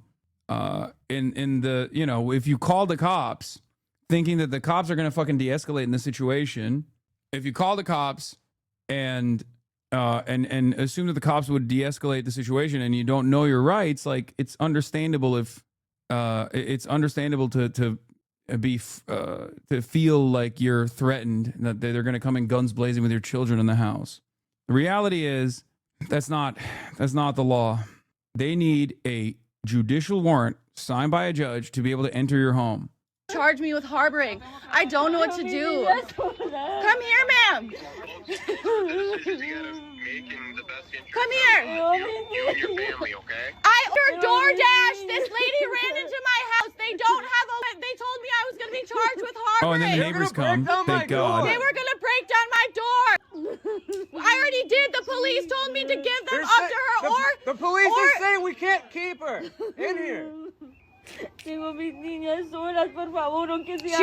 Minnesota. She has a Minnesota license. And how are you guys going to wear the police Minnesota symbol if you guys aren't police? You're literally talking to her in Spanish. I hope they turn on you and take your family, because that's what you're doing to people. You're separate. She went beast mode. She fucking, oh shit. Okay. She went dark woke. She went dark woke. She went fucking dark woke in that moment. I was going to be charged with harboring. They were going to break down my door. They were going to break down my door. I already did. The police told me to give them up to her, the police are saying we can't keep her in here. She's from Minnesota. She has a Minnesota license. And how are you guys going to wear the police Minnesota symbol if you guys aren't police? You're literally talking to her in Spanish. I hope they turn on you and take your family, because that's what you're doing to people. You're separating family. They took her kid. I don't know what to do. My baby's inside. I did call the police. The police told me that the police are gonna help us. They told us that we have to open the door. We have two options: get charged with harboring or fucking release her. The police should be on their way, but I don't know what to do. And why don't you guys have a search warrant? Yeah, Chowder linked this earlier. Visuals showing of the two warrants, okay? Know the difference. Know the difference. This is a judicial search warrant. This is an ICE arrest warrant, Okay, it's issued by ICE. It's not issued by a judge. If you encounter ICE at a courtroom, contact a lawyer before your immigration court date. Never sign anything without talking to a lawyer. If your case is dismissed, you have a right. ICE arrest warrants do not allow officers to enter your home, workplace, or search your person without consent. You have a right to refuse entry or search. This is what an ICE warrant looks like. Okay, up top it says U.S. Department of Homeland Security. Now, the media will also oftentimes play fast and loose with the way that these administrative warrants are processed. Like they'll say, oh, he had a warrant, right? This person has a warrant. Did that person have a judicial warrant? Was this like were they actually avoiding, like, did they have a bench warrant? Did they actually not attend trial at the court date that was given to them, right? Like, or is this just, when they say this person has a warrant, are they talking about an ICE administrative warrant, an ICE arrest warrant? Okay. An ICE arrest warrant does not give the ICE agents the allowance to enter your home. They will use it, though, to lie to try and enter the home, because at that point it's your consent that allows them entry. It has to be a judicial warrant, and it has to be signed by a judge. It has to be issued by a court, not ICE, and a signed judicial warrant allows ICE to enter your home, workplace, or search your person. This is why when they conduct like business raids, for example, if you've seen this in the past, like businesses can just like shutter their doors, lock it, and be like, no, fuck off, you can't come in here. And then the community will storm. The community will surround the ICE agents and make it impossible for them to conduct their affairs. And they have to fuck off usually. And the reason why they have to fuck off in that situation is because they do not have a judicial search warrant. If they have a judicial search warrant and you close your doors, they can break the door down. It's that simple. She sold that Dasher out for what? She didn't. Fuck white liberals, they're fashion collaboristas. Okay, calm down. First of all, she's Native American. And secondly, I don't even think she did. No, she didn't. She did not. I mean, I don't know. Not yet, at least. Harbor or fucking release her. Also, remember, they can lie as well. Shouldn't be on my fucking. They can lie. Cops lie all the time. They even lie on the stand as well. It's called testifying, but that's illegal, for the record. The only place where you can't legally lie is the stand. Even though cops do it all the time, they do it so much that there's a term for it. It's called testifying. Everywhere else, they can legally lie. This is our property. You guys know. Property. No, I own this property. I told you guys, look, if you don't have a warrant, you're not access in my house. I took law course, fucking stupid. Good, she's terrified. You know what's funny? I think she was gonna give her up because, like, in the middle here, she's like about to give her up. But then they annoy her so much that she's like, actually, you know what? Fuck it. I told you guys, look, show her. No, es mentira. Usted los separan de los babies. No. I don't know what to do. Yo me voy con mis niños, es lo único. I called the police, but I don't know what to do. A woman was just killed in Minnesota yesterday from you guys, and you guys think that we're gonna just take this shit lightly? Literally, you just shot and killed someone yesterday, and you can put on your shit and go to work, and that shit just sits right with you? What the fuck is wrong with you guys? You guys are modern day Nazis. My fucking family got killed. Native Americans got killed for you guys to put on that fucking shit. Bullshit. I was literally there. That's my neighbor. That woman is safe at home. Wait, really? Mr. Fumduck? Fucking bullshit. Yeah, I love that the community showed up, by the way. So nowadays we can't order DoorDash without ICE showing up to our house, right? Hasan, this is not a good example of what people should do. Just wait for the cops to arrive. Hey, first of all, chatter, I said that, okay? I walked you through step by step what she could have done in the situation that would have even made it better. Like what her rights are in this situation. But you also have to understand, she doesn't know that, okay? She doesn't fucking know that. Not everyone is equipped. That's why I talk about this stuff, okay? Until you have a warrant, get property now! Yeah, see, she gets more. You're seeing in real time why community matters. You're seeing in real time why having numbers on your side matter, by the way, because she feels more emboldened and she gets braver. I mean, it's already maximum bravery when you got a bunch of fucking people storming your house with guns, okay? Many of you have never been in that situation, okay? That is already maximum bravery. Telling a group of people with guns outside of your house to fuck off requires a shit ton of bravery. It's already a chaotic situation. This is a random person that she doesn't know walking into her house. A lot of you see yourselves as like, a brave, bold warriors of social justice or whatever, but she's already showing a lot more solidarity than the average person would in this circumstance. Okay, so calm down. I want judge papers. You, just because you're the one that. Have you ever considered how much Michael Hastings fan? Have you ever considered how much pressure the poor cops are under? Big sad. They probably are neurodivergent and can't process any verbal input from civilians. People shrug. True. Why didn't I factor that in, dude? That's crazy. True. Also, shout out Michael Hastings. TikTokers right now, Zin. TikTok. A judge fucking TikTok. OG heads know. R.I.P. Michael Hastings. OG heads know. I used to work with him. My colleague, who may or may not have been assassinated by the American government for his investigative reporting on the Rolling Stones. You guys aren't wanted here. The judges. Stop saying like the 11,000 followers on TikTok is not like a flex, guys. She's not trying to say she's clouded to the fucking ICE agents. She's trying to say that I'm going to post this shit and it's going to cause you headaches, okay? Signature. Yeah, notice the whistles coming in. Neighborhood watch is on it. I hope you guys fucking night. You don't. Where's your badge? You ain't gun. Where's your papers? Where's your badge? You guys. Yeah, Michael Hastings won the CI Prize for Excellence in Journalism. Wait, so she didn't actually give her up. Why were chatters saying she gave up the lady? I tried to tell you that. She did it in the update. Yeah. Okay, respect. She was close. She was scared. Okay. And then community came in. And once community came in, she knew she was protected. Okay. That's important. That's important to recognize. One, incredibly brave from the start. Okay. She was incredibly brave from the start. You have a random stranger walking into your home. Like, let's be real. It's an uncomfortable situation. Okay. Not everyone is going to automatically recognize the humanity of that person in that moment. Okay, for a lot of people being like, oh, she's a treat the right, fuck her, whatever, immediately rushing to judge this person. Okay, there's a language barrier. She doesn't know who this person is. Like, how the fuck are you supposed to? She has kids in the house.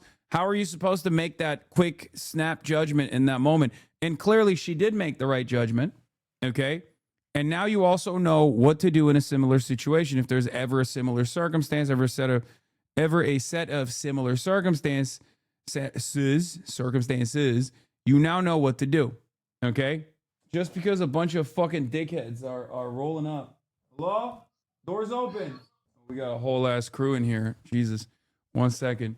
And then she does an update video. Here, I'll play the update video while I go bring my guests in. And then another time when I'm actually processed what the fuck just happened, I'll talk about it more. So, first and foremost, the lady is safe. I know a lot of you guys were wondering. She's safe. That's all I'm going to say, due to her safety.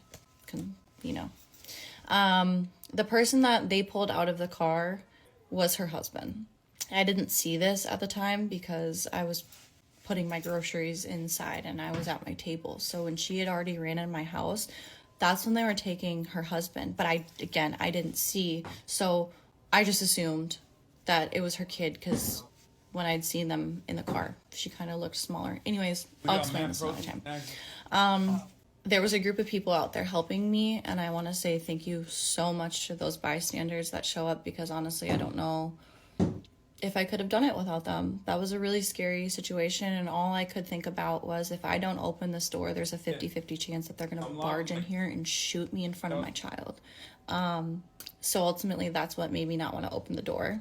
And then when you have officers threatening you, that just scares you. And yeah, it's insane. And I don't think anyone will really understand how anyone feels until you're put in that position. Anyways, enough about me. Going back to the lady. Her Her husband's name is Brandon Stephen Saenz. His last name is spelled S-A-E-N-C. Brandon Stephen Saenz. Probably saying the last name wrong, but that's how it's spelled. I asked someone that was there that day because some people have been in contact with her for her safety reasons. I didn't want to be, just in case the less information I have, the better. So I just asked the person, is there anything, she wants to say to you guys that have watched what has happened? And she said, we have never committed crimes and are good people. And I think that one right there just really fucking hurt. It's like that. Because, what the fuck? I don't know. I'm still in a lot of shock. So, I don't know if I'll be posting as much. Maybe I just gotta process a lot of shit, and yeah. Y'all are funny as fuck, dude. Oh my god. No, bro. They've never done a stream before, so they were literally standing back there, be like, "Yo, what do we do here? What the fuck's going on?" We got Mustafa the Poet and Daniel Caesar in the building, ladies and gentlemen. What are you guys doing here? What is the reason for you coming to the stream today? Yeah, you gotta get closer to the mic too. Oh, yeah, that one's a little busted. I don't know what the fuck happened there, but you can. That's good. Yeah, we got a show coming up. Yeah, we have a show coming up. I feel like we're walking into an alternate universe, bro. This is. I wasn't expecting this many.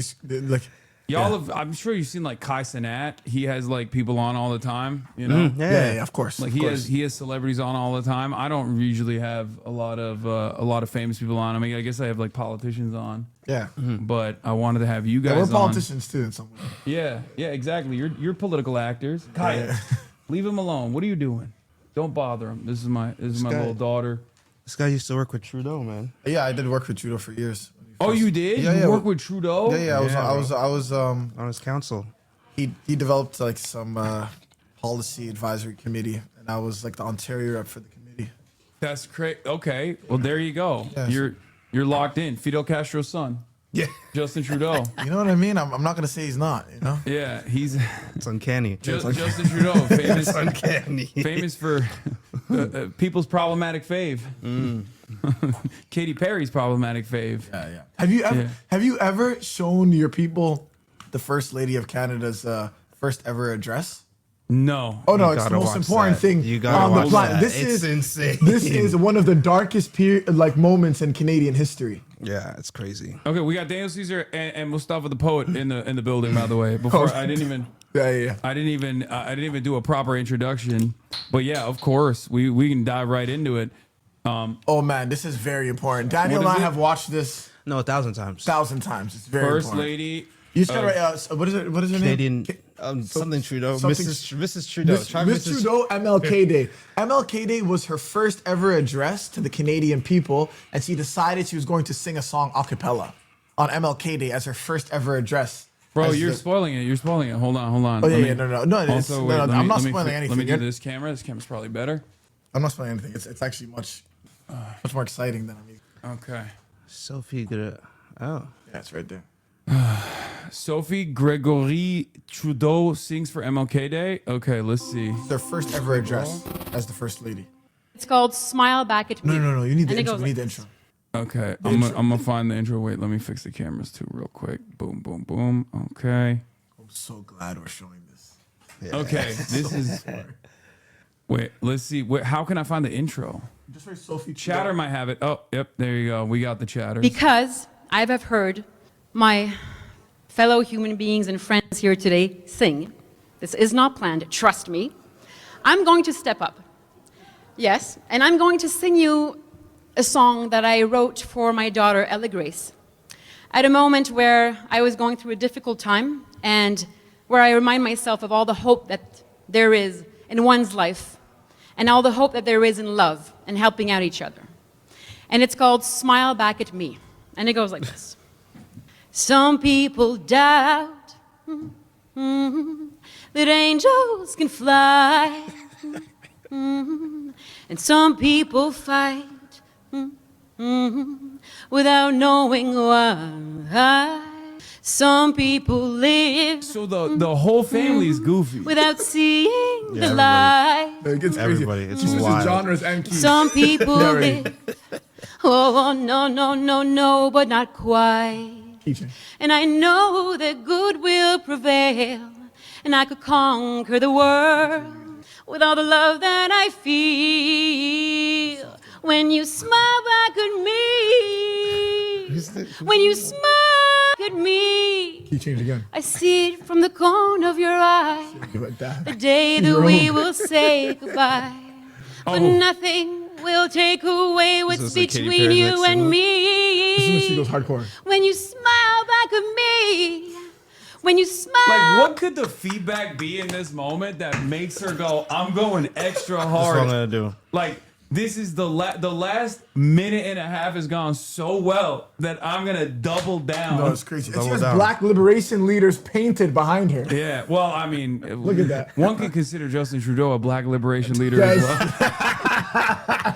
It's true. Back at me. When you smile. Dude, what the fuck When is you Canadian smile. politics, man? When you There's so much funny shit. smile. It's wild, bro. I love you, my child.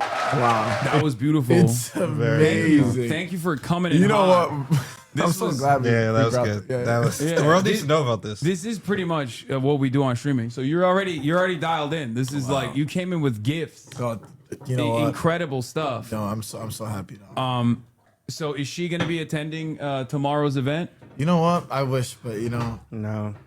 She's not gonna be attending tomorrow's. No, okay. no, no, Well, no. who do you guys have? Is there a website that I can go to show? yeah. If you go to artistforaid.org. What the fuck? I didn't know we had a website, really? Yeah, we got a website, broski. it's where the Cento is. So if you go on, This is the one, right? Oh. Yeah, it's right here. Here we got artistforaid.org Oh, in this Los looks so Angeles. Yeah.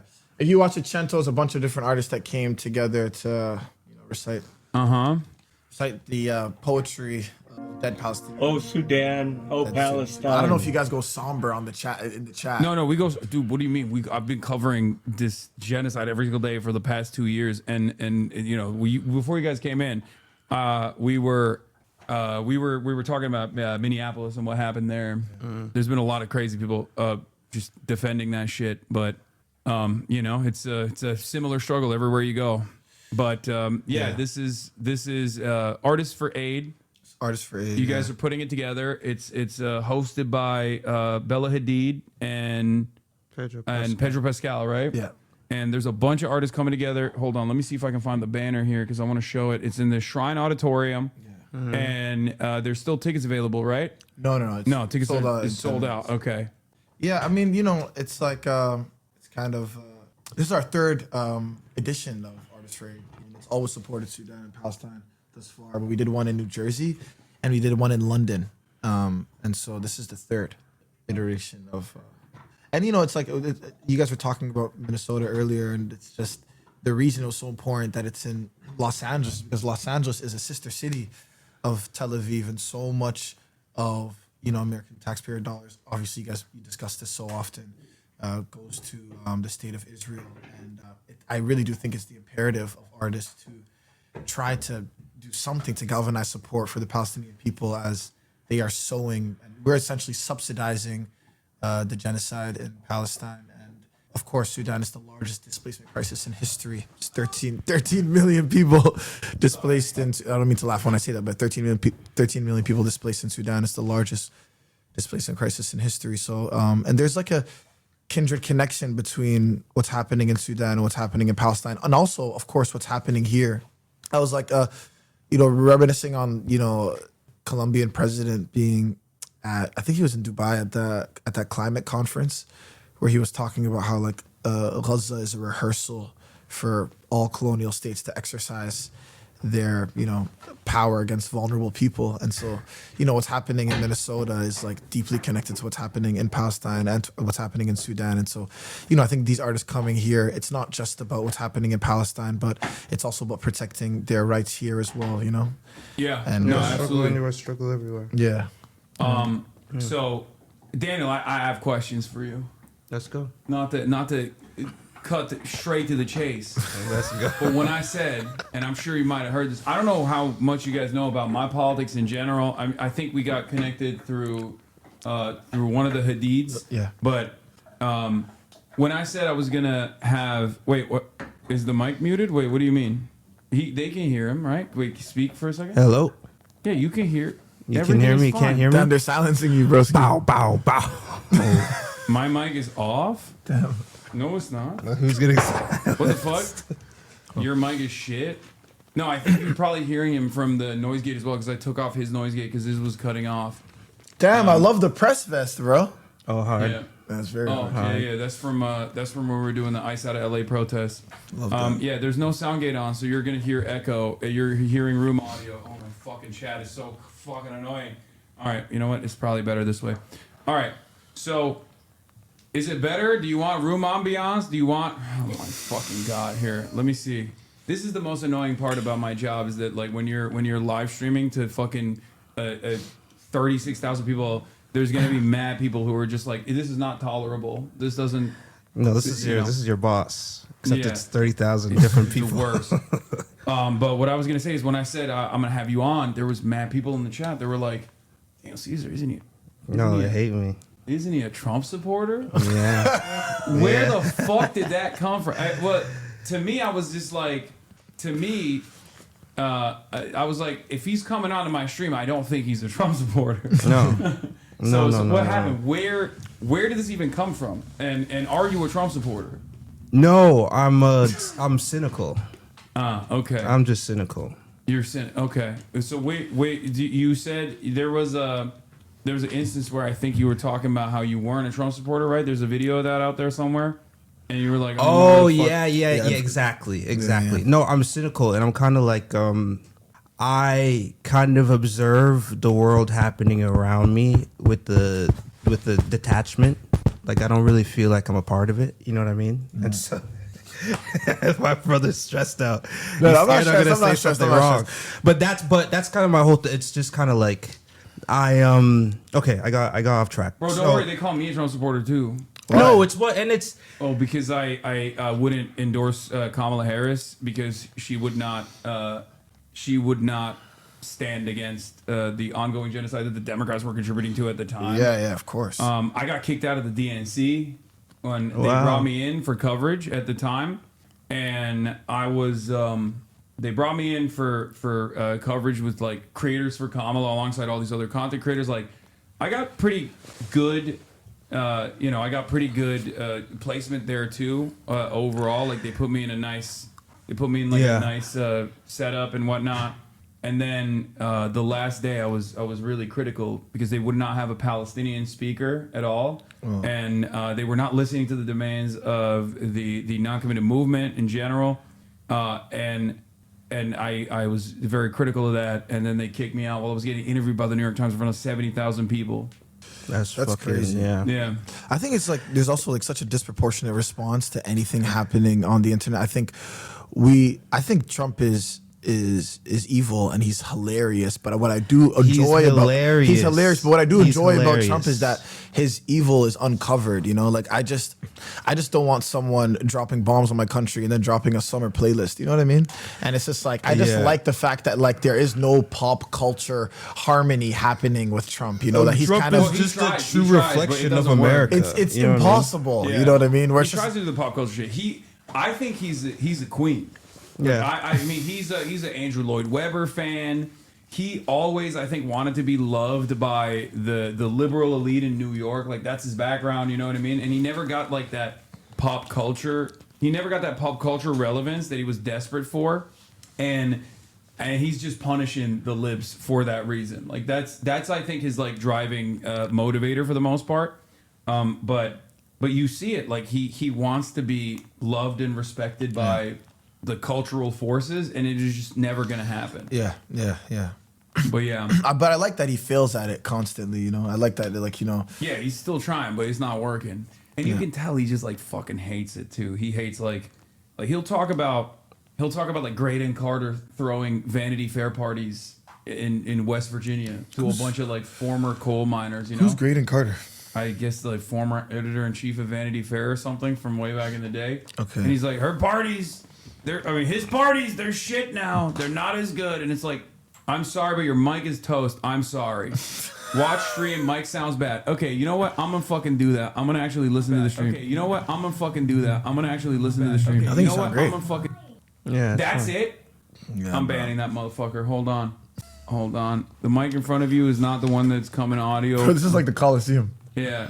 It's crazy. It's Yeah. actually different. No. Imagine if you were in fucking Madison Square Garden and every single person could directly talk to you and be like, why are you singing that song? Sing my song first. I want you to do this. No, but and none of the songs are written. Yeah. You're actually freestyling all the songs. Yeah. You're writing the chords on the stage. And they're like, actually, here are the lyrics that I want you to sing Yeah. right now. Yeah, do it yeah, right yeah, now yeah, like yeah. this. No, that's different. And I'm so fucking unimaginably accommodating, I think, in most circumstances that, like, when something is, like, even a little bit off, they just lose their fucking minds. It's just the most spoiled audience, but also one of the best audiences because they show up when it's needed. You know what I mean? That's it. Speaking of which, so you're still fundraising, right? Going back to Artists for Aid. Yeah. You guys are still fundraising. There's always going to be issues when you're putting together an event like this because you talked about the significance of Los Angeles being a sister city to Tel Aviv, and do you want to elaborate on any of the complications that have taken place, or is there any hurdles that you had to clear in terms of like throwing an event like this in a city such as this one? Because there are a lot of wonderful people here, there are a lot of creative people here, there are a lot of open-minded people here, but I'm tangentially associated with this industry as well, and there are certainly a lot of people that get fucking up in their feelings when you talk about Israel. No, for sure. I mean, it was actually unbelievable, the resistance to the benefit concert. There are no political appeals happening on stage, and the only thing happening on stage is performance, and it is directly supporting UN approved agencies. And I thought, and I do believe I'm inherently political. All things are inherently political, but I was like, you know what? I'm going to do an event in Los Angeles. I just want to fundraise for these independent organizations. And even still, just the mention of Palestine had every promoter in the city kind of sever ties with the event. And every venue in this city denied us.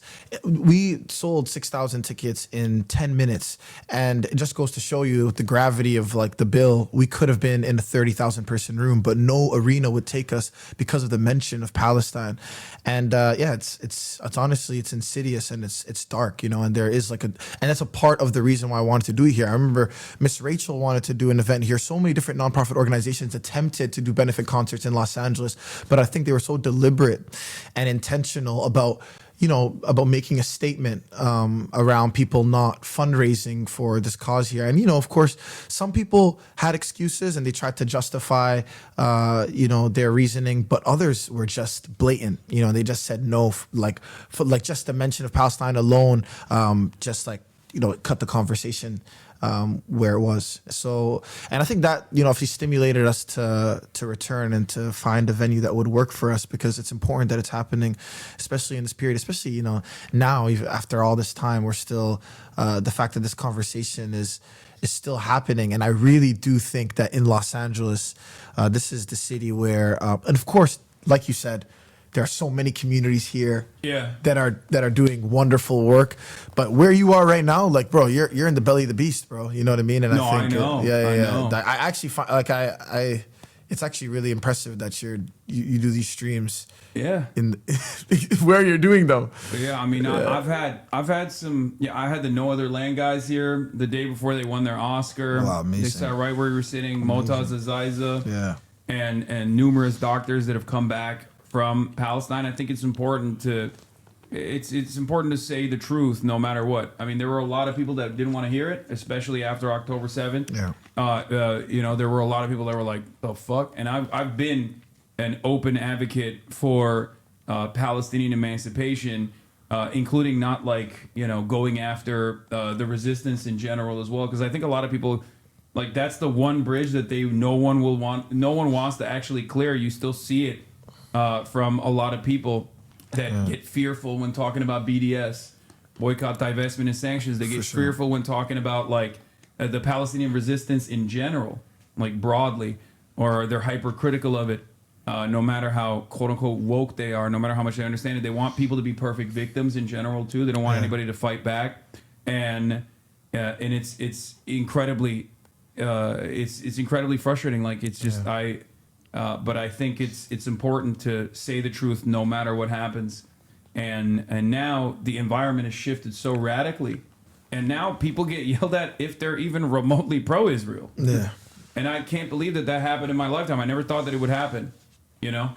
Oh my God, there's still motherfuckers talking about the mic echoing. I swear to God, dude. It's gonna echo, okay? His noise gate is off because his noise gate, if it's not off, keeps getting cut out. So you're gonna hear me echo when I speak. God damn. Sorry. Anyway. Are you familiar with Daniel Caesar's music? Yeah, I don't. Okay. You don't listen to music?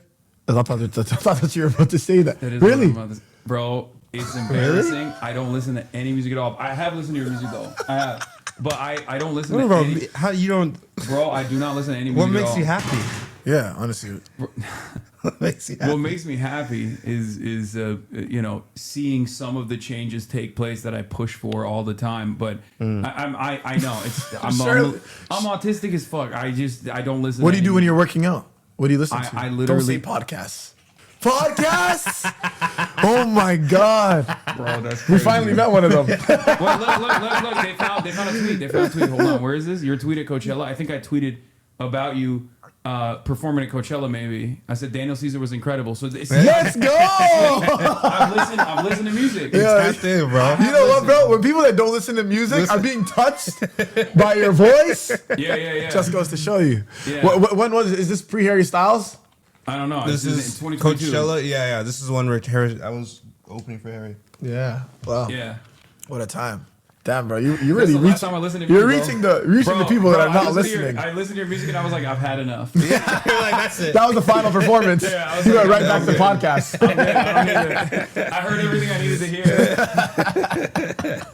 No, I don't have a lot of time. So like, I used to listen to music all the time, but Twitch as a format, like because of IP, like the industry came down hard on Twitch. You can't. And they started like really cracking down on people with copyright. Right. So I stopped playing music in general on my streams, and because I live stream for like 8 hours, 10 hours a day, or back then I used to, I just couldn't listen. I just only listened to lo-fi, copyright-free, lo-fi hip hop, and I mean I do listen to some songs. Who's your favorite artist? Who's your favorite artist? Okay, I'll show it to you. Okay, don't look at the screen. Don't look. No. Let's both make a wild guess at who it is. Okay. No, we're both gonna take a guess at who you're gonna pull up. You are. Okay. Okay. I'm gonna guess. Okay. Consider the aesthetic. He's listening to podcasts while working out. He's a political streamer. This is a singular man. And he's listening to rap. It has to be rap, but it's not conscious rap. It can't be conscious rap because you know why? Because there's too much careful consideration happening while the conscious rapper is going. So he doesn't want to hear all that. He needs a break from that. Mm-hmm. Yeah. You know, he probably listens to backpack rap. I was gonna say like Mike or something like Mike. that. No, Mike is too conscious. Is Mike too conscious? I think he's conscious. I'm saying he's going. I'm gonna say he's listening to Ken Carson. Ken Carson? I like Ken Carson. But like, if you ask me... He said we are Charlie Kirk. Bro, wait. Really? For real? Because I was going to play We Are Charlie Kirk. This is my song. This is my jam. Oh my God. Wait, ironically though. I didn't hear the acoustic We Are Charlie Kirk. Ironically? No, bro. Unironically. I carry his flame everywhere. No. I want to hear this verse. I never heard this. He stood unshaken. A voice in the storm. Go do the harmony. A man of conviction. That's a fire harmony. A heart reborn. He spoke the truth. I know he's when the looking up at cost was high. He lived another big guy. Unafraid to die. Okay, I got more after this. I'll show you some more my music. We are Charlie Kirk. I've never heard the verse before. Bro, it goes the verse kind of goes off. It goes hard. Jesus, bro. This is the only AI music that is. Yo, wait, let the chorus finish. See, you love it. I think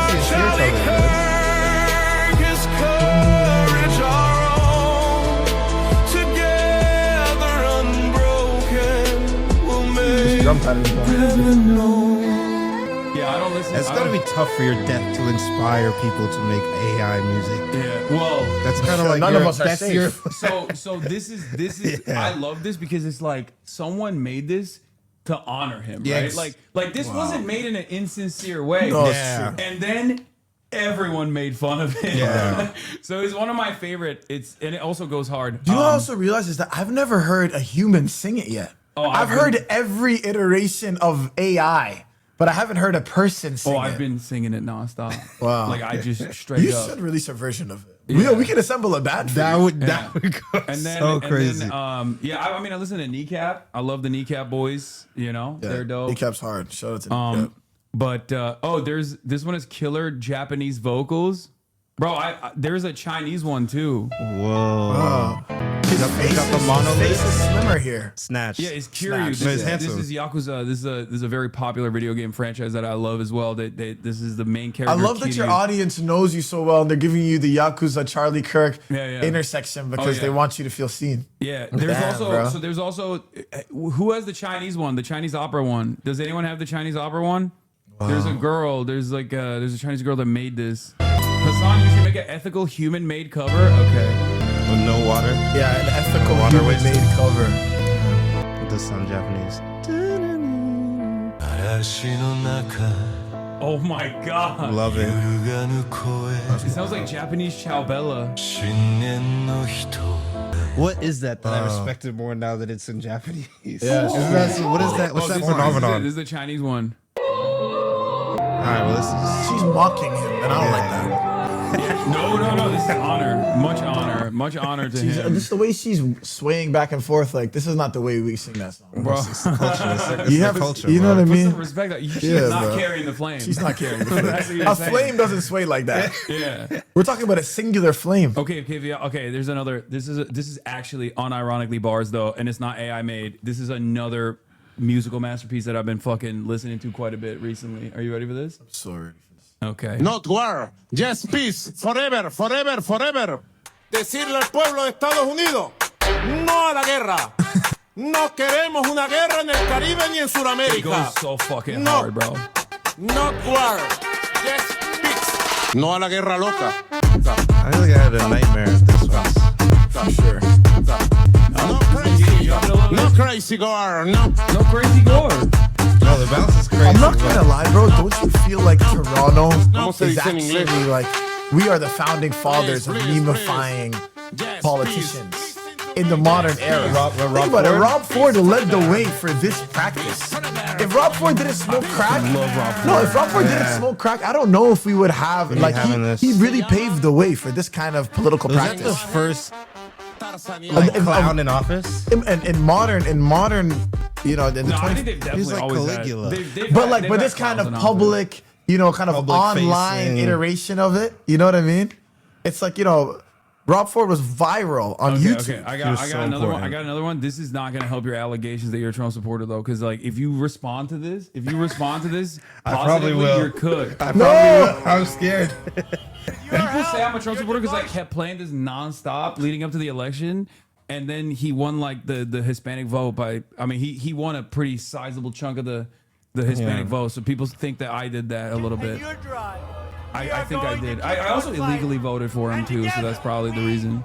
Make America great again. You know what is also wow.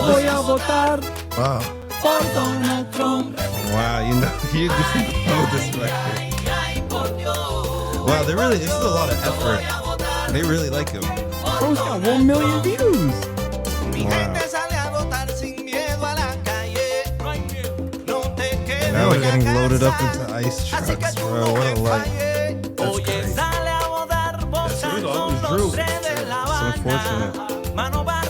You know what it is? But this, all I'm saying is that this behavior is a result of the cynicism that everyone was feeling, where it's just like, yo, just give me something else. That's what it was. And it's crazy because he's clearly like, they were voting for someone that hates them. It's not even a joke. I think ICE detained one of the artists. By the way, that's like not even a joke. Oh no, straight up, bro. That's They have not no even chill. funny. That's really sad. They don't fuck around, dude. They're literally like people were like people were like protesting or supporting.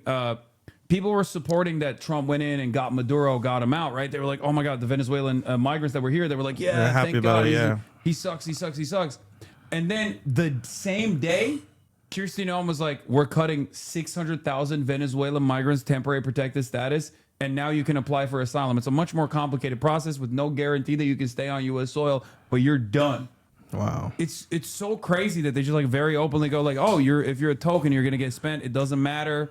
And they still. That's wild. I mean, that's why I even connected it back to Palestine, because I think even the Gazan children that were able to get evacuated out of Gaza and come to America to recover, even their temporary status is being threatened by ICE. And I think to myself, it's like, you know, when we're not, it all goes back to the college protests. I always think about that. I think about the encampments all the time. And the encampments was like maybe like the first revelation of like that, of, you know, this constitution, you know, that's obviously meant to serve all of us, being threatened. And because not enough people, I think, were defending the rights of those students, it's like it's reached all of us, you know? And yeah, man, it's tragic. And this video is wild. And honestly, Kamala had, there's no merch, bro. And branding is the most important thing. There's no swag. There was no swag. What do you mean? It was Brass Summer, I thought. It was No, you know what it was? She had to choose one genre. She couldn't go Glorilla, Megan Stanley, and Beyonce. It's like she should have locked into one thing. I mean, she went bad bitches though. You know, she did go like, you know. That's true. You know what? This video, you know, I got AI allegations, and I actually asked every single artist in this video to be a part of this Cento, and everyone believed it was AI. That's and crazy. It actually broke my heart because I went out of my way. Speaking of Palestinian music though, and Palestinian art, have you ever seen that they do like a rap battle? They do like this thing. It's not like an actual rap battle, but it's like an OG rap battle that they do in Palestinians do in Arabic. Chat knows what I'm talking about. I've played it before. But I want you guys to look at it. It's fucking sick. It's dope. They do ciphers, like they do poetry, but they do like a poetry battle in Arabic. Do we have chat? Do you have it? Nemesis? What? No. It's called Zajal. It happens in Philistine. It's happening in Palestine. Yeah. Also, where can people participate in the fundraiser too? By the way, if you go back just on this website, like it just says and you go to donate now. Okay, Yeah, if you go to artistforaid.org and you click on donate now, you can donate. Well, we were watching Pooh Shiesty they were chucking words at him, and he said he could freestyle with any word, and it's really incredible what he comes up with when he gets the words, and that's okay. That's what we were. Wait, let me see if I can find this.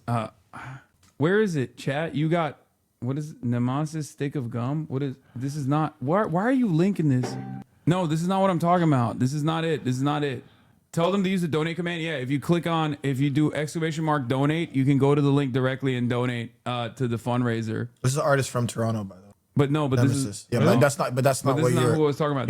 I think this is it. Hold on, let me see if this is it.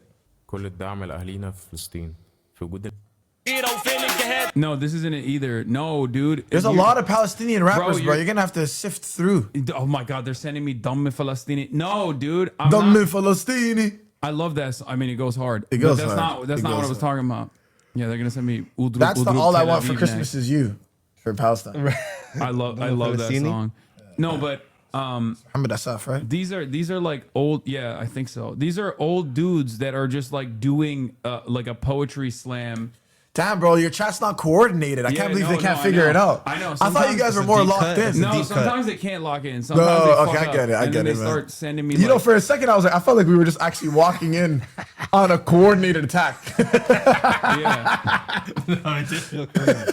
I was gonna. I think this might be it. I gotta pee really bad. Yeah, go ahead. No, this isn't it either. It's like they used to go viral on fucking TikTok, man. How do you guys know? How do you guys not know what I'm talking about? Do you follow Trump on Instagram? No, I don't think so. I mean, maybe. I don't know why. That's why they believe Daniels is a Trump supporter, because he follows him on Instagram for the updates. Oh, really? Do you think that equates? Is a follow support? No, but I like. I mean, it's like, whoa, it's like that's like woke 1.0 shit. Like follow policing. Follow publicity. I follow Trump on everything else, so that might be, Found it? Bro, they keep sending, no, this is not, they're just sending me different Palestinian artists. I'm looking for something different, and they just keep sending me different Palestinian artists. That's not it, chat. My Lord. Okay, we're not going to find it. It's just not going to happen. Look up Zajal. It's Lebanese and Syrians also do it. This could be it. This is it. Yes! Thank you, bro. I don't even know if this is Palestinian, but...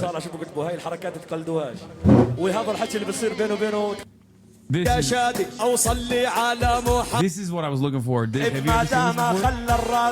بتلقاني بدير السابع وبجنيني على يعبد بدي غني انشادي وروق كل العبادي هد شوية يا شادي اوصل لي على محمد بتعرف شادي بالتأكيد ببعث لأحبابه بريد انا متعود على التجديد وفنك عمره ما تجدد انتي متعود على التجديد لا متعود على التقليد انتي بتكرر بتعيد انا فني كله مجدد انا تعرفني عندي احساس. Yo, who's that one Romanian guy that be doing the singing? You know what I'm talking about? Romanian? I think he's Romanian. He's kind of like this. He might be like Romanian Jewish or something. I don't know. Bro, this is like, I don't know what they're saying, but they're spitting at each other. Like I can tell. Like they're reading one another the filth. You know what I mean? He's saying like, you're fucking balding, you son of a bitch. And he's like, I'm not balding. Look at my hairline. I got a 3 head. That's what he said. He said, you're fat. You got no...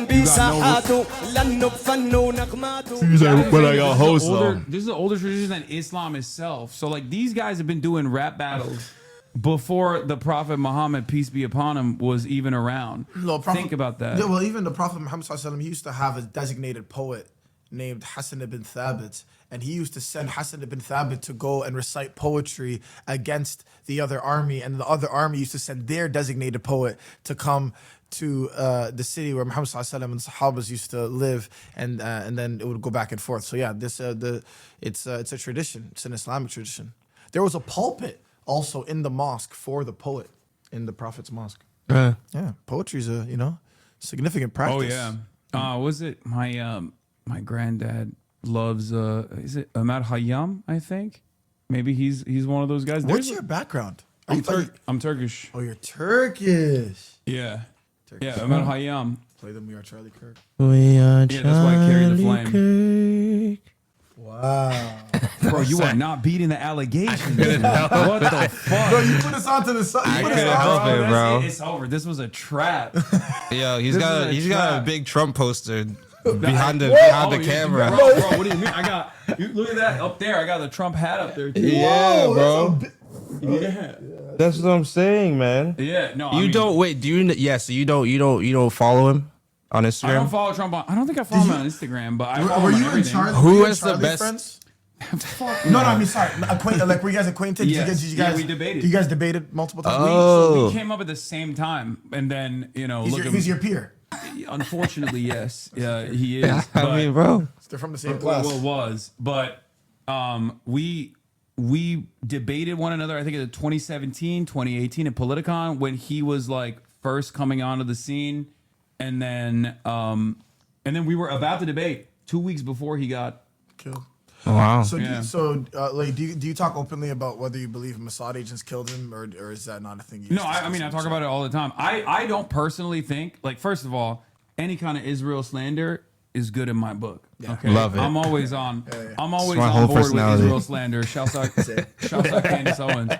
But I don't think there's enough evidence. Well, there's definitely not any evidence whatsoever that he was going to ever turn on Israel publicly. I know a lot of people have been saying that, but I'm oblivious. So I know for a fact that he wasn't going to do that because, like, he was just not going to publicly change on a position that Trump was on board with, and Trump loves eating Israel's dick on a daily basis. So he's not. He was never going to turn on Israel publicly because that would mean he would turn on Trump.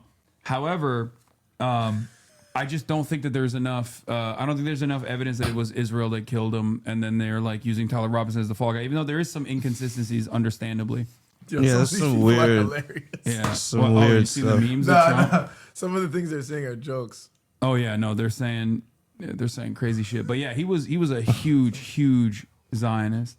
They might be able to hear That's you. really funny. They might be able to hear you. That's really funny. I'm just letting you know they might be able to hear you. So, Oh no, it's fine. It's fine. It's fine. Okay. He was just repeating something that I they was said. repeating one of the comments. Oh, you can read it out loud. Don't matter.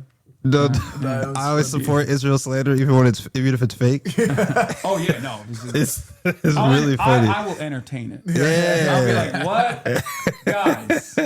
I'll be like, what? Come on, not my Israel. No, I'm certain I've come across a few Mossad agents in my life. Same. Without a doubt. No, we've definitely come across them together. Battling In demons. entertainment? Yeah, bro. It's crawling with them. Yeah. Explain why Netanyahu was saying he didn't murder him right after he got murdered. No, I know that was weird as fuck. That's why I'm saying there's a lot of weirdness surrounding it. Hey, what's up? There's a lot of weirdness surrounding it, but that bro got the boss call, dude. Yeah. He said you're talking too much. That's crazy. Yo, Netanyahu called you? That's crazy. BB, bro. That's BB crazy. called? You guys are on a first name basis like that? Wild, Do you bro. guys talk about other people in the Knesset, or you guys just talk about Netanyahu here? I have had a member of the Knesset pretty early on after, but he's an anti-Zionist. He's the only anti-Zionist. What's There's the an Knesset? anti-Zionist in the Knesset? Yeah. What? The Knesset Yeah. is like it's the conglomerate that makes up. It's their the parliament. It's the Israeli Oh. parliament. Yeah, Dr. Ofer Kasif. He is the. You gotta keep and one he's in there. I mean, he's been suspended like a million times at this point. But yeah, there's one. Wow. There's technically two from the same party, but the other dude is he's Palestinian. So there's one Palestinian citizen of Israel, and then there's one Jewish member of the Knesset that is anti-Zionist, and it's and Ofer Kasif. So I've had him on the broadcast before as well, like right after October 7th. But you know, they fucking hate his ass. He's a communist. They hate him. Wow. And Ayman Odeh is the other one. Yeah. Also in the Knesset, and also anti-Zionist. Yeah. Yeah. You consider yourself a communist?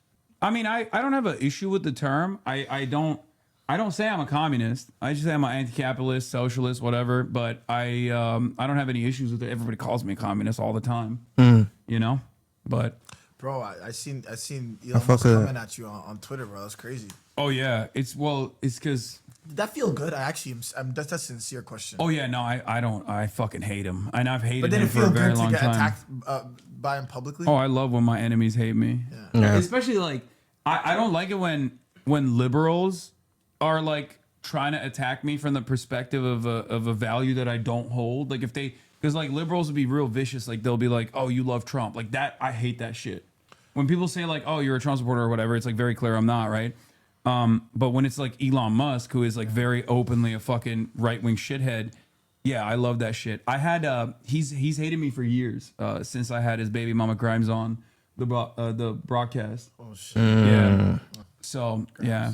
Grimes. Ever since Canadian then, legend. he's been a fucking Canadian? major hater. He's Canadian. Yeah. Grimes You didn't know is that? Canadian. I know that. Yeah, Grimes is Canadian. Yeah. So many quiet Canadians. Yeah. We're out here She's not secretly quiet, let me tell you. Canadian. Sorry, some people that are quietly Canadian.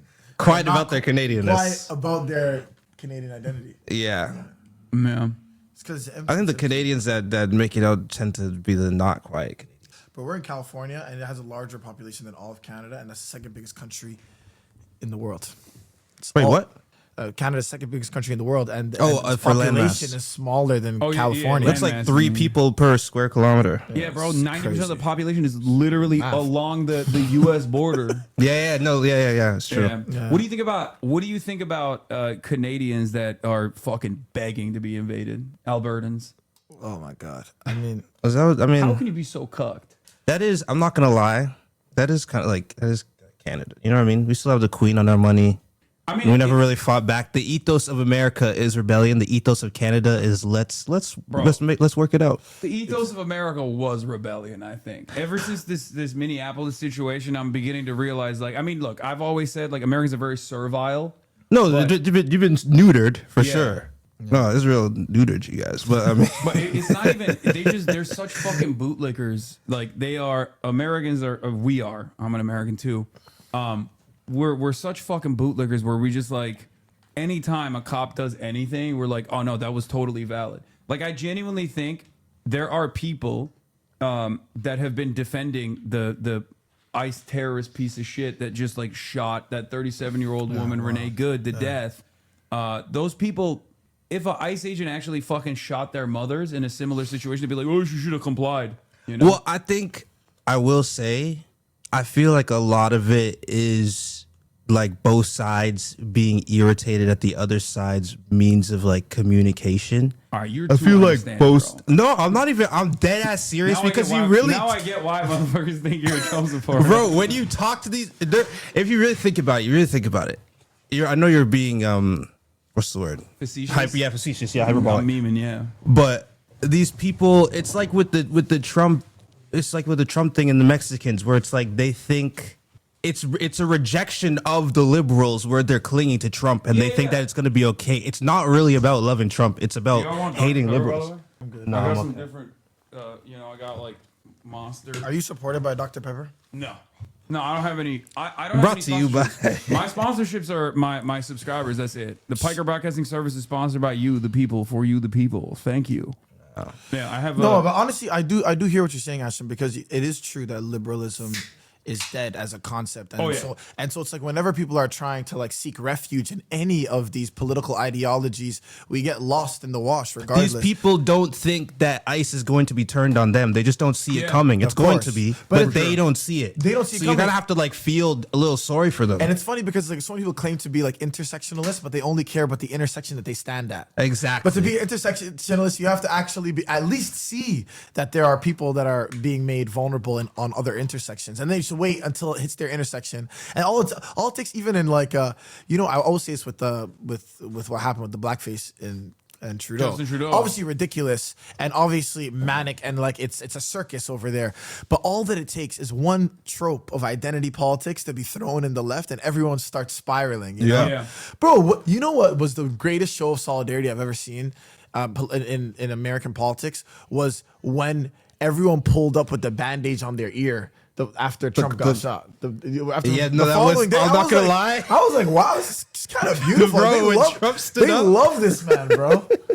There were 20,000. They all had the white band-aids, and they said we felt that. That was communal pain. Yeah. They get shit done, bro. Wow. No, it's a cult. I mean, I've done it too as a joke, but did you put the bandage? I put a little bandage on there. Yeah. I felt it too, honestly. Listen, this is why I wear. Look at my hat. Yeah, the second amount. I saw that. But the reason when I wear the back. Guns America, freedom, keep the change.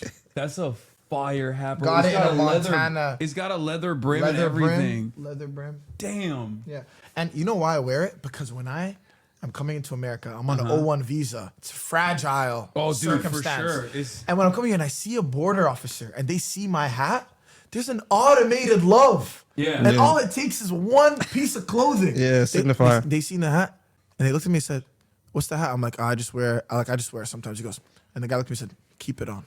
And then he let me through the country. Keep it on. You better not take that when you're showering on.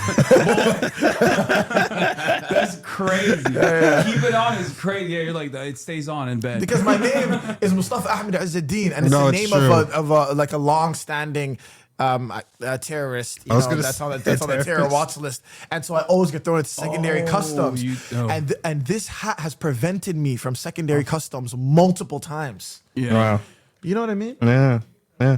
No, you got to do what you got to do. No, I get that. You're like, hell yeah, brother. I love this country. Give me my guns, man. Yeah, I don't know why they named me Mustafa. Yeah, circumstantial. Yeah. No, I feel that. Mustafa means the chosen one in Arabic, by the way.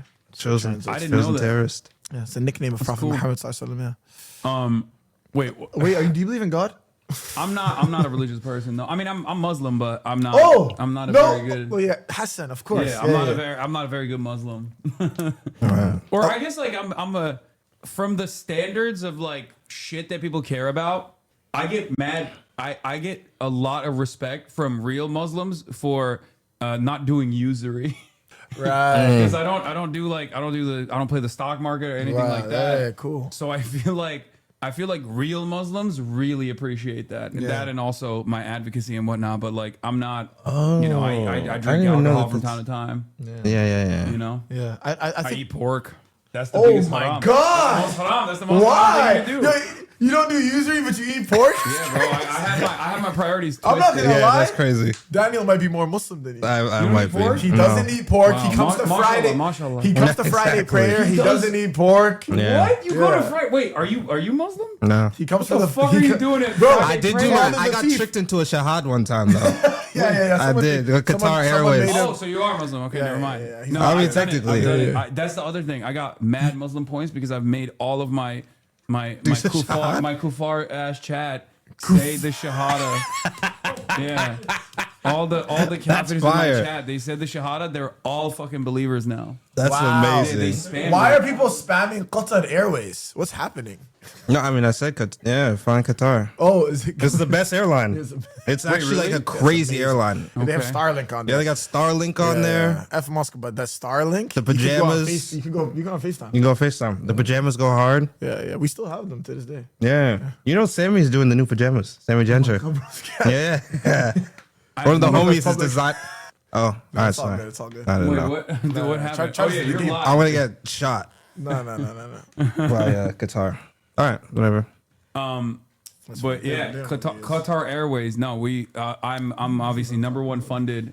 You're in the presence of the #1 Qatari funded streamer. So I've heard They'll that's what they take put you. on They'll you. take You you. and you and They'll Candace take you. Owens. they say that all the time. They'll take you. They say that all the fucking time, which is crazy. Is that bad? Or don't we do business with Qatar? Yeah. So then Yeah, didn't they give Trump a jet? They did, yeah. If Qatar would like to sponsor me, Yeah, no, same. I would love Bro, a sponsorship. I'll take a Qatar Airways sponsorship only. Yeah, I'm gonna be the Eric Adams, but for Qatar. I'm gonna get the Qatar served. Airways bag. I Bro, served that you. was so embarrassing. As a Turkish American, I was like, when that was happening, because Eric Adams, for those of you who don't know, he got caught in Qataris are my biggest donors too. Look at that. Qatari Cat, thank you for the 100 gifted subs. So can you see? Yeah, what is that? How much money is that? It's $500. Really? Just like that? Jesus Just Christ. like that. I Or love no, that. more than that, $600. I Bro, think. Daniel, you should ask someone to give him $1,000.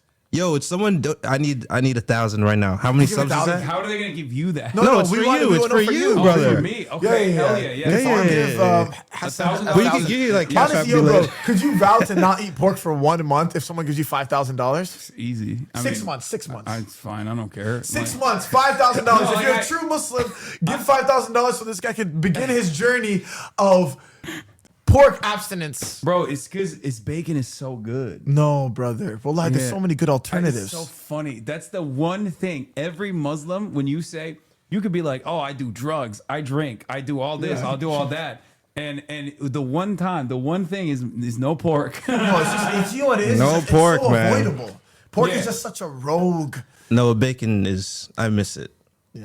So I you do actually quit bacon for what? For I no stopped. reason. Sacrifice. Well, yeah, but no, it was also. It started to my skin. It's like one of the few things that would make me break out. Bro, so it made it that's your easier. body. You said the shahada one time, and your body is literally pushing out the pork. It's reverence. responding negatively to pork now. Wow, mashallah, brother, you are. That's it. What was that? It? There's hella people spamming donos now. There's subscriptions now. Wait, did you get your $5,000? You're gonna stop eating pork? It's not $5,000 yet. Well, come on, guys, come on. If there's one true Muslim donor in here who has the Yeah, bread, we need one big. We give call it them to him. Oilers. And Oilers? Oilers, because like Oh, yeah. Oil back in money? the day on this platform, there was like a lot of like Alhamdulillah. Gulf Nation, like probably Royal Family people too. Like they would just like fucking spam crazy donos, and that's why 5,000 people- is 1,000 subs. Is that what they're saying? Yeah, it's 1,000 subs. Yeah. So 1,000 different people have to subscribe. Qatari Cat says, "I'm not religious. I don't know." Yeah, see, it doesn't work that way. This is typical. Qatari Karti? No, this is Or just cat? The Qatari word cat. Qatari Cat. Yeah. Qatar is beautiful though. They have like one of the most beautiful libraries I've ever seen in my life. Actually, I never made it out of the airport. It's But the airport's industrial. wonderful. The airport's wonderful. It's industrial city, but there's something happening. There's something happening over there. Have you been before, Qatar? No, I might be going though soon. Like that. It leaked. You're gonna speak, Leaked. You're gonna speak to the people over there. Yeah, there's a conference coming up. So do you ever get heckled when you walk outside in this neighborhood? No, but also don't leak my neighborhood, please. Yo, this address right here. No, I wasn't gonna say it. I wasn't gonna say it. But yeah, no. I say It's a minefield. No, they know I live in West Hollywood, but there are, of course, there are hella people who love Israel, deep throating Israel here. Many of which are Persian, by the way. That's like the oh, what's going on? You good? Oh, all right. It's just a homie. All right. But yeah, they no, I don't get like I don't get heckled at all. Actually, they never. Also, I'm big, so it's true. You are large. What the fuck are they gonna do? You know what I mean? Yeah, then they're usually very small. I'm not gonna lie. You're working out with no music. You're different. They don't even know what they're up against. No, you're killer. No, there's no two. There's no synth line going in his brain. Straight. Yeah, it's just killer. Raw silence. I've never really had like a weird I've had some weird moments, but it's never on like it's never about Israel, because I think most people that even in this neighborhood, most people know now to just not fucking be openly pro-Israel at this point. Like if you remember, like in October in 2023, like remember fucking what's her face, Amy Schumer. Like the way that she was chirping, she was like, "Oh my God, they're all rapists, decapitators of babies or whatever," and like she was saying some unhinged racist shit. And now, you gotta. Now it's just silence is violence. Amy, why aren't you speaking out? What's all that purple? What's That's happening? those are subscriptions, and I think we are probably gonna reach 1,000. All right, bro. So please begin your journey. Okay, I have so many alternatives for you, bro. And it's like, and honestly, bro, there's some House of Electric Love. Thank you for the 200 gifted subs. Sorry, go ahead. What were you gonna say? No, what I'm saying is that I have alternatives for you if you want when you begin this journey. 6 months, it's easy, and then hopefully it'll go on for a lifetime of no so pork. You don't pray 5 times a day. I have not missed a prayer since I was 12. Shut up. Yeah, that's You're wild. praying. Yeah. Nah, damn. You are a very good Muslim. That's I'm a practicing. You know what's so funny is I'm like, praying 5 times a day is actually the bare minimum for. Like from the community that I'm from, like I obviously know there's a lot of people that are like culturally Muslim and they have the belief, and I think the belief is enough, just believing in one God and that the last messenger is Prophet Muhammad sallallahu alaihi wasallam. But in a community like mine, that's like it's just one of the 5 pillars of Islam. It's the second pillar, praying 5 times a day. No, I've never prayed. Whoa, yeah, bro. I've never prayed. I've fasted for Ramadan, but like never fully. Bro, do you know how to pray? Not really. Or I could teach you, man. Yeah, I don't know. I don't even know how to like do the proper washing before you pray. We'll do. Yeah, bro. We can do it. There's a prayer coming up right now. What, like the Jummah prayer? No, it happened. No, already. no. Jummah. I went to Jummah earlier. Oh, you did? King Fahad. Yeah. Nice. Yeah. That's cool. It was beautiful. Read the Quran. I have read a piece of the Quran, and I have a bunch of Qurans in the house, but it's not. The Quran is beautiful. Yeah. The Quran is incredibly beautiful. I was rereading one of my favorite surahs in the Quran. It's called Ar-Rahman. It's like the most merciful. It's really beautiful. It goes like Ar-Rahman, most merciful. Alam al-Quran, he taught us the Quran. Khalaq al-Insan, he created man. It's beautiful. Yeah, it's bars. I know, right. And then he goes on later on. He goes Ash-Shamsu al-Qamaru bihusban. He goes Shams, the sun, and the stars, bihusban, in exact precision. I think that's a rough translation. I hope I'm not effing that up. Bro, there's okay. النجم والشجر. No. الشمس والقمر. الشمس والقمر يحسبان. No, النجم والشجر يسجدان. No, the stars and the trees, they prostrate to him. How beautiful is that? النجم والشجر يسجدان. How beautiful is that, bro? Poetry. Yeah, I like it. Yeah, I have a totally separate question for you now. Yeah. Do you feel like at least like before October 7th, do you feel like Muslims were kind of hype? Like they were getting kind of cool, Like there was like a thing where I almost felt like people, white boys saying like mashallah or inshallah. Yeah, no, it's like it was the wave for a little bit. Yeah, wallahi. It was the wave. Inshallah, mashallah, wallahi, all of it, and then and then now it's like. But it's coming back. You see, I don't think it stopped. It's coming back. It's coming back full fledged now. Yeah. Cardi and Saudi, the people are doing. I think there's a lot of Muslims that also don't want that. and they're always resisting that because they're afraid. They're gatekeeping. Well, they're afraid of Islam experiencing a reformation in the way that Christianity and Judaism have experienced it. Obviously, no offense to the religion you grew up with, but it's like, it's like eventually if it just becomes like, this kind of capitalist symbolic faith that has no intrinsic belief in it, then we're going to lose our practices. And I think that Islam maybe has the largest volume of practicing people of all theistic religions, and that's just me going off vibes, but I think it's true, and I think a lot of people are afraid of all of our just like Islam becoming an aesthetic and not becoming a practice, so I think it's good that it teeters. But what I do think October 7th did, but I think it's still kind of good though to like make Americans less, like make Westerners less resistant and less like violently antagonistic towards like any sort of expression of being Muslim. I believe that, but I do think that a lot of Americans would love to say inshallah and deport Muslims in the same breath. Yeah. You know what I mean? I don't know if any of those aesthetic decisions are going to lead them to have like an inertia, some sort of like revelation about who Muslims are, No, you actually make a great point. It's they'll eat the food. They'll adopt the whole shit. They'll do what's necessary, and they'll still be like, yeah, we are not of the same community. Obviously, condemn, all violence against vulnerable people. But what I was going to say is that long after,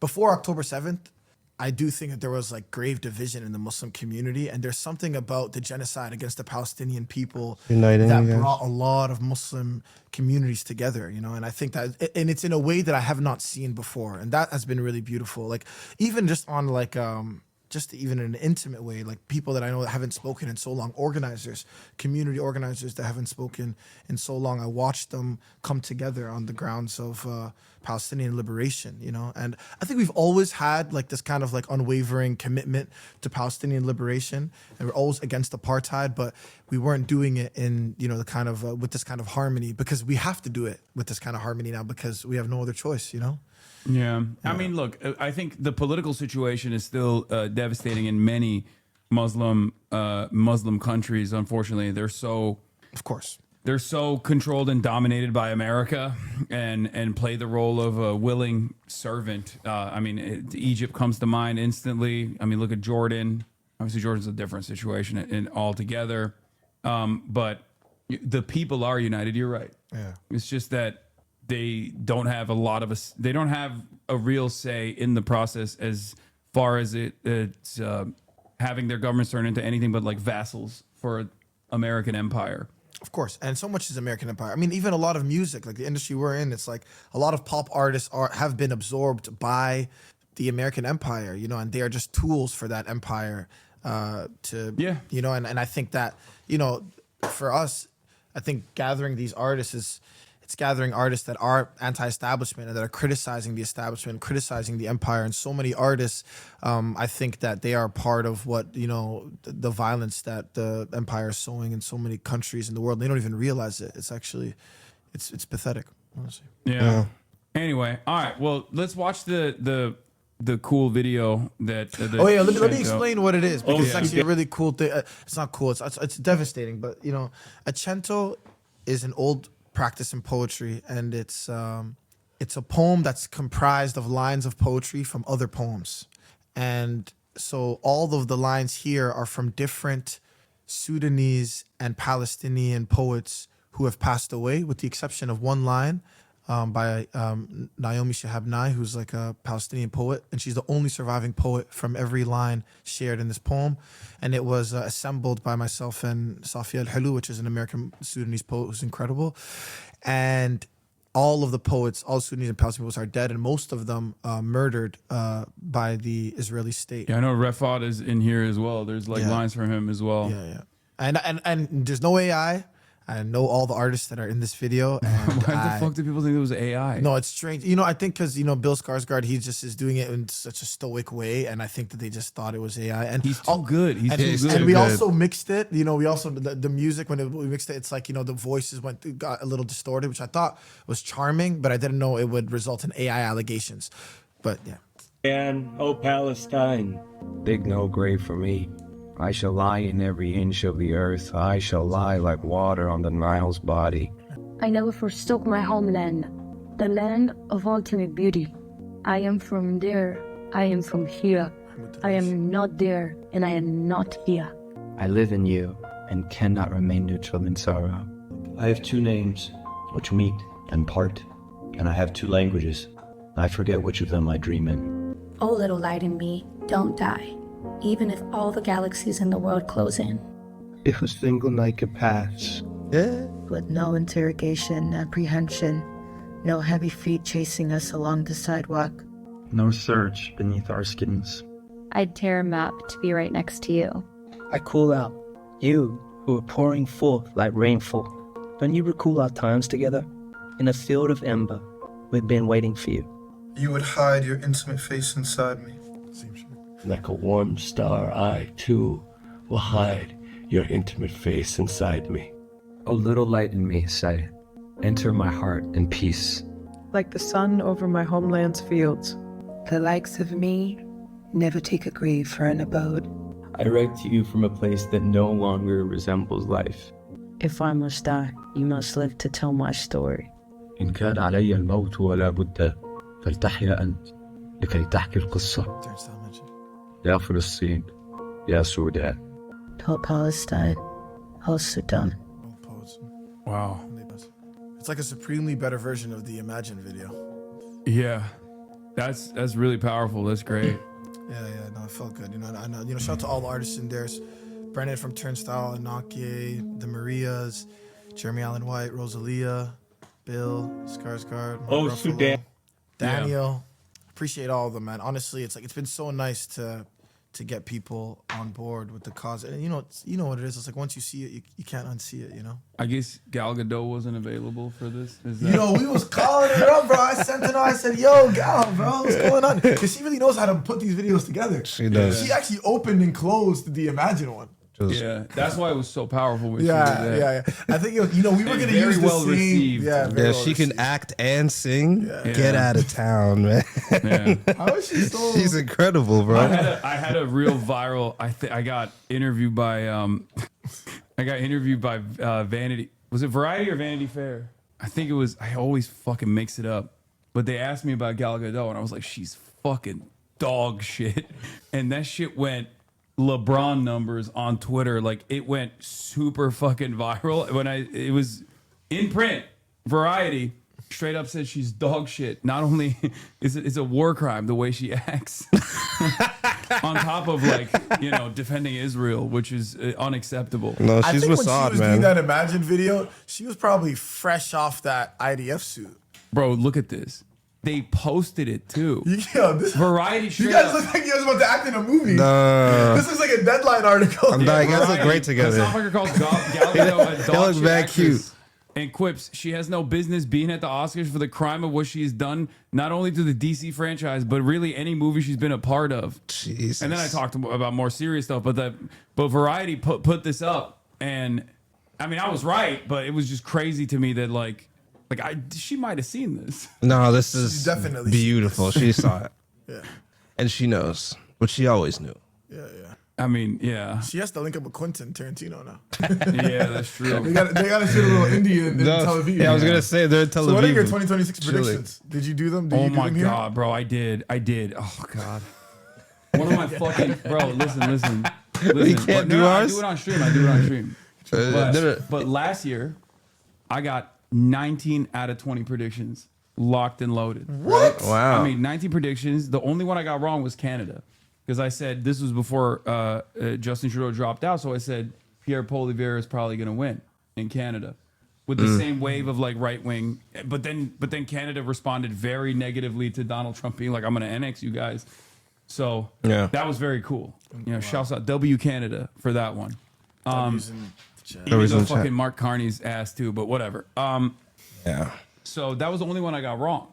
So this year I came in hot. I'm like, oh, dude, I'm locked and Please loaded. give us a few. Please give I us got a all few. my predictions ready to go. One of them was Trump won't invade Venezuela. I end the stream.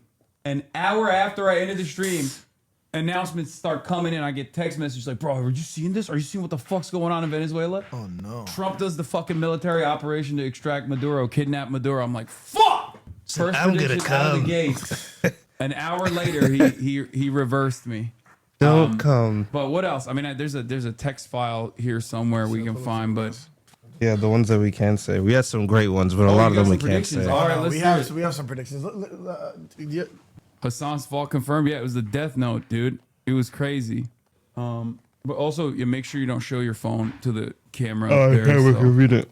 Watch you out. got some prying eyes in here. All right, here it is. Yeah, that motherfucker did it out of spite, bro. I swear to God. Here, one of the easiest ones is AI will get completely out of control, but instead, it will lead to a catastrophic issue. Like I think there's going to be an AI related incident that is beyond like like how Grok is making like child sexual abuse material right now. Yeah. Like it's way worse than that. Like there's going to be like mass panic caused by an AI video where people will like genuinely, sincerely believe it and act out on it. So that's one. I think people are going to be way chiller about China in general. Like the more people start realizing that China is not this like scary place that they've been conditioned to believing. I went this past year. It's fucking amazing. I really want to go. Where'd you go? I went to 5 different cities. I went to Beijing, Shanghai, Chongqing. I went to Chengdu, and then I went to Hong Kong. And like going from Chengdu to Hong Kong, it was like traveling back in time, basically. Because like back in the day, Hong Kong was like it was the peak, right? Yeah. It's the East meets West. Like this is, it's a colonial lone state that was able to like enter the global marketplace. So people would like look at it and be like, look at how bad mainland China is because of communism versus Hong Kong. Is and so now great. it's like the reverse. It's crazy. Yeah, I mean, I picked that flag up at the Tiananmen Square when we went to the flag raising ceremony. Were you doing events there? Are you speaking? No, I didn't do any speaking, but I was live streaming there and stuff like that. I did some interviews, but nothing like no like speaking engagements or whatever. I don't have that motion. In China? Not Yeah, mad motion, bro. China motion. No, you definitely do. It's just they're not allowed to come see you. I just feel like No, I'm pretty. I'm pretty. Let's just say, I see a lot of positives in the way that China operates. So I talk about it pretty. So you don't criticize China? I do. I mean, there's things that are worthy of criticism in terms of like back in the day, especially like mass detention in Xinjiang. Yeah. That's something I've criticized quite extensively. Yeah. And then beyond that, I mean, I don't. I'm more of I'm not a libertarian by any means, but as far as like any sort of censorship, I'm not on board with. Mm-hmm. So I go back and forth on the way that they operate in China with that kind of stuff. It's not as bad as like the way people represent it in the West, but in general, it's pretty good. I love the development. What did you feel about? Oh yeah, we're doing. No. I just realized we're just in a different. Oh yeah, we're on a different plan. No. We actually. I actually read through them, bro, and wallahi, bro, like they're all jokes. I'll shut off my predictions. Well, one of them I think is woke is making a comeback. Oh yeah, no, never mind. Woke is making a comeback. Wait, let me see. No, it's too hectic. Dude, I'll show you. You can see. Bro, please don't say any of them out loud, bro. Okay, let's see. No, I'm being serious. Okay. No. Watch out for this camera, bro. Don't show to the camera. No. We got secret memes, chat. Let me see. No, we're all canceled. Bro, you are scrolling if furiously. they see. Bro, you can't say. Oh my god. Oh my. Okay, no. Why did you even bring up your prediction? No, I thought it was just a joke. Like, I thought that you were doing like predictions that you don't actually want to happen. Yeah, no, these are not. Those are real predictions that I have. This one's very possible right here. The second last one. Oh, for sure. Really? I think this is possible. Second last one. Oh, it's yeah. loading up. Yeah. It feels like it's loading up. Yeah. Okay. Yeah. Okay. I mean, yeah, you got like, okay, give us some real predictions that you have. What do you think the future holds? Sincere predictions. I do think there'll be a. Oh, you saw the? Yeah, I think so too. I think that there's No, gonna I be do. Like some sort of. Yeah, I think there's gonna be they're gonna try and shake shit up this year, you know, I and think really so, get too. people scared. Bro, There's always somebody. they're already shaking shit up. Like, Yeah. but I do think that like there needs to be like they can only shake shit up so much in the way that they're currently doing with like ICE and all this shit until like people push back, obviously. And I think they need something like this government needs something to galvanize the population, like to rally Exactly. around. And that's why I think like that was one of my predictions. They I need said, a like, boogeyman. there's gonna be like I think there's gonna be a false flag thing that is like, Yeah. but I don't know in this media environment. I don't know if they'll be able to keep people organized enough to like not immediately start asking questions. Yeah, so right. I mean, you got the Charlie Kirk. It's like, Yeah, maybe Candace not. Owens like threw a fucking grenade in the At the Charlie whole Kirk thing. stuff At the by whole being like thing. Israel did it, and then people genuinely fucking were like, yeah, Israel did do it, probably. You know? I mean, Yeah, I've heard crazier the ideas. love for Trump is like it feels like whatever remaining kind It's of waning. loyalty that people have for Trump, it's like an ephemeral one, and it's gonna end very quickly. Yeah. And I think that if they do return to the Capitol, it'll be for different reasons. You know? Oh yeah, this time yeah. they won't be saying "hang Mike Pence." Yeah. Because No, it's that's like, true. I have a friend who was like, I mean, I don't want to use the word radicalized, but it's like he just came to his senses because he's from Texas. And then when he realized that like Texas gave the state of Israel $1.4 billion just in 2024, true, yeah. he couldn't believe it because he doesn't want to have a child because he can't afford to. While like, Oh, yeah. this- They're just the state of Texas is dishing giving out one- money. in 1 year, $1.4 billion in 1 year. And there's like mandatory like, Israeli Bro, remember education. when the public fucking schools. the floods happened in Texas? Oh yeah. And Oh my God. the floods happened in Texas, and they were literally saying like, if you've ever criticized Israel, you're not gonna get relief money. Bro, what are you doing? At that point, it's like you're Israel's number one op. I think like they dick rode Israel so hard that It it made caused like people- average Americans who otherwise wouldn't give a shit because they're like, oh, they're fighting Muslims, who cares, whatever. Like to go, yeah, actually, this is really fucked up, and they did that. I mean, Donald Trump trying to fucking deport Mahmoud Khalil and then being like, Shalom Mahmoud, like you better think twice before you fucking criticize Israel. Like what the fuck? Do you ever get the feeling? I've been thinking about this a lot. Do you ever get the feeling that the point that we're being rage baited about Israel, like, the point is for everyone to hate Israel?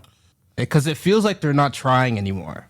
It felt like there was a lot of effort in the past to do things covertly, and now it's like we're killing babies, and you can all watch. Yeah, I think it's Suck my dick. It's like, like there is definitely an attitude. There's definitely an attitude shift that has taken place, and that's something that you see with like even the way that Trump operates as well, where he'll be like, "I'm going to steal the Venezuelan oil. It's my oil there's now." not exactly the mask has come off. Yeah, and this is a very like which side are you on moment, because like a lot of liberalism has been the monoculture.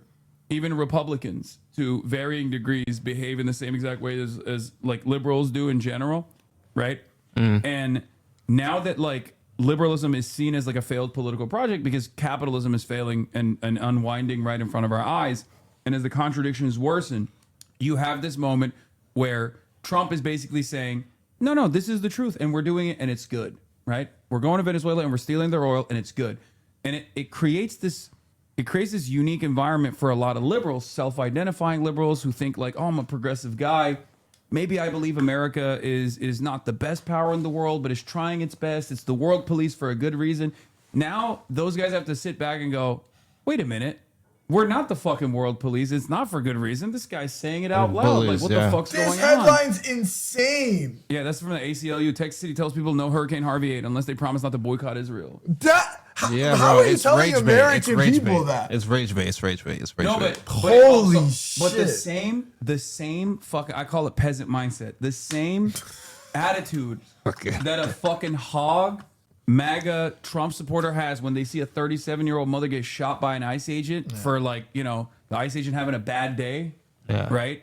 The same mindset that justifies that, I think also justifies this to a certain degree as well. Like, you have to be a real fucking peasant you have to have like permanent peasant mindset to look at a situation like this and be like, well, you know, there's probably a good reason for it. Yeah. You know, you are so cucked. Yeah. I have no respect for you. No. You know? Yeah, absolutely. It's just in that way. It's like it's no different than the fucking guy who would go up to the Lord and be like, "Oh, my Lord, they're stealing the grain, my Lord. They're keeping it away from you, my Lord." Like, God made you king. You deserve all the grain. Fuck my wife. You know, prima nocta. I was gonna say prima nocta. Yeah, but it is pretty crazy. I mean, there was this too, Lieutenant. Seeing the DNC using that George Orwell quote about like it was their final command to disbelieve their own eyes and ears. But like, you know, I said, how dare the DNC use that quote after what they made possible, after what they made us deny with our own. You know what I'm saying? They did it for a fucking year, and they still haven't let up. Like that's one of the craziest things. Is like I talk to politicians all the time. I talk to consultants all the time, like, you know, both privately and publicly. And it's one of the wildest things because I always ask this question, and I've asked this question to every single politician that I've ever encountered. Are they cynical or are they stupid? Like, are they aware of what's going on? And cynically choosing not to be aware of it and acting like, oh, I'm oblivious? Or are they just fucking so echo chambered and so stupid that they legitimately do not realize what's at their fucking doorstep? Absolutely, yeah. And honestly, I think it's the former. I used to think that too, but after talking to people that I do trust, like Rashida Tlaib has no reason to lie to me. You know what I mean? I respect her. I love her. Like she says is stupidity. She says these guys are so trapped in this echo chamber. The only people that they speak to are fucking lobbyists and stuff. And the first sign of pushback that they get, they go, "Oh my God, people are actually fucking really anti-Israel. Where is this coming from?" And there are examples of this. There are some who are cynical. Yeah. Like fucking. There are politicians who know, right? There are politicians who know people hate Israel, and maybe they like justify it by saying, "Oh, it's because they fucking hate Jewish people or something," and that's why I'm gonna keep being pro-Israel or whatever. But there are definitely a lot. Like Chuck Schumer is both cynical and stupid. You know what I mean? But there are some who are genuinely oblivious, I think, and don't truly understand it. Like Ruben Gallego comes to mind. Ruben Gallego went and fucking voted to continue funding weapons transfers to Israel, and then the first time they yelled at him at one of his public town halls, he was in awe. Like he was shocked. He was like, "What the fuck? Like I didn't even realize that these people fucking hate Israel. My constituents hate Israel." And now he's like supporting anti-Israel initiatives over and over again. Now, does it mean he is like a fucking anti-Zionist? No, of course not. But like the very fact that they shift their position for the first time after 2 years of genocide, to me implies that they are incredibly out of touch, like more out of touch than we even think they are. So yelling at politicians does work, is my point. Like you can actually move the needle that way to a certain degree, but there are both. Yeah, well, when I think about like the role that like, obviously you discussed this, but like AIPAC is so critical in a lot of like the ideology that's being spewed by these politicians. So in my mind, I'm like, it does feel very intentional. You know, it's like the whole thing is like it's just the action of the state of Israel is undeniable. You know what I mean? And it's like it's funny that Rashida would say that when Rashida has been abundantly clear and cutting and sharp about what is happening in Palestine in front of so many of these politicians.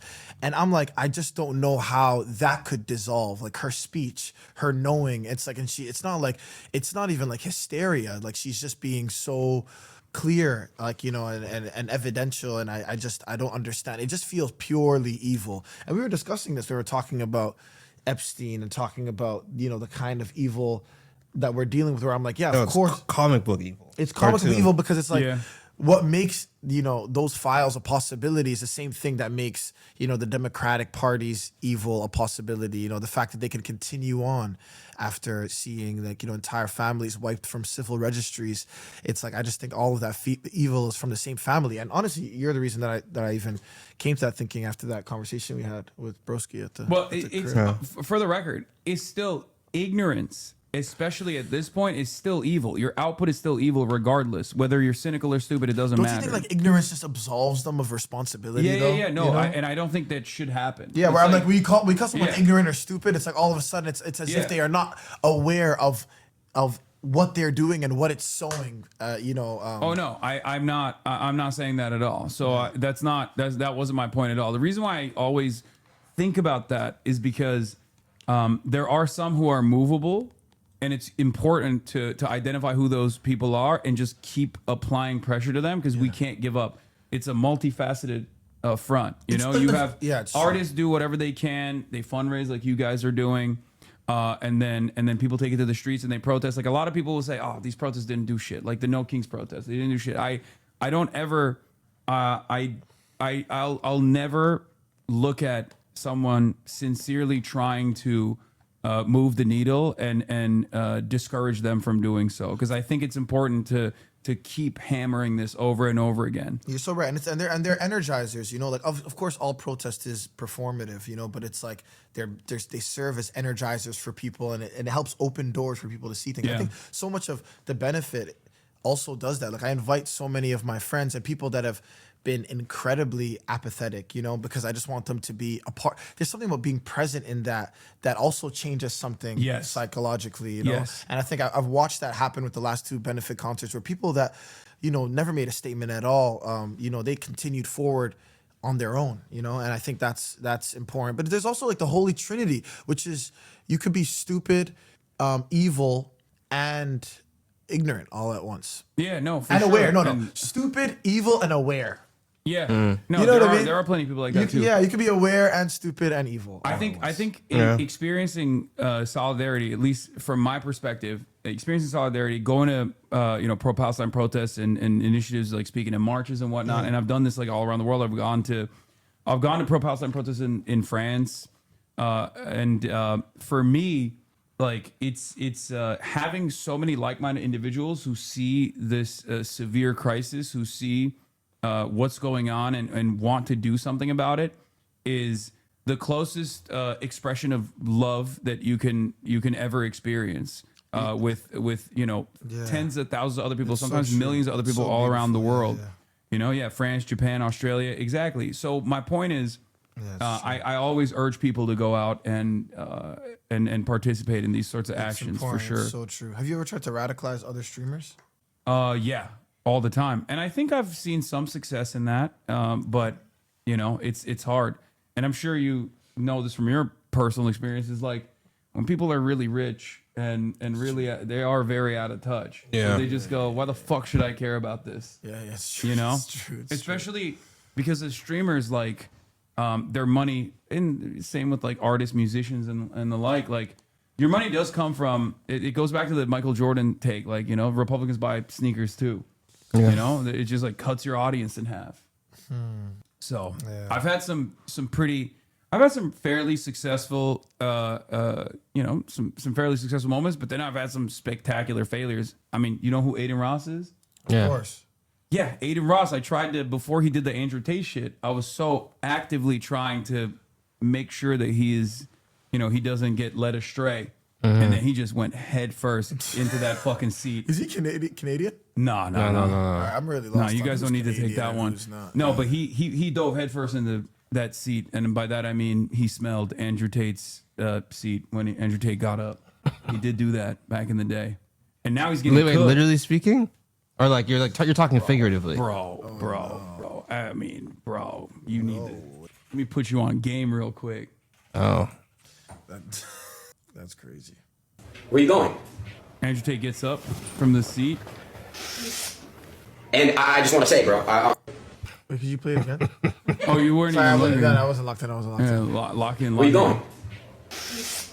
And I just want to say, bro. No shame, brother. That's like you're doing that to another man. I'm done. God, he's not I even fixed it. close. Yeah. He got up in his Where you going? bathrobe. yeah, it's a little Bro, homoerotic. I genuinely think Andrew Tate groomed him Like, I just straight up, like, because he's... Wait, does Andrew Tate support Israel? I have no idea, bro. No. He supports spouse. Yeah, but he's a fucking clown. He doesn't... He says whatever. You know what I mean? He's not... You shouldn't take that shit seriously.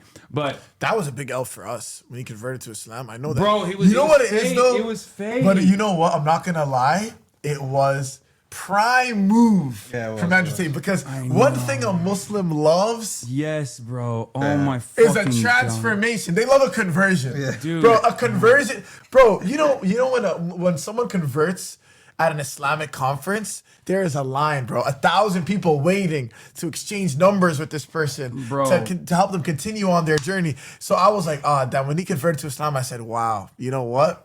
That was a queen move. He's got a whole he's got a bro. squad. And then he didn't do shit though. No, my he was Muslim doing group it. chats, they were pleased. I know all the unks. Oh my god, they fucking love that shit. No, they dude. love it. They love it. It was so embarrassing. It can be anybody. And he didn't even. It wasn't even real. I kept trying to explain it to people, and they were like, "Shut up, Hasan. Don't you think we should be promoting good behavior like this?" And I was like, "It was just fucking performative." He's like doing marketing. Yeah, and then he would. Yeah, the next day he posted himself with whiskey and gambling. You know. The only way to combat that is for you to become a practicing Muslim. Dude, you could be the first practicing Muslim political streamer. Could you imagine? Well, there are Agent. You know who Agent is? He's one of the AMP boys. Yeah. He's real. Is he practicing? Oh yeah, yeah. He has his like, bro. He has a fucking thick prayer mat in his car and shit. Really? Like he's real. You're not even supposed. You don't even need to pray when you're traveling. But he. No, you do have to pray. You just have to. There's a traveler's prayer. So the prayer is shortened. Yeah. There are shortened prayers you could combine. And Imam Mustafa over here. Yeah, shit, bro. You're like. Have you ever seen that meme? Where it's like when you get out Muslim by your friend. You're like that. I swear to God. Anything I say, you're like, no, swear to Allah, bro. Actually, you know what? Swear to Allah, bro. What do you mean? I'm like, I can clarify that.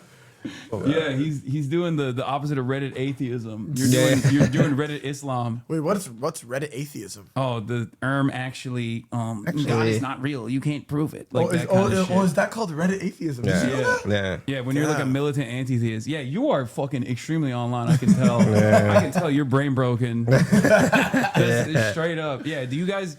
You know a lot of celebrities. They have like burner accounts and shit, right? Be honest. I'm putting you on the spot. I mean, this guy's a burner account. Yeah. Oh, it's like a Finsta. Everyone has Finsta. Yeah. Well, it's not even a Finsta. I mean, like, you guys fuck with Twitter still or no? No, absolutely not. It's a hellscape. It's a hellscape. Yeah, we all got ran off Twitter. No. I hate Twitter. Salute. That shit, my mood improved. Bro, I still drastically I'm in the when trenches. I left. I'm in the gutter. I'm duking it out every day on there. You're wild, bro. Still to this day. You're wild. Still to this day. You're working out, listening to podcasts in the trenches of And Twitter, just tweeting at in West motherfuckers. Hollywood, Tweeting at motherfuckers. critiquing the state of Israel. Wallahi, you are different, dude. Look, I'll like reply to a motherfucker with like. Where's his joy? Yeah. What do you do for fun? This is it. That's what I do. I'll be miserable. Are you in a relationship? I don't speak about my private life because it's like I have so many fucking stalkers. Are you an only child? No, I have a brother. Amazing. But hold on, let me see. Let me find this. He always does this. Look, I got. I was close. There was one brother. There was a motherfucker in here. There was a dude who. Oh, this is the one. Look. Like I'll reply. I have no chill. Oh, they suspended the account. What the fuck? Stay safe, friends. Oh, because someone this guy replied to me saying, I said apolitical centrism based around common sense politics. Like memeing around with this guy, right? And this random dude that follows me replied to me and was like, someone needs to fucking find Hasan in the streets and do the deed, right? So I replied to him with his description on his description, his bio. It says, stay safe, friends. People don't know how to talk anymore. They kill innocent people for their ideas. May God help us all safe. When you see this cross, see that cross on a description, just know you're about to hear the most heinous shit you have ever fucking heard in your whole life. I just feel like Christian fanatics are not that violent sometimes on Twitter compared to. No, they talk crazy. You're talking about the Israel flag. Okay, that's different. Yeah. That's different. That's like. There are other things, but I just don't think that this emoji has actually been formed properly. I feel like it's a little long. Oh, the It hands? is no. The cross. The cross. The cross Oh, is the cross. Because the cross is actually supposed to. It's a rectangle. It's like it's supposed to fold out. A cube. A cube. Yeah, exactly. Ah, I didn't know that. It's supposed to fold into a cube. Sword. Yeah, exactly. It looks like a sword. It's too long. Yeah, well, these guys are they're Hitler off between Christian emoji and Israel flag. They're just going back and forth, trading blows, trying to win the Hitler Olympics. You know what? That moon and star emoji does go crazy though. Wait, what is this? Good. The moon and star. Ice having a hard time getting around. Oh my god, bro. By the Frozen. way, I do low key think like, bro, Somalis meme too much. Oh no, yeah, but it's like They play too much, dude. When I saw all the 3,000 year shit, Oh, I was yeah, like, bro, yeah, you yeah. don't understand. I was like, it's funny, but you don't understand what you are bringing to yourself and your community. Yeah. I genuinely think like part of the reason why Trump was so aggro with the whole like Somalis are doing fraud or whatever the fuck was one because they're obviously they're black Muslim, so that's a twofer, right? Yeah, that's a twofer. But also, I genuinely, I mean, I'm not victim blaming, but I do think that played a role in how much they went hard after. And nobody in the news covered it too when the Somali memes were going crazy about the 3,000 years, like, oh, Minneapolis was promised to us. Yeah. It's very interesting how no one on CNN took that beat. No one was talking about that. I wonder why. No. But I do feel like they got, they got attacked a little bit for that reason. They're down. That's what I like about Somalians the most, though. They're down for action, for that action. Oh yeah, for sure. Yeah. They will go to war. And it's like it's actually in like the DNA of their language is to make light of things. It's like there's so much levity. It's like Somalis. If someone has one arm, they call that person Arm. Look, like that's literally their nickname. Is That's just some Arm. Jamaican shit. Yeah. That's some Jamaican shit. Dude, yeah, no, they're funny as fuck, and they have zero chill. I call but, him Flappy or something like there was that. you see, Call a nigga Flappy. that's funny. There was a Somali American Uber driver who got stopped by ICE. And it's really funny because he was just like, "What the fuck are you doing?" He's like, "No, I'm not gonna give you my ID. I'm an American." And it's pretty funny because like a lot of people have this assumption that. Can we see the video? Yeah. I'm trying to chat. Can you send me that video of the altercation with the amazing system? You know what? It's nice that there's an exchange here. Oh yeah. There's a lot of back and forth here. Community. Why the hell would I show random people my ID? You want to steal my identity? He says, "Why would I show you my ID? Are you trying to steal my identity?" Can I see your ID? Why the hell would I show random people my ID? You want to steal my identity? Where's your ID? Let me check if you're a U.S. citizen. Hey, you guys better move on, man. Look at this motherfucker. A4. What kind of name is that? Alcohol 4? What's your initial? No, like Americans don't know how Somalis operate. Like they don't understand it. I think because they think like the thing that a lot of Americans like that have never encountered like Somali people. I think like they assume, oh, they're black, they're Muslim, they're from Africa. They must not be an American citizen. 90% of Somalis on U.S. soil are American citizens. 60% of them are also natural born U.S. citizens, right? So like they're just American citizens, but a lot of people I think assume that they're not. So because they when retain get their own talked back culture as so an much. American citizen normally would. They go, what the fuck? It's just so funny because it's like, obviously they resist anybody assimilating into like an American culture, and then when someone just kind of retreats into the culture that they know, then they're like, oh, you're not doing any work to try to assimilate. Look at this racist ass motherfucker. Just because you're born here don't make you America. Yeah, you are more American than everybody else, buddy. Don't worry. You don't even know how to fucking use proper grammar, you dumbass. I actually really love the way that Somalis are responding to this because it's like that Toni Morrison thing where it's like the very function of racism is distraction. They have you explaining yourselves over and over and over again to the point of delirium. And they're like, we're not even going to explain ourselves. Yeah. We're actually just going to make light of this entire circumstance because even if they did, it's a losing battle. Like if they, because they know that it's even with like, whatever, like that obviously kind of like falsified, kindergarten schools scandal. That shit was so whack. It's so whack, but you know what it is? It's like when they don't respond to it, it's like we're not even going to give in to this kind of that hysteria, and instead we're just going to joke about it, because I think so many people spend their time exhausting themselves trying to explain themselves to people who are just dedicated to misunderstanding them. And so I like the way Somalis are responding to it, actually. Yeah, that's what you got to do. You got to fucking fight it with humor, I think. 100%. Yeah, troll it. I do have a tendency to sometimes get very serious Do and you have over-explain merch? shit. Yeah, I got mad merch. You guys want some? Yeah. What Yeah, hook it up, man. Hella merch. What are your sizes? Yeah, bro. Large, please. Merch? Yeah. Do you have a hat? A red one? I have a merch hat, but I don't think I have any. I don't have any here, but I have mad merch here for large. Both of you are large? Yeah, large. All right. Yeah, let's go. Why would I answer you? American made, union Why made. would I not be a citizen of this country, man? Here, I'll show you. I got a whole website, but I mean, they all go out of stock pretty quickly. So curious about what it looks like. Oh, let's go. Hey. Yeah. Our guys got the With sword. the American flag. You know what? Why get a model? You know what I mean? Yeah, Do it yourself. Yeah, I'm. Yeah, you're not effing around. Yeah, I model all of it. Bro's got myself. the pistol. You got the blower on you? Yeah. Oh yeah, there's like, yo, I got the AR-15 back there too. You want to pick it up?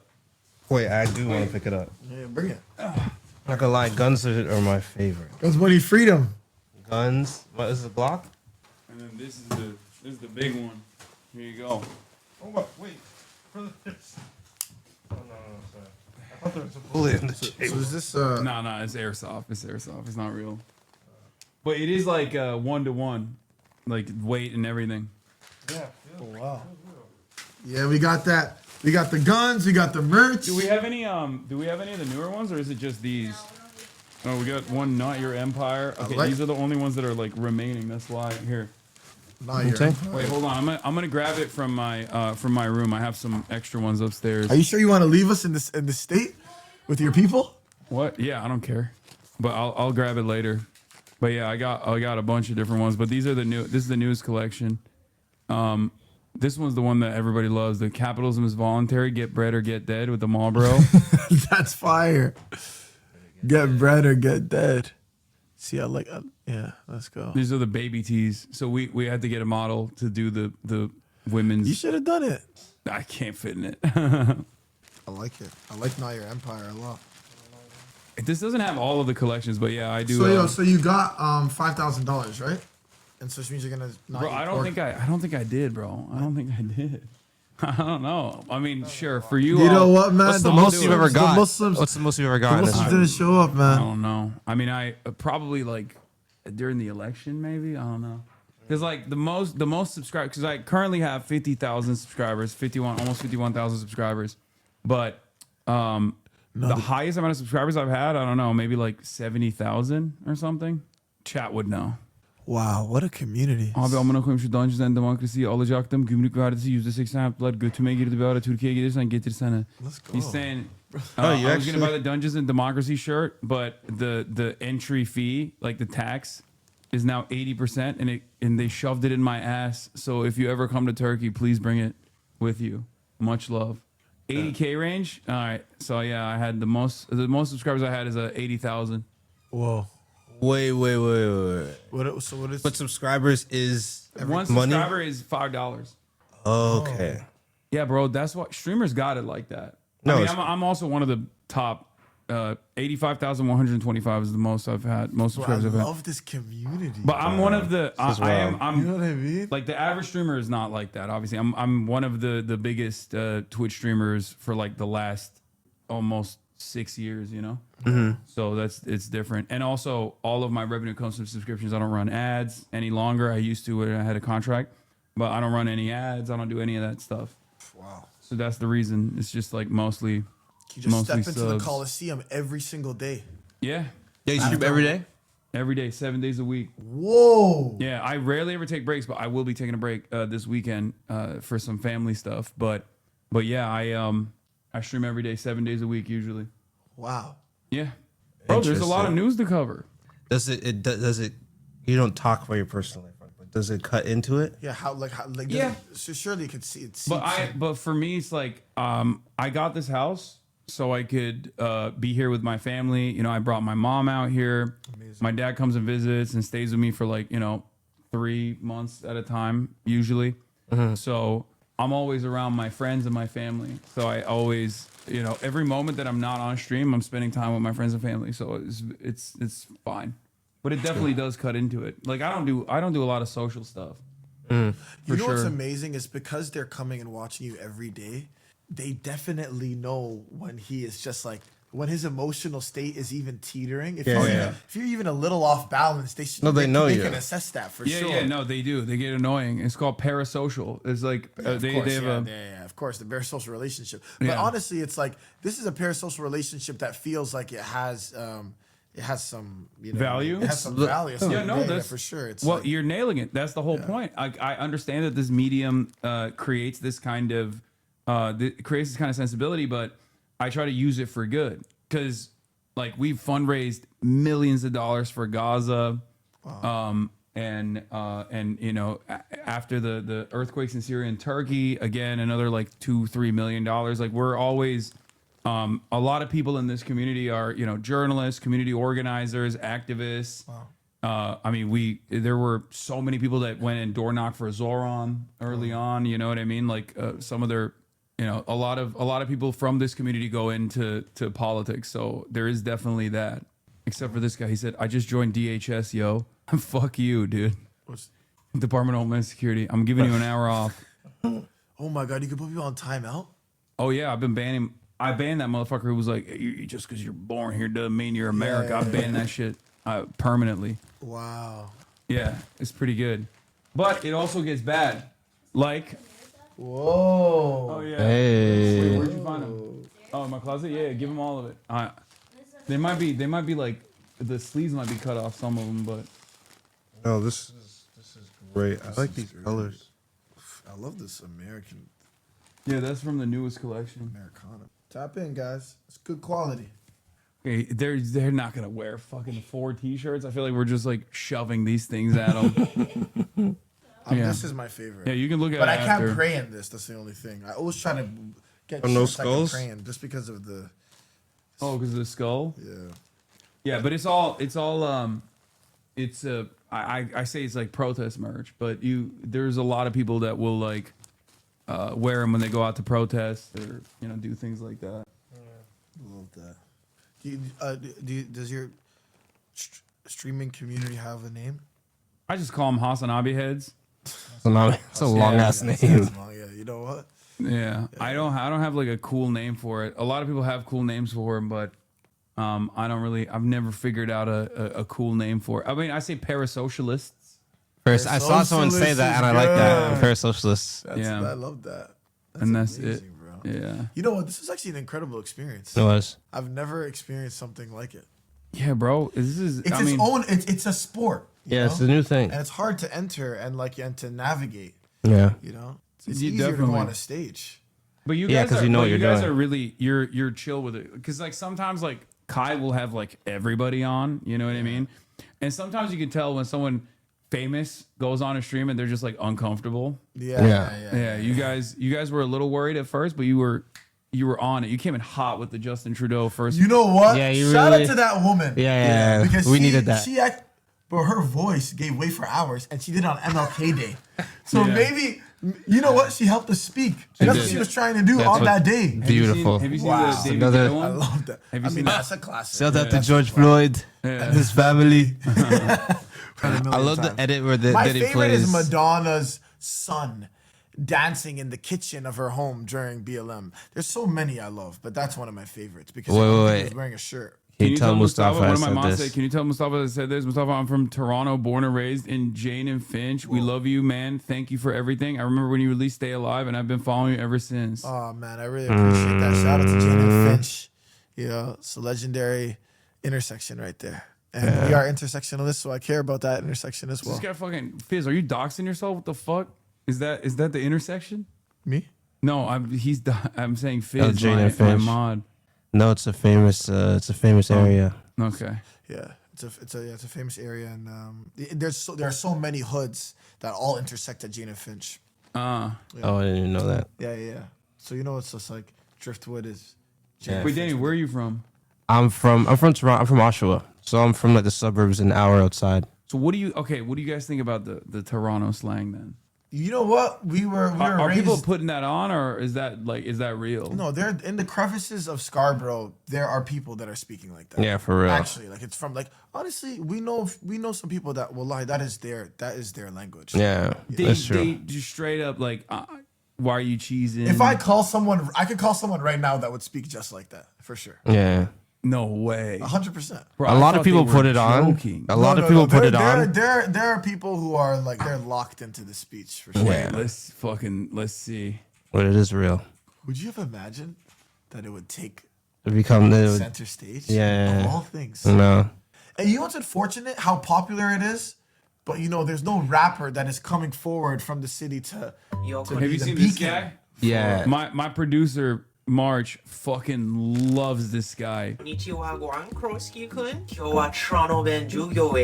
He explains Toronto slang in Japanese. 今日の言葉は waste youth? Waste youth? 例えば Waste Yo, you didn't ring your mom's on her birthday? You're actually waste youth, fam. この言葉は無駄にすると若者と組み合わせたもの Oh で yes, yeah, 非 no. 行少年、ヤンキー、問題児という意味です。じゃあ後について繰り返してください。Waste youth? Yo, Jarvis に生まれたね。 I went to Jarvis に生まれた Collegiate. ね。Yo, I love that he said Jarvis Street. I feel very seen. And you know what? Waste you. We use waste you. That's real. We came up I like say that. God raised us. Yeah. Waste you. I love bucket. That's one of my Bucket. favorite. You call Waste someone you. a bucket? Yeah, it's amazing. What does that mean? What do you call someone a bucket? It means you're fucking goofy, bro. Yeah. You're an idiot. Okay, You're a bucket. You just let people put things in you. Okay. You just let anybody put anything As in soon you. as I said, is the Toronto accent real? You guys both literally tuned it up. Like you started without even realizing. You just went. It's in us. You know what? It's a thing you have to actively tame every morning. Yeah. What people don't know is that for us Toronto men, we wake up in the morning and it's a thing you have to tame in your body. Tame the beast. And then there are some people that they let it overtake them. Yeah. And it's like they don't know about the ritual. The 10-minute ritual of practicing regular English before you go out into the world. What's up, Krosky, the word, bro? Krosky. You know what my favorite is? Krosky. Gurks. See, Gurks Gurks. that's Oh, stealing, yeah, right? Gurks. No. Gurks is like if you you can That's get stealing, Gurks, right? you can get like you can get like beat up. Like though you can get Gurks. Oh yeah, Gurks. What the That one I don't know. Gurks? I didn't know That about that is one. crazy. Accent's so heated. Yinged, stabbed. It's actually kind of beautiful, honestly. No, it is. It's very And there's creative. something It's the about- most creative slang. Yeah, and there's something about the way we're jumbling all these letters But together. because Toronto is the realest mixed communal. melting pot, Yeah, it's yeah. actually people from all, and it's not true. segregated. New York they all is the live salad together. bowl. Yeah. We actually have like Bengali Jamaican restaurants. That doesn't exist. There are boroughs. We don't have boroughs, bro. Everything bleeds into everything. Into everything, yeah. In Toronto. Toronto is the true example of Wait, what? The girl who said you left your mom's in the hood is Palestinian? What? That's not true. Wait, I believe it. That's I mean, a white there's- woman, bro. No, she gives half Palestinian. Really? vibes. I can see that. No, because there's mad there's super white Palestinians. But she for looks sure. like she might be like, she might be like British Palestinian, Canadian Palestinian. Right?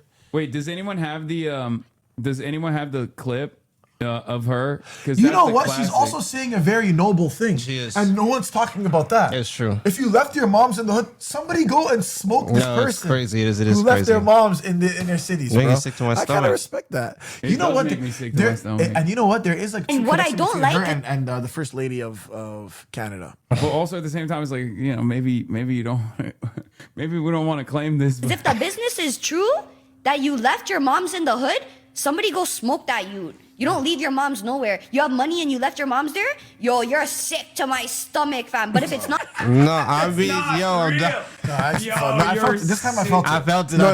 You know what? It's No, like no, Kamala. that- no, I felt that Remember one, yeah. Kamala? Like, we do exist in the context of all that came before No, us. that was a bar. Yeah, it was a bar. was- It was She's a actually a genocidal beautiful. maniac, but it was a bar. That was a And beautiful and bar. Everyone's always like, oh man, she's saying a whole lot of nothing. That's actually the speech Yo. online that pisses me off the most Yeah. because a lot of times you're people are dumb. saying things. Yeah, just saying words. You exist in the context of all that came before you. That Yeah. was it does- inspiring. And you No, didn't it does follow make- it. It's is literally, she is doing historical materialism when she does that. Which is what's crazy. Yeah. Yeah, she was probably quoting her Marxist dad. It's true. Y'all, yeah, that's her dad is Pete Buttigieg and Kamala Harris. Both of them have fathers that were Marxist professors. Pete's dad passed away, but he was the guy who translated Gramsci's work to English. And Kamala Harris's dad is still a Marxist economist at Stanford University. But he disowned her, I think, a while ago. Whoa, that's So he's like active in at this university now. I think so, yeah. But he's so old, he probably might be like just tenured or something. But he was, there's a piece in like I forget which newspaper it was, but it was like a Jamaican newspaper, where he got really mad about her being a cop, and then also fake like talking about how she like smokes weed. And he was really mad because like he was saying like, why are you associating your Jamaican roots with like weed smoking when you're a cop who has prosecuted people and arrested people for smoking weed? Whoa. Yeah. There's a lot of that, dude. It's like if my son or daughter fucking became a reactionary, I would have failed, honestly, big time. But I guess it does happen like that. Did you see what that young tech giant said about having children, Alexander Wang? No, what? He said that he wouldn't have children until Neuralink is developed, so that his children don't fall behind. This is the mania that we're living in. These people are, bro. You know what I think though? I think those guys are, they're huffing their own fucking fumes. That's not this revolutionary technology is not anywhere near ready yet. So for that reason, when they say stuff like that, they're dumb. They believe their own lies. I mean, like even when they talk about AI in the way that they do, when they're like, oh, it's gonna fucking change the world, it's gonna shock the world when it comes, when it finally comes to fruition. It's like, yeah, okay. I mean, it will. It's just not there yet, and you're grossly overestimating it. You're grossly overestimating it. Yeah. All right. Well. We've done. I've been doing this for 7 hours at this point. I want to keep holding you guys. No, bro. Thanks for having us, bro. Yeah, thank you very much. It was actually a great experience, man. And really appreciate it. Thanks for the work that you're doing for Palestine. Viva Palestine. Viva Sudan. Viva the Congo. Anyway, everybody, love you guys. Like I said, hold on. I'm gonna before I end the stream, I wanted to get you guys to shout out. Where can people find you, and what do you want to promote? Daniel Caesar dropped an album, Son of Spurgey. I did. It is an important record. He's gonna go on tour. He doesn't need me to promote this. It's gonna sell out regardless. But you should just listen to the music so that you are with the times. We got the Coliseum forming in real time soon. Yeah. Yeah. All right. Yeah. Son of Spurgey. Really, really beautiful record. Okay. All right. Like I said, everybody, I won't be live tomorrow or the day after because I'm gonna, hang out with family. What a historic stream. Yeah, this is a historic stream for that reason. But love you guys, and I'll see you back on Monday, okay? Stay safe, and free Palestine, free Sudan. All right. Bye, everybody. What's this?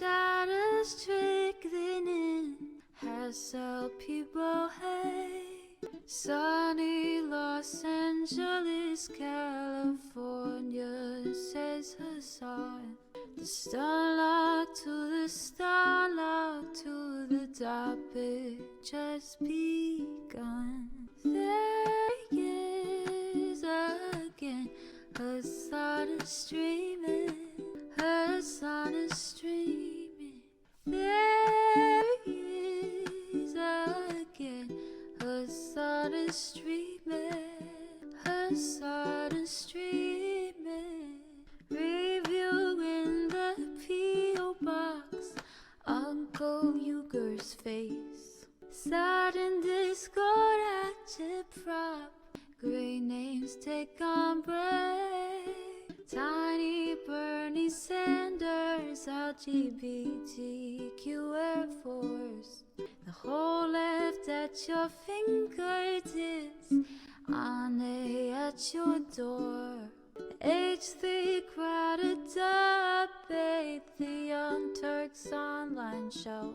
3 full fucking years of this plenty more to go. 90-day fiance talks of champagne bourgeoisie. A Trump rally live reaction, a mass riot at DC.